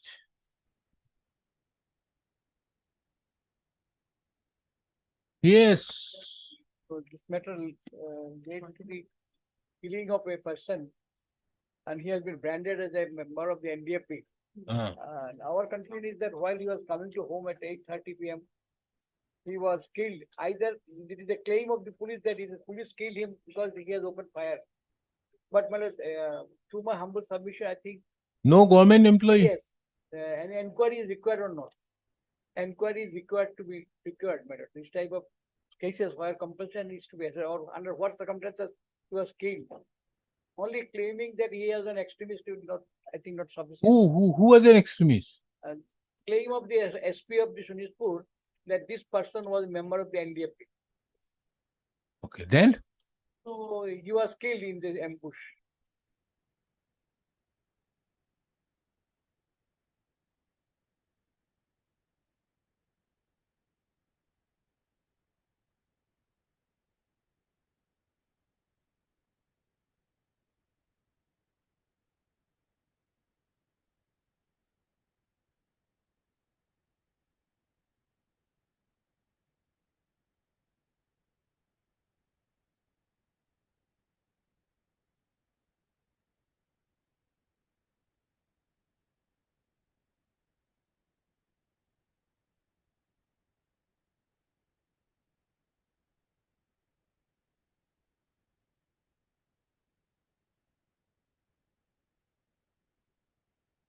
you are claiming on behalf of Nelson Guerra. Husband of the petitioner.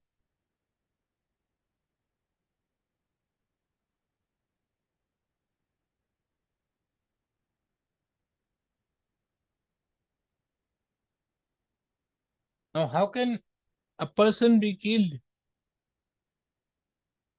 An investigation, who isn't it required for any investigation? But earlier when we have done, I have done so many cases regarding the killing extremist mallet during Alpha operation. And in each case, Honorable High Court has then directed to the either Tata Judge or the Eleka District Session Judge to cause an inquiry. And on the basis of the report, matter was decided. I think that is the fair thing. In fact, these matters should have been decided immediately, no? I think 2009 laws. Died in 2009. It's very difficult now. And it is my fault that I ought to have been pointed out to the court while matter was admitted. Not only that, you also approached officers. But they are the poorest of the poor, 7 years. downtrodden person, and they have made so many letters to the DC, etc. Ultimately, he made a representative to the chief secretary, Home Secretary, nothing was done. As a last resort, my lord, they have approached us, and we had to give this help at least, my lord.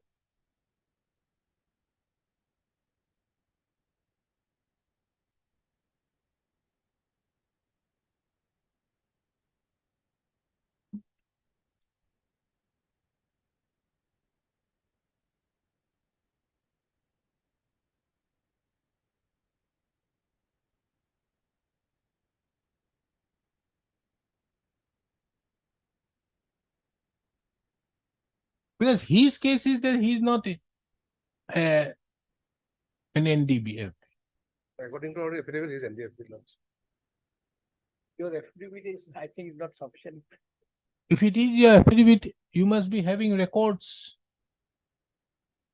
If you are so certain that he is an NDAB, you must be having some records somehow. How will the person say that he is an NDAB? Tell me. In our affidavit, Lordship, we have, as I've read your affidavit. That they in this discriminately fired out there, then you fired out there, and 2 persons dead bodies were found, and so and so. But your affidavit does not show that these persons fired. A very short affidavit. I've read it. Your affidavit does not show that these persons fired. You said that there were 3 persons, of which they fired when you asked them to stop. And you also returned the fire. And thereafter, 2 persons, there were 2 persons, then you made a search and found that the 2 dead bodies. His case is that in view of a fight between NDFB and the army, he was a person who had nothing to do. In our affidavit, Lordship, we have mentioned that both these persons were NDFB cadres. That is how? How did you say? Do you have the enlistment rolls of the NDFB cadre? Tell me. There has to be some basis. File your affidavit, bring on record what is the basis on which you have stated that they are NDFB. Some records will be there. You can't come up with this in this manner. Let's say somebody NDFB. Because that is also, you see, a person who have been not an NDFB, he have marked as a terrorist out there. There is a lot of stigma attached also. Apart from this thing, isn't it, Mr. Miswas? Yes, yes. So, remove that stigma, give him the compensation. It's not much, 3 lakhs only. I leave it to your lordship, whatever. No, that is the In 3 this lakhs. case, Assam government scheme is 3 lakhs. 3 lakhs. So that is it. For that to brand somebody as NDFB, unless you have documents to show that he is NDFB, there was no inquiry. Nothing has been done. Lekho. In the affidavit, Lordship, as per available PS records. As per, Available PS records, both this is also, you produce the PS records. Lekho. Heard Mr. S.C. Biswas, the learned counsel, appearing on behalf of the petitioner, and Mr. N. Goswami appearing on behalf of the state respondents. The petitioner has filed the instant writ petition seeking ex gratia compensation on account of the death of her husband, who was a cultivator as per the petitioner, and died on account of a cross-firing between the army and the NDFB, army and the NDFB militants.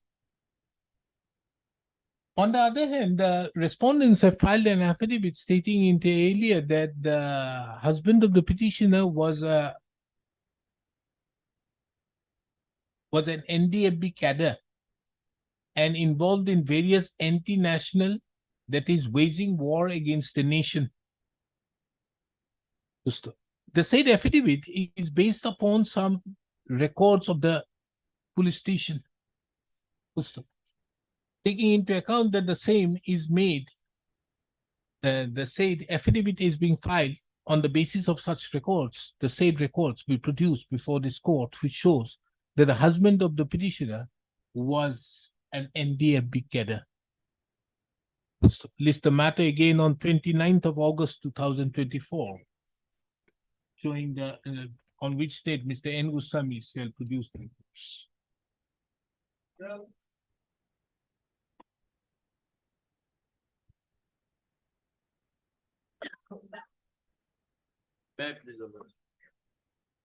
Petitioner are erosion affected family approached before the government for allotment and settlement of what?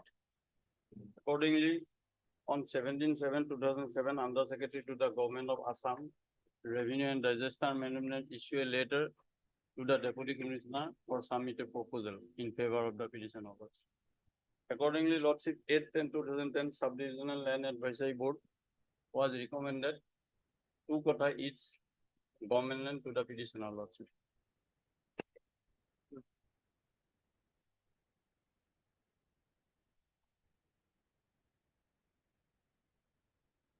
Yes, then The petitioner had also filed a representation 2/9/2014. Then Respondent and authority have not taken any action in this regard, Lord. you want settlement. I have not settled, Lord. Should not be directing a survey for assessment of the premium on the allotted settled land and issuance of patta towards the land settled in favor of the petitioner covered by dark number so and so. Rule issue and AR calling upon the respondents in respect of allotment and settlement of land in favor of the petitioner by the so and so that the conscience. What is the affidavit? So the phase 4 or affidavit law. VGR petitioners have enforced the VGR land law. Lordship, similar That is situated the answer. case also. Has been possessing the said 2 kathas of land after being allotted here.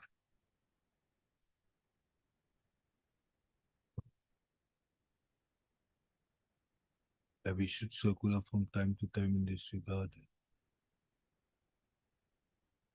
Of settlement of the policy.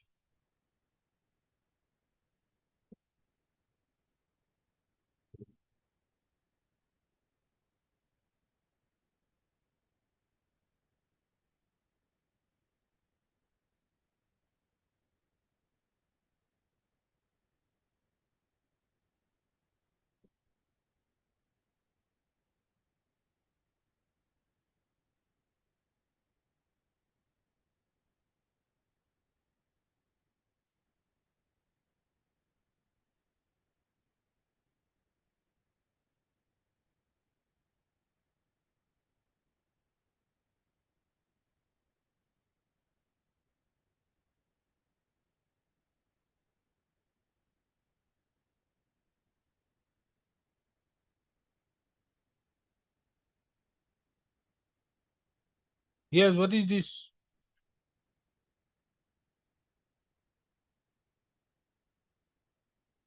You are erosion affected. Yes.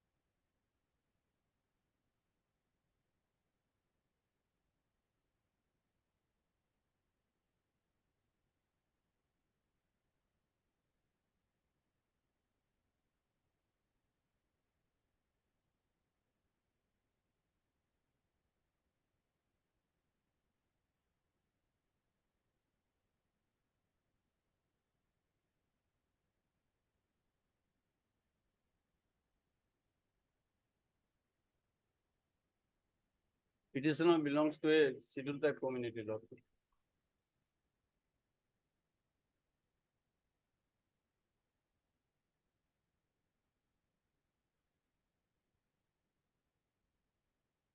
Now, you tell me one thing.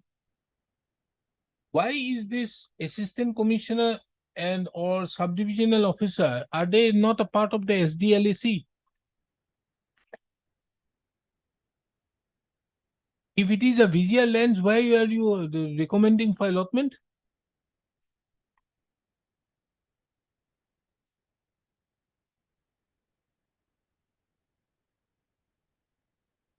And what actions are you taking in terms with that particular provision for removing those people from the visual land as per the land policy 2019? Is it your categorical stand that, and more particularly now, in view of the land policy of 2019, you cannot? Where's that land policy again?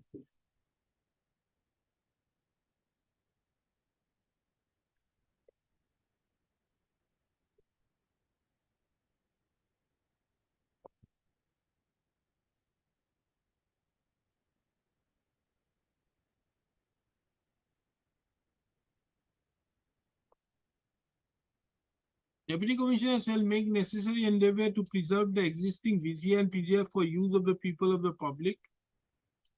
Henceforth, the land under VGR will not be further decreased by way of de-reservation and allotment, etc., except for public purposes under special circumstances as defined by judicial pronouncements. Then,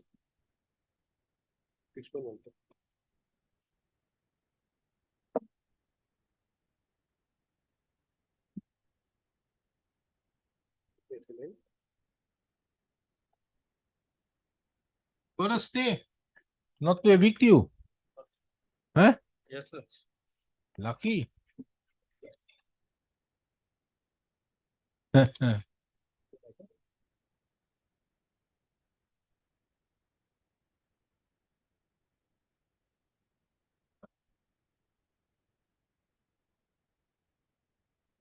The land has not been allotted to you.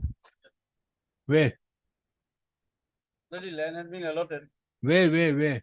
Only Sapuri Lordship. Under Show me which document by which you have been allotted. Annexure C, page 13 Lordship.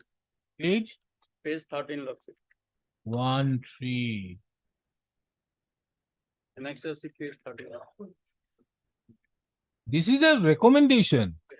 Then this is, you have not been allotted the land. Lordship, area of land is mentioned Lordship, 2 Kotha Lordship. Understood, Mr. Counsel, but this is only a recommendation. If they are to subdivisional officer, what is this? They are the friends of the Iman. Welcome all as for the discussion in the Iman will be proved.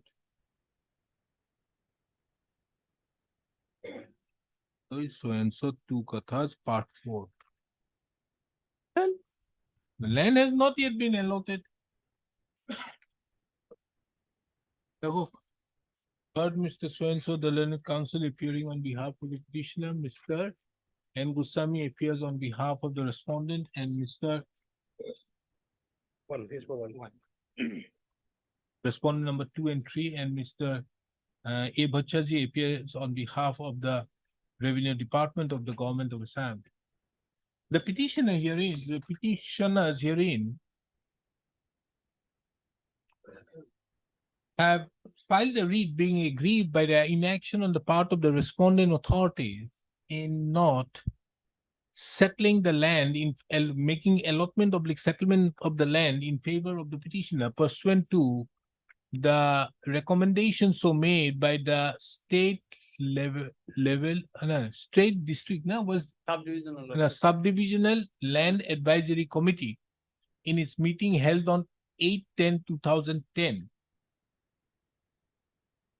whereby both the petitioners have been recommended to be entitled to settlement of 2 katha each in Dag number part 14 of village Mohoguli Sapori under Moza Dhokwakhana in the district of Dhemaji. Dhemaji, not Lakhimpur. Full stop. This court have duly taken note of that the affidavit which has been filed by the respondent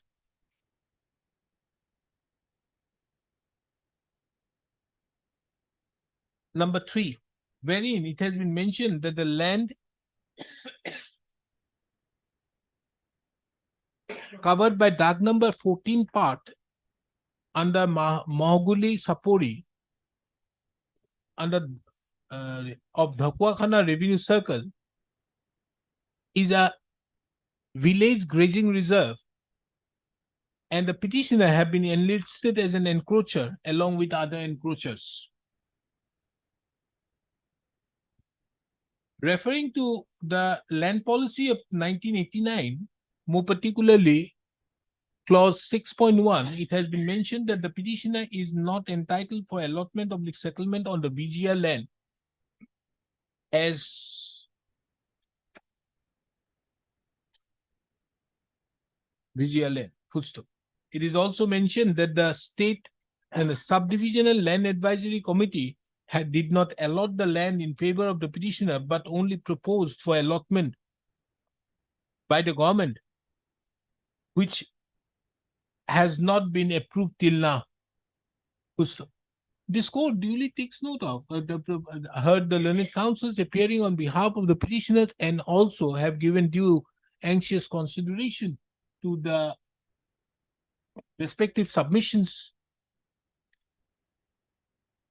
The law is well settled in the case by the Supreme Court in the case of Jaspal Singh versus State of Punjab.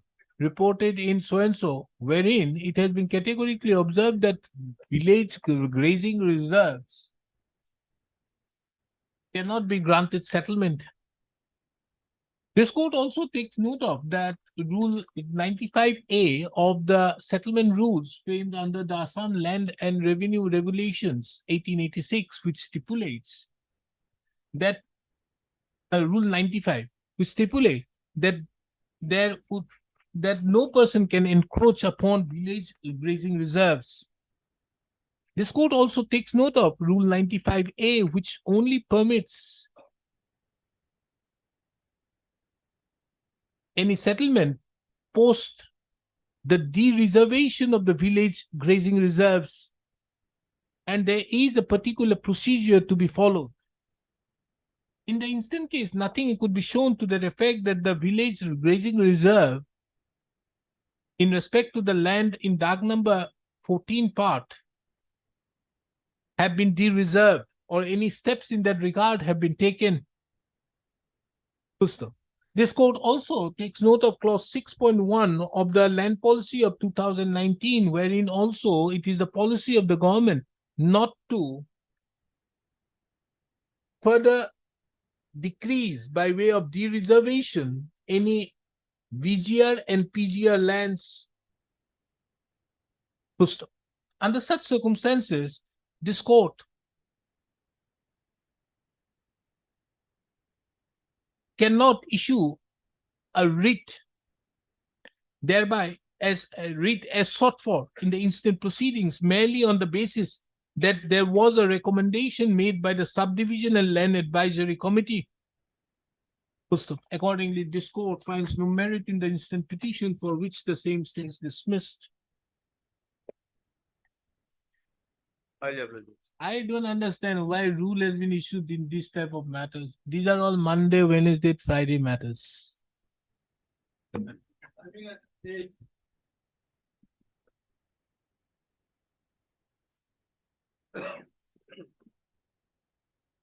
Yes, what is this? The circle officer sent the instruction rightly on 26/7 Friday to the senior government office. But unfortunately, it was misplaced. Got it? And now I have. Fantastic.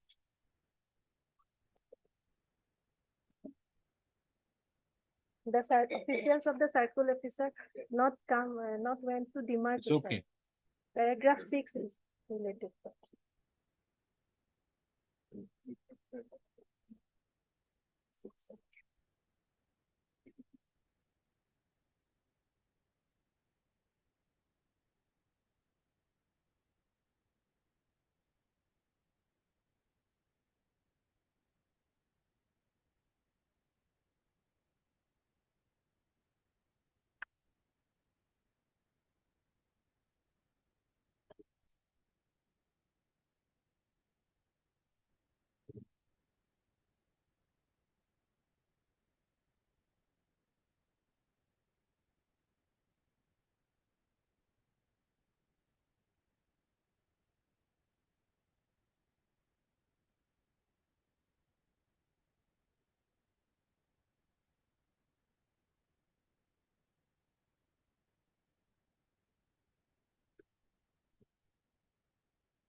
Why did you take steps by usual process?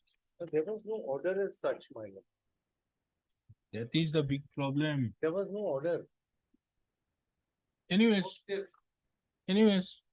your only anxiety, you see, they can very well decide, let them decide. No problem.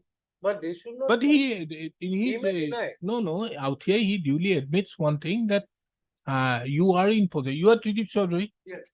You are in possession of this particular plot of land in Dag number 289, 290 old and corresponding to new Dag number 428 and 429 of Patta number 23. Right, correct. You are in possession. Now, my lord, if I'm in position and the other side is not in position, so lordship is ever under 41. What he can do it, he will send it before the appropriate civil court. Why? 41, kindly see. No, he can very well go No, into. he can decide. You know, I am not saying that he cannot decide, my lord. I am not on that. I am where is the power to for demarcation of No, that? he's not going to demarcate. I He don't won't. mind. No, no, Mr. Das. The land revenue staff along with the IO only went out there to ascertain who is in possession, because there are two facets for the purpose of mutation. One is whether you have title, and the second is possession. These Right. are the two requirements, twin requirements of it. So they have ascertained who is in possession. As regards the others, they will decide who has the title. And if there is any dispute, they can very well decide what to. That's the position. The instant writ petition heard Mr. D. Das, the learned senior counsel, assisted by Mr.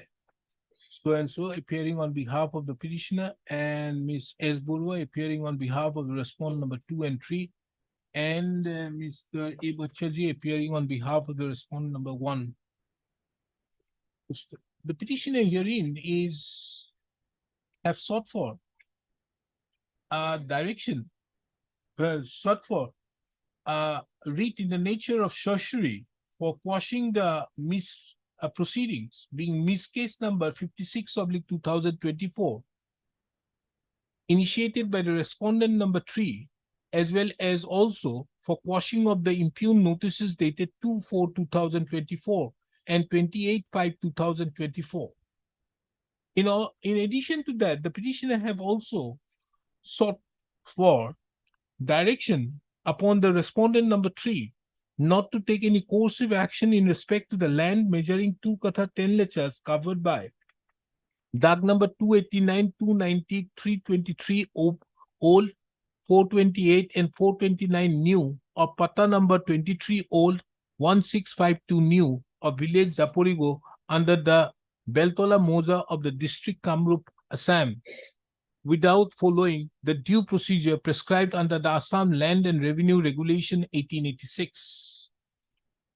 Full stop.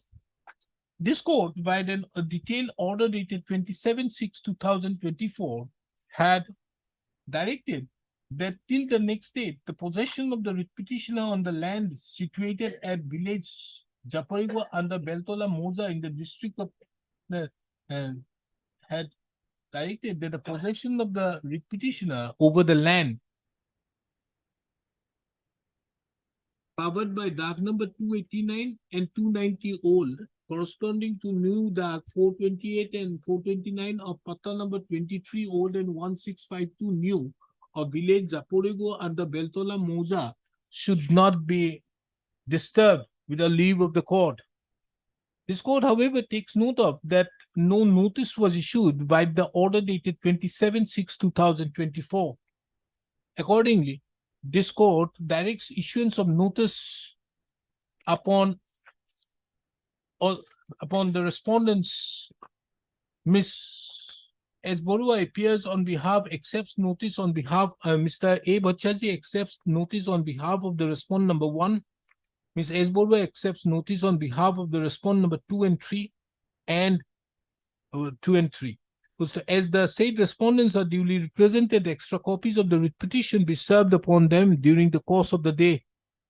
As regards the respondent number 4, the petitioner is directed to take steps by way of dusty, routed through the registry of this court, and file an affidavit of service on or before the next date. The notice herein is made returnable on 12th of August 2024.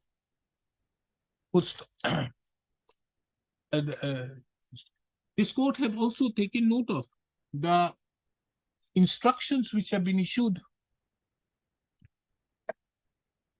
in respect to the instant writ petition by the respondent number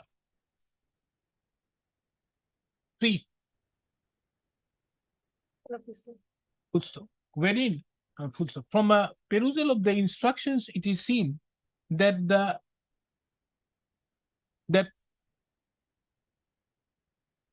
investigating officer of PS case number 205/2023 have visited the land in question along with the LR staff in view of the filing of the criminal case by the respondent number 4. Full stop. On the said date, when the said officials visited, the petitioner has shown certain objection and as such the LR staff has left the disputed land. It has also been mentioned that the petitioner, as per the revenue record, is in possession of the land covered by dark number 289 and 290 old and corresponding to new dark number 428 and 429 of PP of Pata number 23 old 1652 new of village Zaporigo under Beltola Moza in the district of Kamrup Metro Assam. First, taking into account that the disputes involved in the instant proceedings, this court directs that the respondent revenue authorities shall not take any action for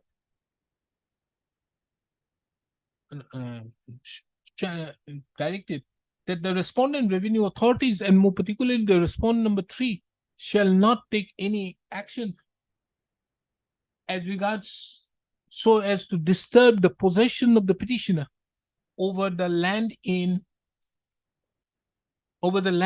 as aforementioned till the next date. The instructions which have been placed before this court is kept on record and marked with the letter X. You want to place it by way of an affidavit? The instructions which have been produced is returned to be again produced to return to Miss S. Dorua, the learned counsel, to be produced by way of to be brought on record by way of an affidavit on or before the next date. It is, however, made clear that the respondent authorities would be at liberty to proceed with the mutation proceedings. Being Miss case number so and so, huh?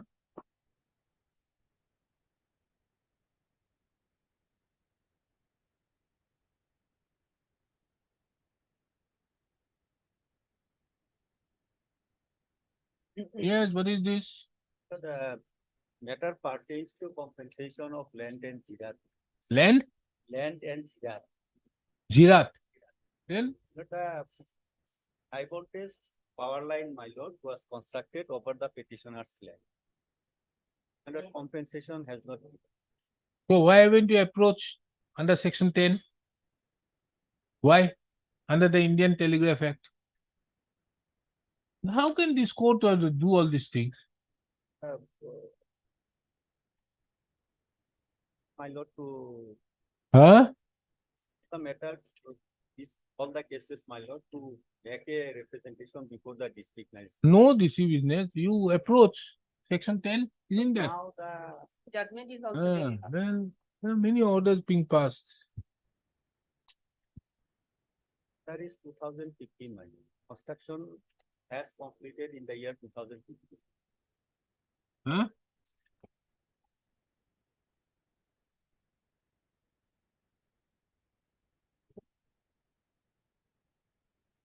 Paragraph number 28, your lordship. Coming to the question of compensation payable to the landowners for such uses of the land, it is to be noted that by virtue of section 164 of the Act of Iman, the provisions of the Indian has been made applicable. Which act? Act of 2003 is? Electricity. Electricity Act? Yes. Yeah, provisions of the Iman has been made applicable. And having been made applicable in the matter of construction of overhead by the license, section 10 deals with so and so, so and so. Agreed by the quantum of compensation, there is nothing in the Act of Iman in the act of iman that would prevent them from approaching the court, like with the rights of the prisoner being right under the injury.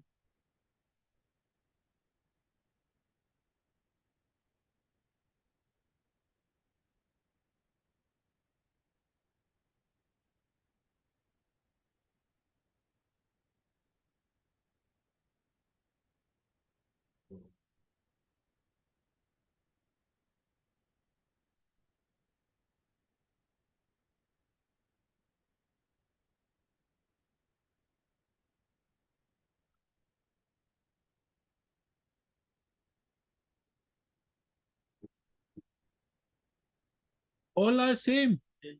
Identical matter. IA is, my lord, This is as regards Number 13, your lordship, that is pertaining to power grid, your lordship. That is why he has filed one this case. Yes, did the power item grid- number 58. Today's list. Today's list that has come as IA, your lordship, item number 58. number 6272, my lord. WPC number 6272, 6272. 6272, There is 6272. an IA, my lord, to implement the power grid as a necessary party. You want to implead? That is IA. Their name has not been shown in the cause list, your lordship. That's why. Okay, we remove this for the time being. The others are in respect to the same. Same. Heard, Mr. So S. Ahmed, the learned counsel appearing on behalf of the petitioner, and Ms. K. Phukan, K. Phukan appears on behalf of the Assam AGCL. Assam Assam Electricity Grid Corporation Limited. Assam Electricity Grid Corporation Limited. Yes, sir. Now you appear for three on Assam Electricity Grid Corporation Limited as well as its officials. Ms. A. Gayan appears on behalf of the Union of India. And no department for union, the deputy commissioner, nobody for deputy commissioner. Okay, none appears on behalf of the deputy commissioner. None appear, Mr. A. Bhattacharjee appears on behalf of the Revenue Department of the Government of Assam. And Mr. S. Bulwa, SR Bulwa appears on behalf of the Deputy District Commissioner, concerned Deputy District Commissioner. It is all Baksa, na? The Okay, yeah. District Commissioner Baksa, as well as for the Circle Officer Baksa. The petitioners herein, in the batch of writ petitions, are aggrieved by the non-receipt of, non-payment of the jirat, as well as also of the adequate compensation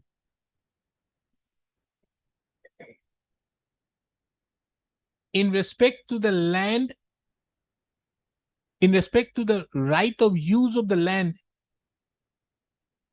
which was acquired by the respondent authorities.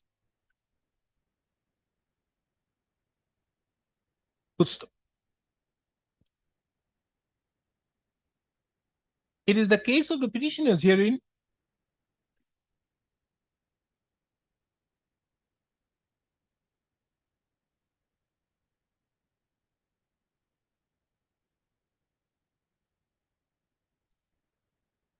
that though land acquisition compensation was paid. No, my lord. No, no, you say out here. No, your lordship. Some- In some cases, your lordship, in Jiten Boro case, item number Jiten Boro case is 16. There he got, your lordship, 1,98,800 rupees, your lordship. Okay. Now it is the case of some of the petitioners that they have received some certain amount on account of the value of the land. But there is no compensation paid on account of the jirat. In respect to some of the other petitioners, they are yet to receive any compensation. This court duly takes note of that by virtue of section 164 of the Electricity Act 2003. The provisions of the Indian Telegraph Act 1885 have been made applicable in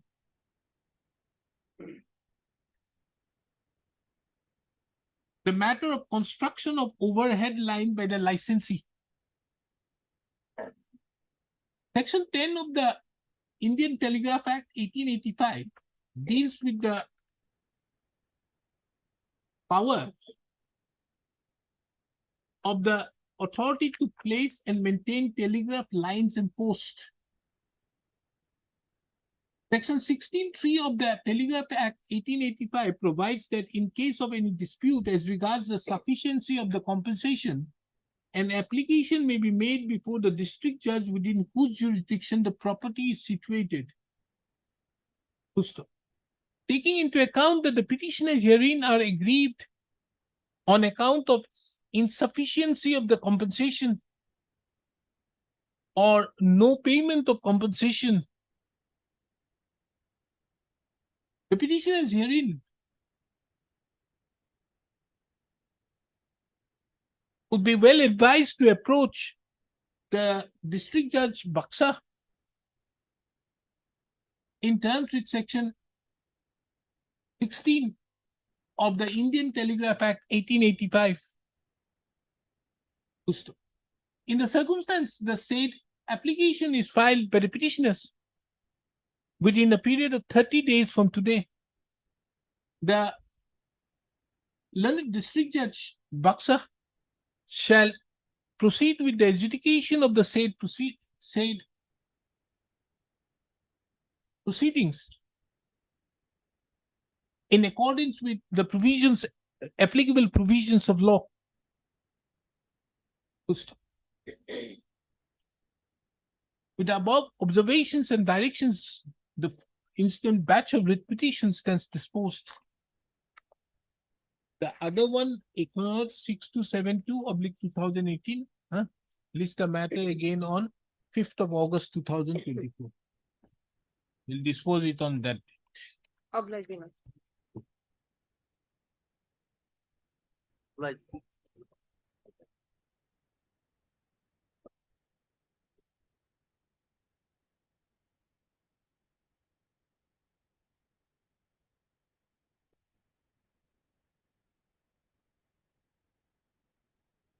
Yes, what is this matter? The series matter?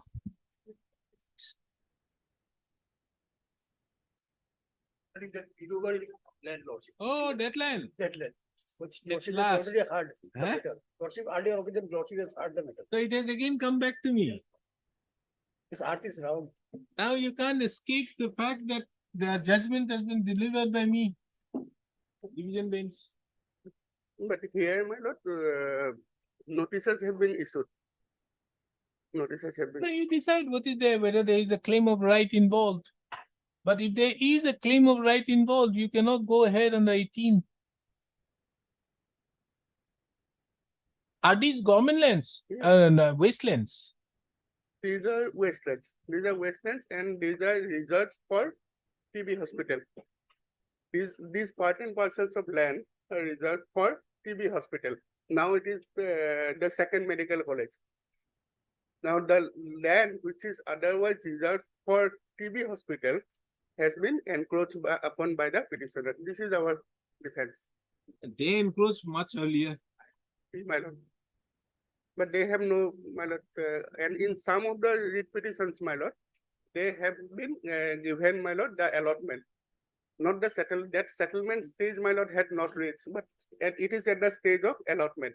But again, now the government has taken a decision to cancel that allotment in view of urgent need of land for construction of. Give them land somewhere else. For that, they will have to, my lord, make an application, my lord, seeking alternative plot of land, which they have not. So then the question would be, it is not that are these people indigenous people? That, my lord, as of now. You see, as per rules, clause 14, the state has the power to grant or refuse. There is nothing mentioned under what parameters. Yes, 14.3. yes. And if there is no parameters being given, what is the basis? It has to be based, then one has to apply the principle of proportionality. It's proportionality, but the fact, my lord, remains that That you have a better cause for which the land is required. because, and my lord, the problem is that, my lord, now definitely, my lord, if they are, they make a, my lord, they lay a claim before the government that look, I am in possession of government land, unauthorized occupation, so kindly allot me. If at the most I am to be evicted, so kindly give me allotment in some place, some other place. That is for rehabilitation, we normally say. But the problem is that, my lord, due to scarcity of land in the Guwahati city, it is not possible. Now they are in that corner, my lord. That they want land within that area only. Which, my lord, this honorable They court- don't have a right Right, absolutely. for there. That, yes. But can you evict under Rule 18? Rule 18, yes. How? We have issued notices, yes. So what? They have a bona fide claim of right involved. The bona fide claim of right, since, my lord, here the pleadings are complete. Lordship can take, my lord, adjudicate upon it, whether they have bona fide claim or not. No, I'm not going to look into it. You see, that is the difference. What has happened all this while is it a bona fide claim? I'm not here to decide whether they have a bona fide claim. I'm only to see as to whether there is a bona fide claim of right involved. That's it. The moment it is there, Rule 18 is out. So Rule 18 is out. So therefore, in Salakuddin, Lordship has categorically held that paragraph 63, that for the purpose of invoking the provisions of Rule 18, issuance of notice is a must. Otherwise, my lord, because outrightly we could have, my lord, evicted them, just like we have done in Silsako. And But in then some also other- you have to decide, decide. if they reply out there, you are to decide whether there is a bona fide claim of right involved. Because And they I've are, dealt with it. What will be a bona fide claim of right yes, involved? they are, my lord, because in Salakuddin, my lord, the reference was whether notice, if at all, is required to be issued or not. Now, Salakuddin has been answered to that. Now, at the most, my lord, what I find, my lord, dictum in Kamalakanta Deka may come to their rescue, my lord, so far as, my lord, raising of a bona fide claim of right is concerned. Not a bona fide claim of right involved. The moment the bona fide, there is a prima facie case. So therefore, my lord, who is going to decide that? I lay a claim before the Who? court. That's what, my lord. You are going to decide that. So then, Lord, When they reply, you are going to decide that. But the moment it is comes out there, you find out, yes, there is a bona fide claim of right involved. Then you can't take any action out there.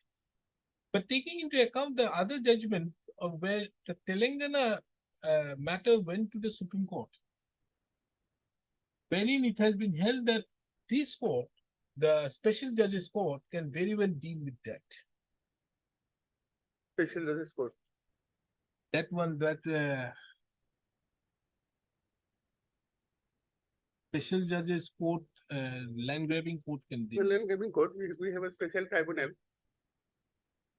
But then again, my lord, it will be a question of, again, my lord, laying, we have to draw other, my lord, proceedings of land grabbing against them. It will In again, case of land grabbing, they have no right over the land. Matter over. The definition is very clear. If they have reside, if they were under, they've entered the land with permission, then it's a different thing. If without permission, they have entered matter goes. the You throw them out. difficulty is that But that is why you need to activate that proceedings properly, land grabbing. But here, my lord, since the authorities had already taken an action, my lord, that they had conducted an exercise under Rule 18. Of course, here, my lord, notices have been issued to each and every petition. It is not But that have they come up with the finding that there is no bona fide claim of right involved? no.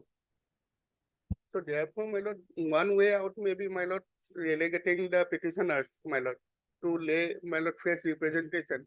before the deputy commissioner, district commissioner. Pursuant to the notice. Pursuant to the notice, the DC will, my lord, act upon it within a time frame, my lord. If no bona fide claim is there, my lord, DC will reject, my lord. A very claim of right in. Therefore, my lord, no bona fide claim No, of right. no, there's a major difference out there. That is why I'm saying, all this while, everybody have been deciding here. I was also under the impression of the bona fide claim, bona fide claim. We are not bothered to that. Once it is bona fide claim of right involved, revenue jurisdiction is out. It is the jurisdiction of the revenue through the land grabbing. That is one. Because civil code, otherwise, my lord, 154A is there. Lordship has. But no. 154 is there. But the 154 you have, first of all, that full bench comes in. But apart from that, the Legal Act is there. Yes. Yes. The Land Grabbing Act is the subsequent act, Yes. which will override 154A. Or are you saying that 150 Land Grabbing Act is bad? No, just if you say we will take it. Because, my lord, it has been, my lord, You see, these pending since a long time, these matters, my lord. The Yes. difficulty is that, my lord, because, my lord, because I, you see, one has to. I am going by the realities in the ground. That day, Mr. Borpudari, I was going through this a particular website of UK Supreme Court. So there, it was deciding on alternative remedy vis-a-vis judicial review.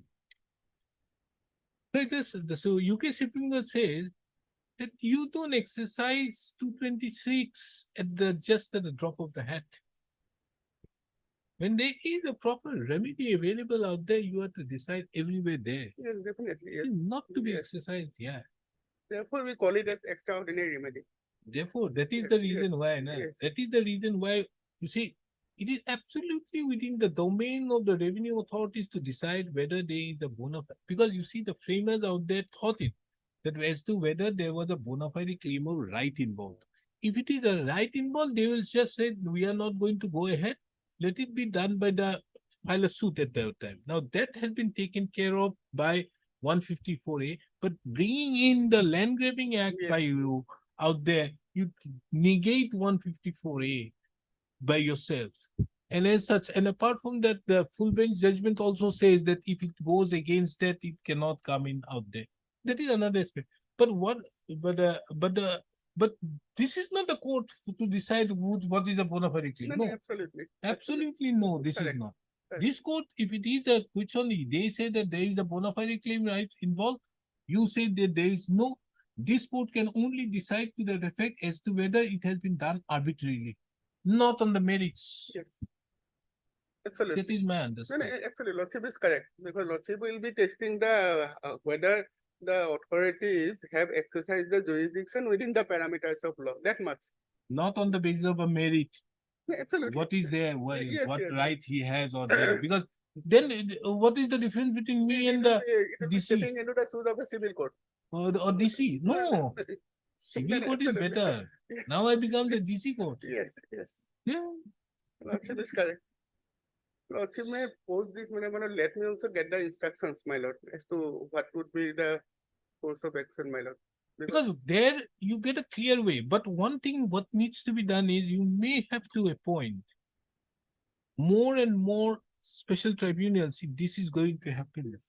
You want to vacate, you get it done. Because that is one thing which is required. Because unnecessarily, there are today also, just for example, I was dealing with Mr. Mahmood's matter. Unnecessary. You can't get a stay for Korea without having a single piece of document. Absolutely. So far as VGR, roadside land, or my lord, other reserve categories of land, Lordship has made it clear in Salakutin. You need only to decide as to whether it has been de-reserved or not. That's all. If it is not de-reserved, you throw him out. He cannot have a bona fide right of involvement. And in respect to wastelands, I also made it clear that you cannot claim otherwise. The legitimate expectation will only come in if you have applied. Yes. And here, some of the petitioners have applied, and in case of some of the petitioners, matter went to the level of allotment. Now, the authorities has again conducted an exercise whereby, my lord, everything has been recalled. At one point of time, haphazardly, my lord, allotment. Later on, my lord, authorities found that no, this land could not have been allotted. Of course, not settled. That word I must, my lord. So it has not reached final settlement because regulation lordship is well aware, my lord, regulation do not envisage a concept of allotment. It's a settlement. So it is not yet settled. So their rights have not yet been crystallized. Otherwise, if a plot of land has been settled, of course, my lord, 18.2 will never come. No, therefore, Yeah. if you read it, your land policy very clearly, you give an allotment for 3 years, Yes, yes, and if he keeps on, then you settle. yes. It is allotment is always conditional. Now you have brought in the concept of allotment by way of this land policy. Land policy. But that is not a right of the, No. there is no patta issued or anything No to that. right, no right. Because he doesn't come within the ambit of a definition of regulation 8, either landholder or settlement holder, whatever it is. So he falls short to be fitted within that definition. Now this is the broad, my lord, spectrum of this series. So under that circumstances, Has anybody of the petitioners submitted their representation before the deputy commissioner? some of the petitioners have submitted and their representations have been, my lord, rejected. On the ground, settlement, they have sought for settlement. No, settlement is different. I'm not on that. That they have a bona fide claim of right now. No. To that extent, no And representation. therefore you cannot take action under Rule 18. Yes. Then if they submit out there, and that a decision is being taken by the deputy commissioner, whoever it is. That's right. Otherwise, this court has to take on the question of the conflicting claims as regards the proportionality, which will have again another far-reaching effect Therefore, my lord. So if lordship may be pleased to accommodate. as to us- whether your action as such that it is necessary to evict them for the better year, which will involve a lot of other aspects to be gone into. So now it is not their case that we are trying to forcefully evict it. Everything is going on peaceful manner. They also say, my lord, that of course they have challenged the notice. It is not their case that the notices are, my lord, without any jurisdiction. Their only claim is that, my lord, they have been residing there over a prolonged period of time. Thereby, some right have accrued in their favor, and so therefore they are entitled. That is their precise case. No, then if that be so, then I have to go into that aspect of the matter on proportionality. You may have a good case on that Yes, because as to whether the whose health interest department. whose interest is overriding, whether their interest or the interest of the public for, my lord, having a second medical college. But that is one aspect. But how do you take note of that whether the revenue authority can throw them out? No, revenue authority can definitely, because How? no, If there is a bona fide claim of right involved. that's what, my lord. Now, therefore, my lord, the pertinent question that calls for consideration will be who is going to decide that. You. So therefore, my lord, lordship may be pleased to pose this matter after 2 weeks, my lord. Let me also get the instructions, my lord. I have a, my lord. Well, you have to decide that. Bona fide Deliberation. claim of right No, involved. if I get clear instructions, my lord, definitely lordship will be pleased to dispose of the entire series, relegating, my lord, each and every petitioner to lay their representation before the deputy commissioner with, my lord, proper facts and figures that look, I am. No, it will be deemed that the petition, whatever you say, would be deemed that it is a notice giving them 15 days or 20 days to submit their representation. Yes. Until then, they will be protected. But since even now they are also protected. And in the also interim. giving an additional protection of from the disposal another 20 days. Yes. You can't just I think that dispose would and be the then just throw them out. better way out. Lordship may be Something pleased else, to- because Yeah, then absolutely that is correct. the only way out. Because But Mr. Yeah, you see, more particularly in view of that full bench judgment, you may have to take a call on having more 2-3 tribunals. Ambulance. Now the greatest difficulty is that, my lord, we are not having a special court in Assam. Special court in Assam. That is the appellate forum under the Land Grabbing Act. That is another thing for which you are moving 227 here. Yes. But these are mostly private. The government has not taken any action. And now, my lord, on papers. In my while I was practice, I never saw any of the case of the government going out there. Yes. No, They are not bothered. true. True, true, it's true. It is true. But government has to be serious. These No, type of it- lands, the absolutely. government is serious. A lot many have been done, my lord, for constitution of that appellate forum. It is at the stage of, my lord, appointing the chairperson, my lord, and the members of that. To that extent, my lord, the names of retired judges of this honorable court, my lord, have been, my lord, nominated. Now some have refused, my lord. So that is the difficulty. It is at that stage, my lord, it is hanging. And for that reason, my lord, people are coming in 227 or for that matter 226. The special tribunals, my lord, now we have at least one special tribunal in each district, my lord. So for that, my lord, it is not a difficulty. But again, my lord, then we have to have a proper mechanism. We have to have, my lord, sufficient amount of, my lord, government councils, my lord. Because You it is have flooded. government councils, but No, the it thing is is there, whether it- the government council gives interest, that is another big thing. Therefore, my lord, I am submitting on the ground realities, lordship will That I definitely- know, I have seen it. Lordship will I have seen definitely it, but strike a the balance, my problem lord. arises there.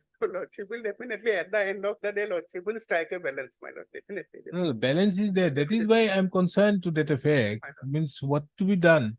Because if something is, only thing is there. Oh, that day I was also having a word. There is a most important requirement of having an appellate tribunal for these foreigners matter. See, what is happening? The High Court is flooded. We are not, so many matters. Every day there are 20 motions. Absolutely, one special DB has to be constituted only for that purpose. Yes. Every time. And, it is, and there is a lot of pendency of those matters. Absolutely correct. No, sir is correct. No, sir is correct. So something, if it is not done of having anything out there, it will have a far-reaching consequences. Because with due respect, the limited interference which Muslim Mondal held is no longer being exercised. It is having a far-reaching consequences. Anyways, May I pray, my lord, lordship, for 1 week accommodation, my lord, subject to. Hmm? But today it is, my lord, so I send it to the division bench, the matter comes here. No, my lord, it was at one point of time in the division bench. It has been again, my lord, I relegated said to it the. to the division bench, na? I heard this. He wanted the same order like 7/2/2000. Now, when the matter was heard before the division bench, honorable division bench said that, how come this matter have come to the division bench? We'll send it again to the single bench. This is how, my lord, things got transpired. Lordship may be pleased to post it on 6th of August, my lord, if it is not inconvenient, my lord. Where is my order?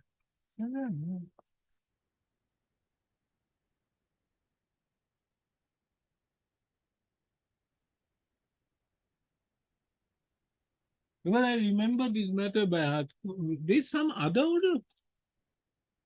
I was dealing with it, Yes, Mr. yes, Dhar. yes, yes. I remember. No, at one point of time, lordship has. Why my there is lord, not a yeah, single order of mine? I think lordship's order is in WPC 3715 of 2020. That is what I'm looking into. Not a single order of mine. How is it possible? This happened sometime in 2023. Yes, we remember, my lord. Lordship has, my lord, entire bunch of repetition, my lord, lordship has. Viewed that since the instructions are stated to have been received by the government, Categorical order that this bunch of batch of repetitions, my lord, are to be listed before the honorable division bench. Order is My lord, in view of the PIL. In view of the PIL. In view of somewhere the is PIL. there, but that order is not missing. You see, from 25/7/2022, the next order is on 29/9/2023. What happened in between? 423 should be there, lordship. Huh? Lordship's order, 11? 2023. That lordship passed the order. আৰু বেলেগ কোনোবা কেছত আছিল ইয়াত নাই দেখোন ৰেকৰ্ডত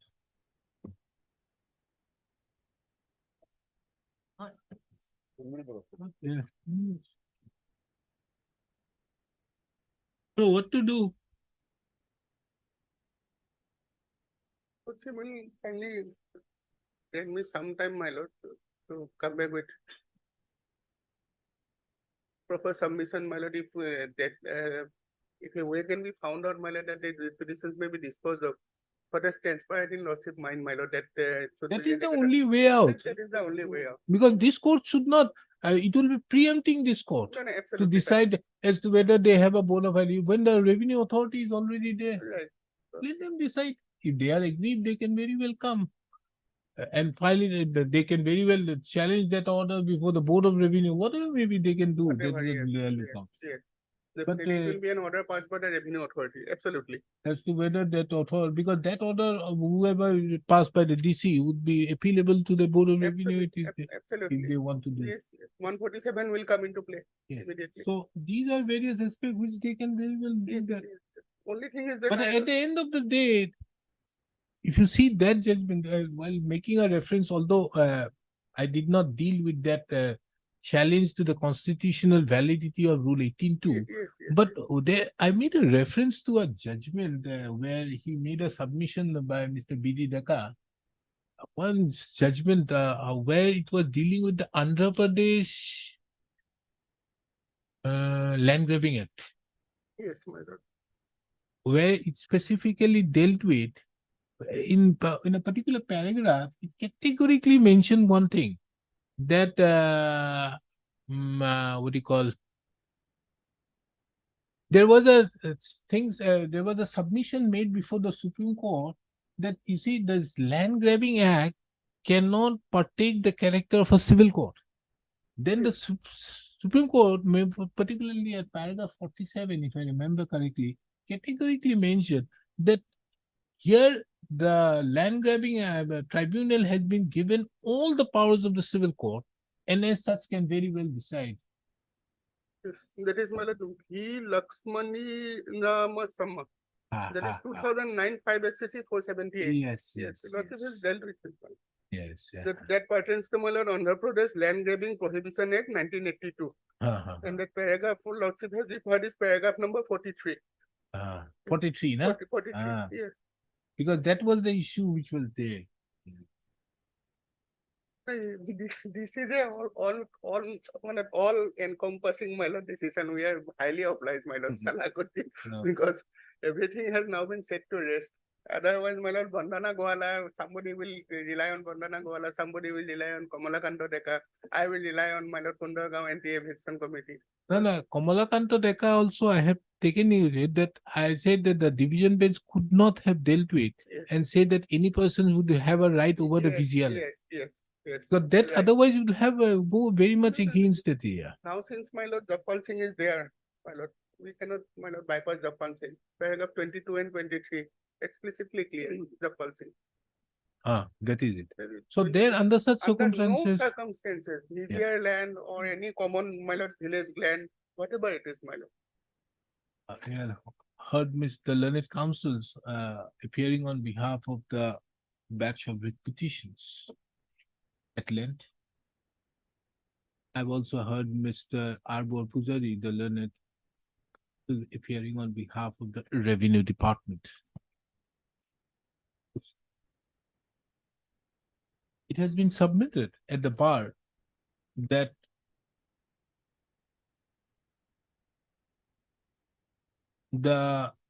no replies or representations have been submitted by the petitioners to the Deputy Commissioner,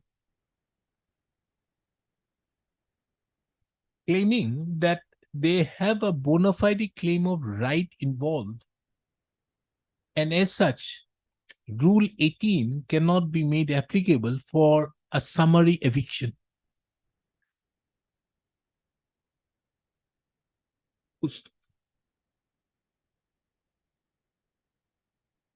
This court, taking into account the judgment passed by the division bench of this court in the case of so-and-so versus so-and-so, in WPC number so-and-so, dated so-and-so,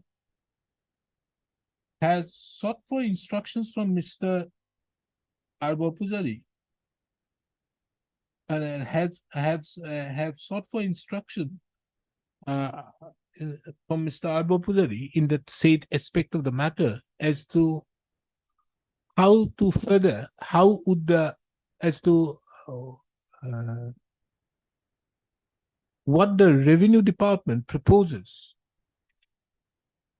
taking into account the observations so made in the said judgment. He submits that he requires some time to obtain the necessary, to obtain the instructions. Full stop. We'll get it on 8. My lord, it's some difficulty, my lord, on my part. Can it be on my lord? 15th August, Lordship. After 15th of August. No, before 15 August, my lord, can it be on? No, we'll have it on 6 then. You have to get that Yes, instruction. This is six, the matter on yes. 6th. Therefore, my lord, initially I had submitted on 6 months. 6th 6th of of August. Yes. August 2024. One We page, dispose of lordship may be pleased to keep this series as part head, my lord. Huh? My lord, kindly, my lord. Pence is going to be here, my lord. Then I will fix it, and then on when the 13th. 13th is closed or open? Open, huh? On 13th, 13th. showing it to be parted. That is the only thing. Yes. Because I'm not going to do all No, these things. absolutely correct. My lord is absolutely correct. In fact, we are obliged, my lord. So let them do whatever may be. And Mr. Dhol, have you gone through the judgment? There is one point left for you people to take up, which I have not decided, we have not decided, but that is a very important submission. I kept that question open. Obliged, my lord.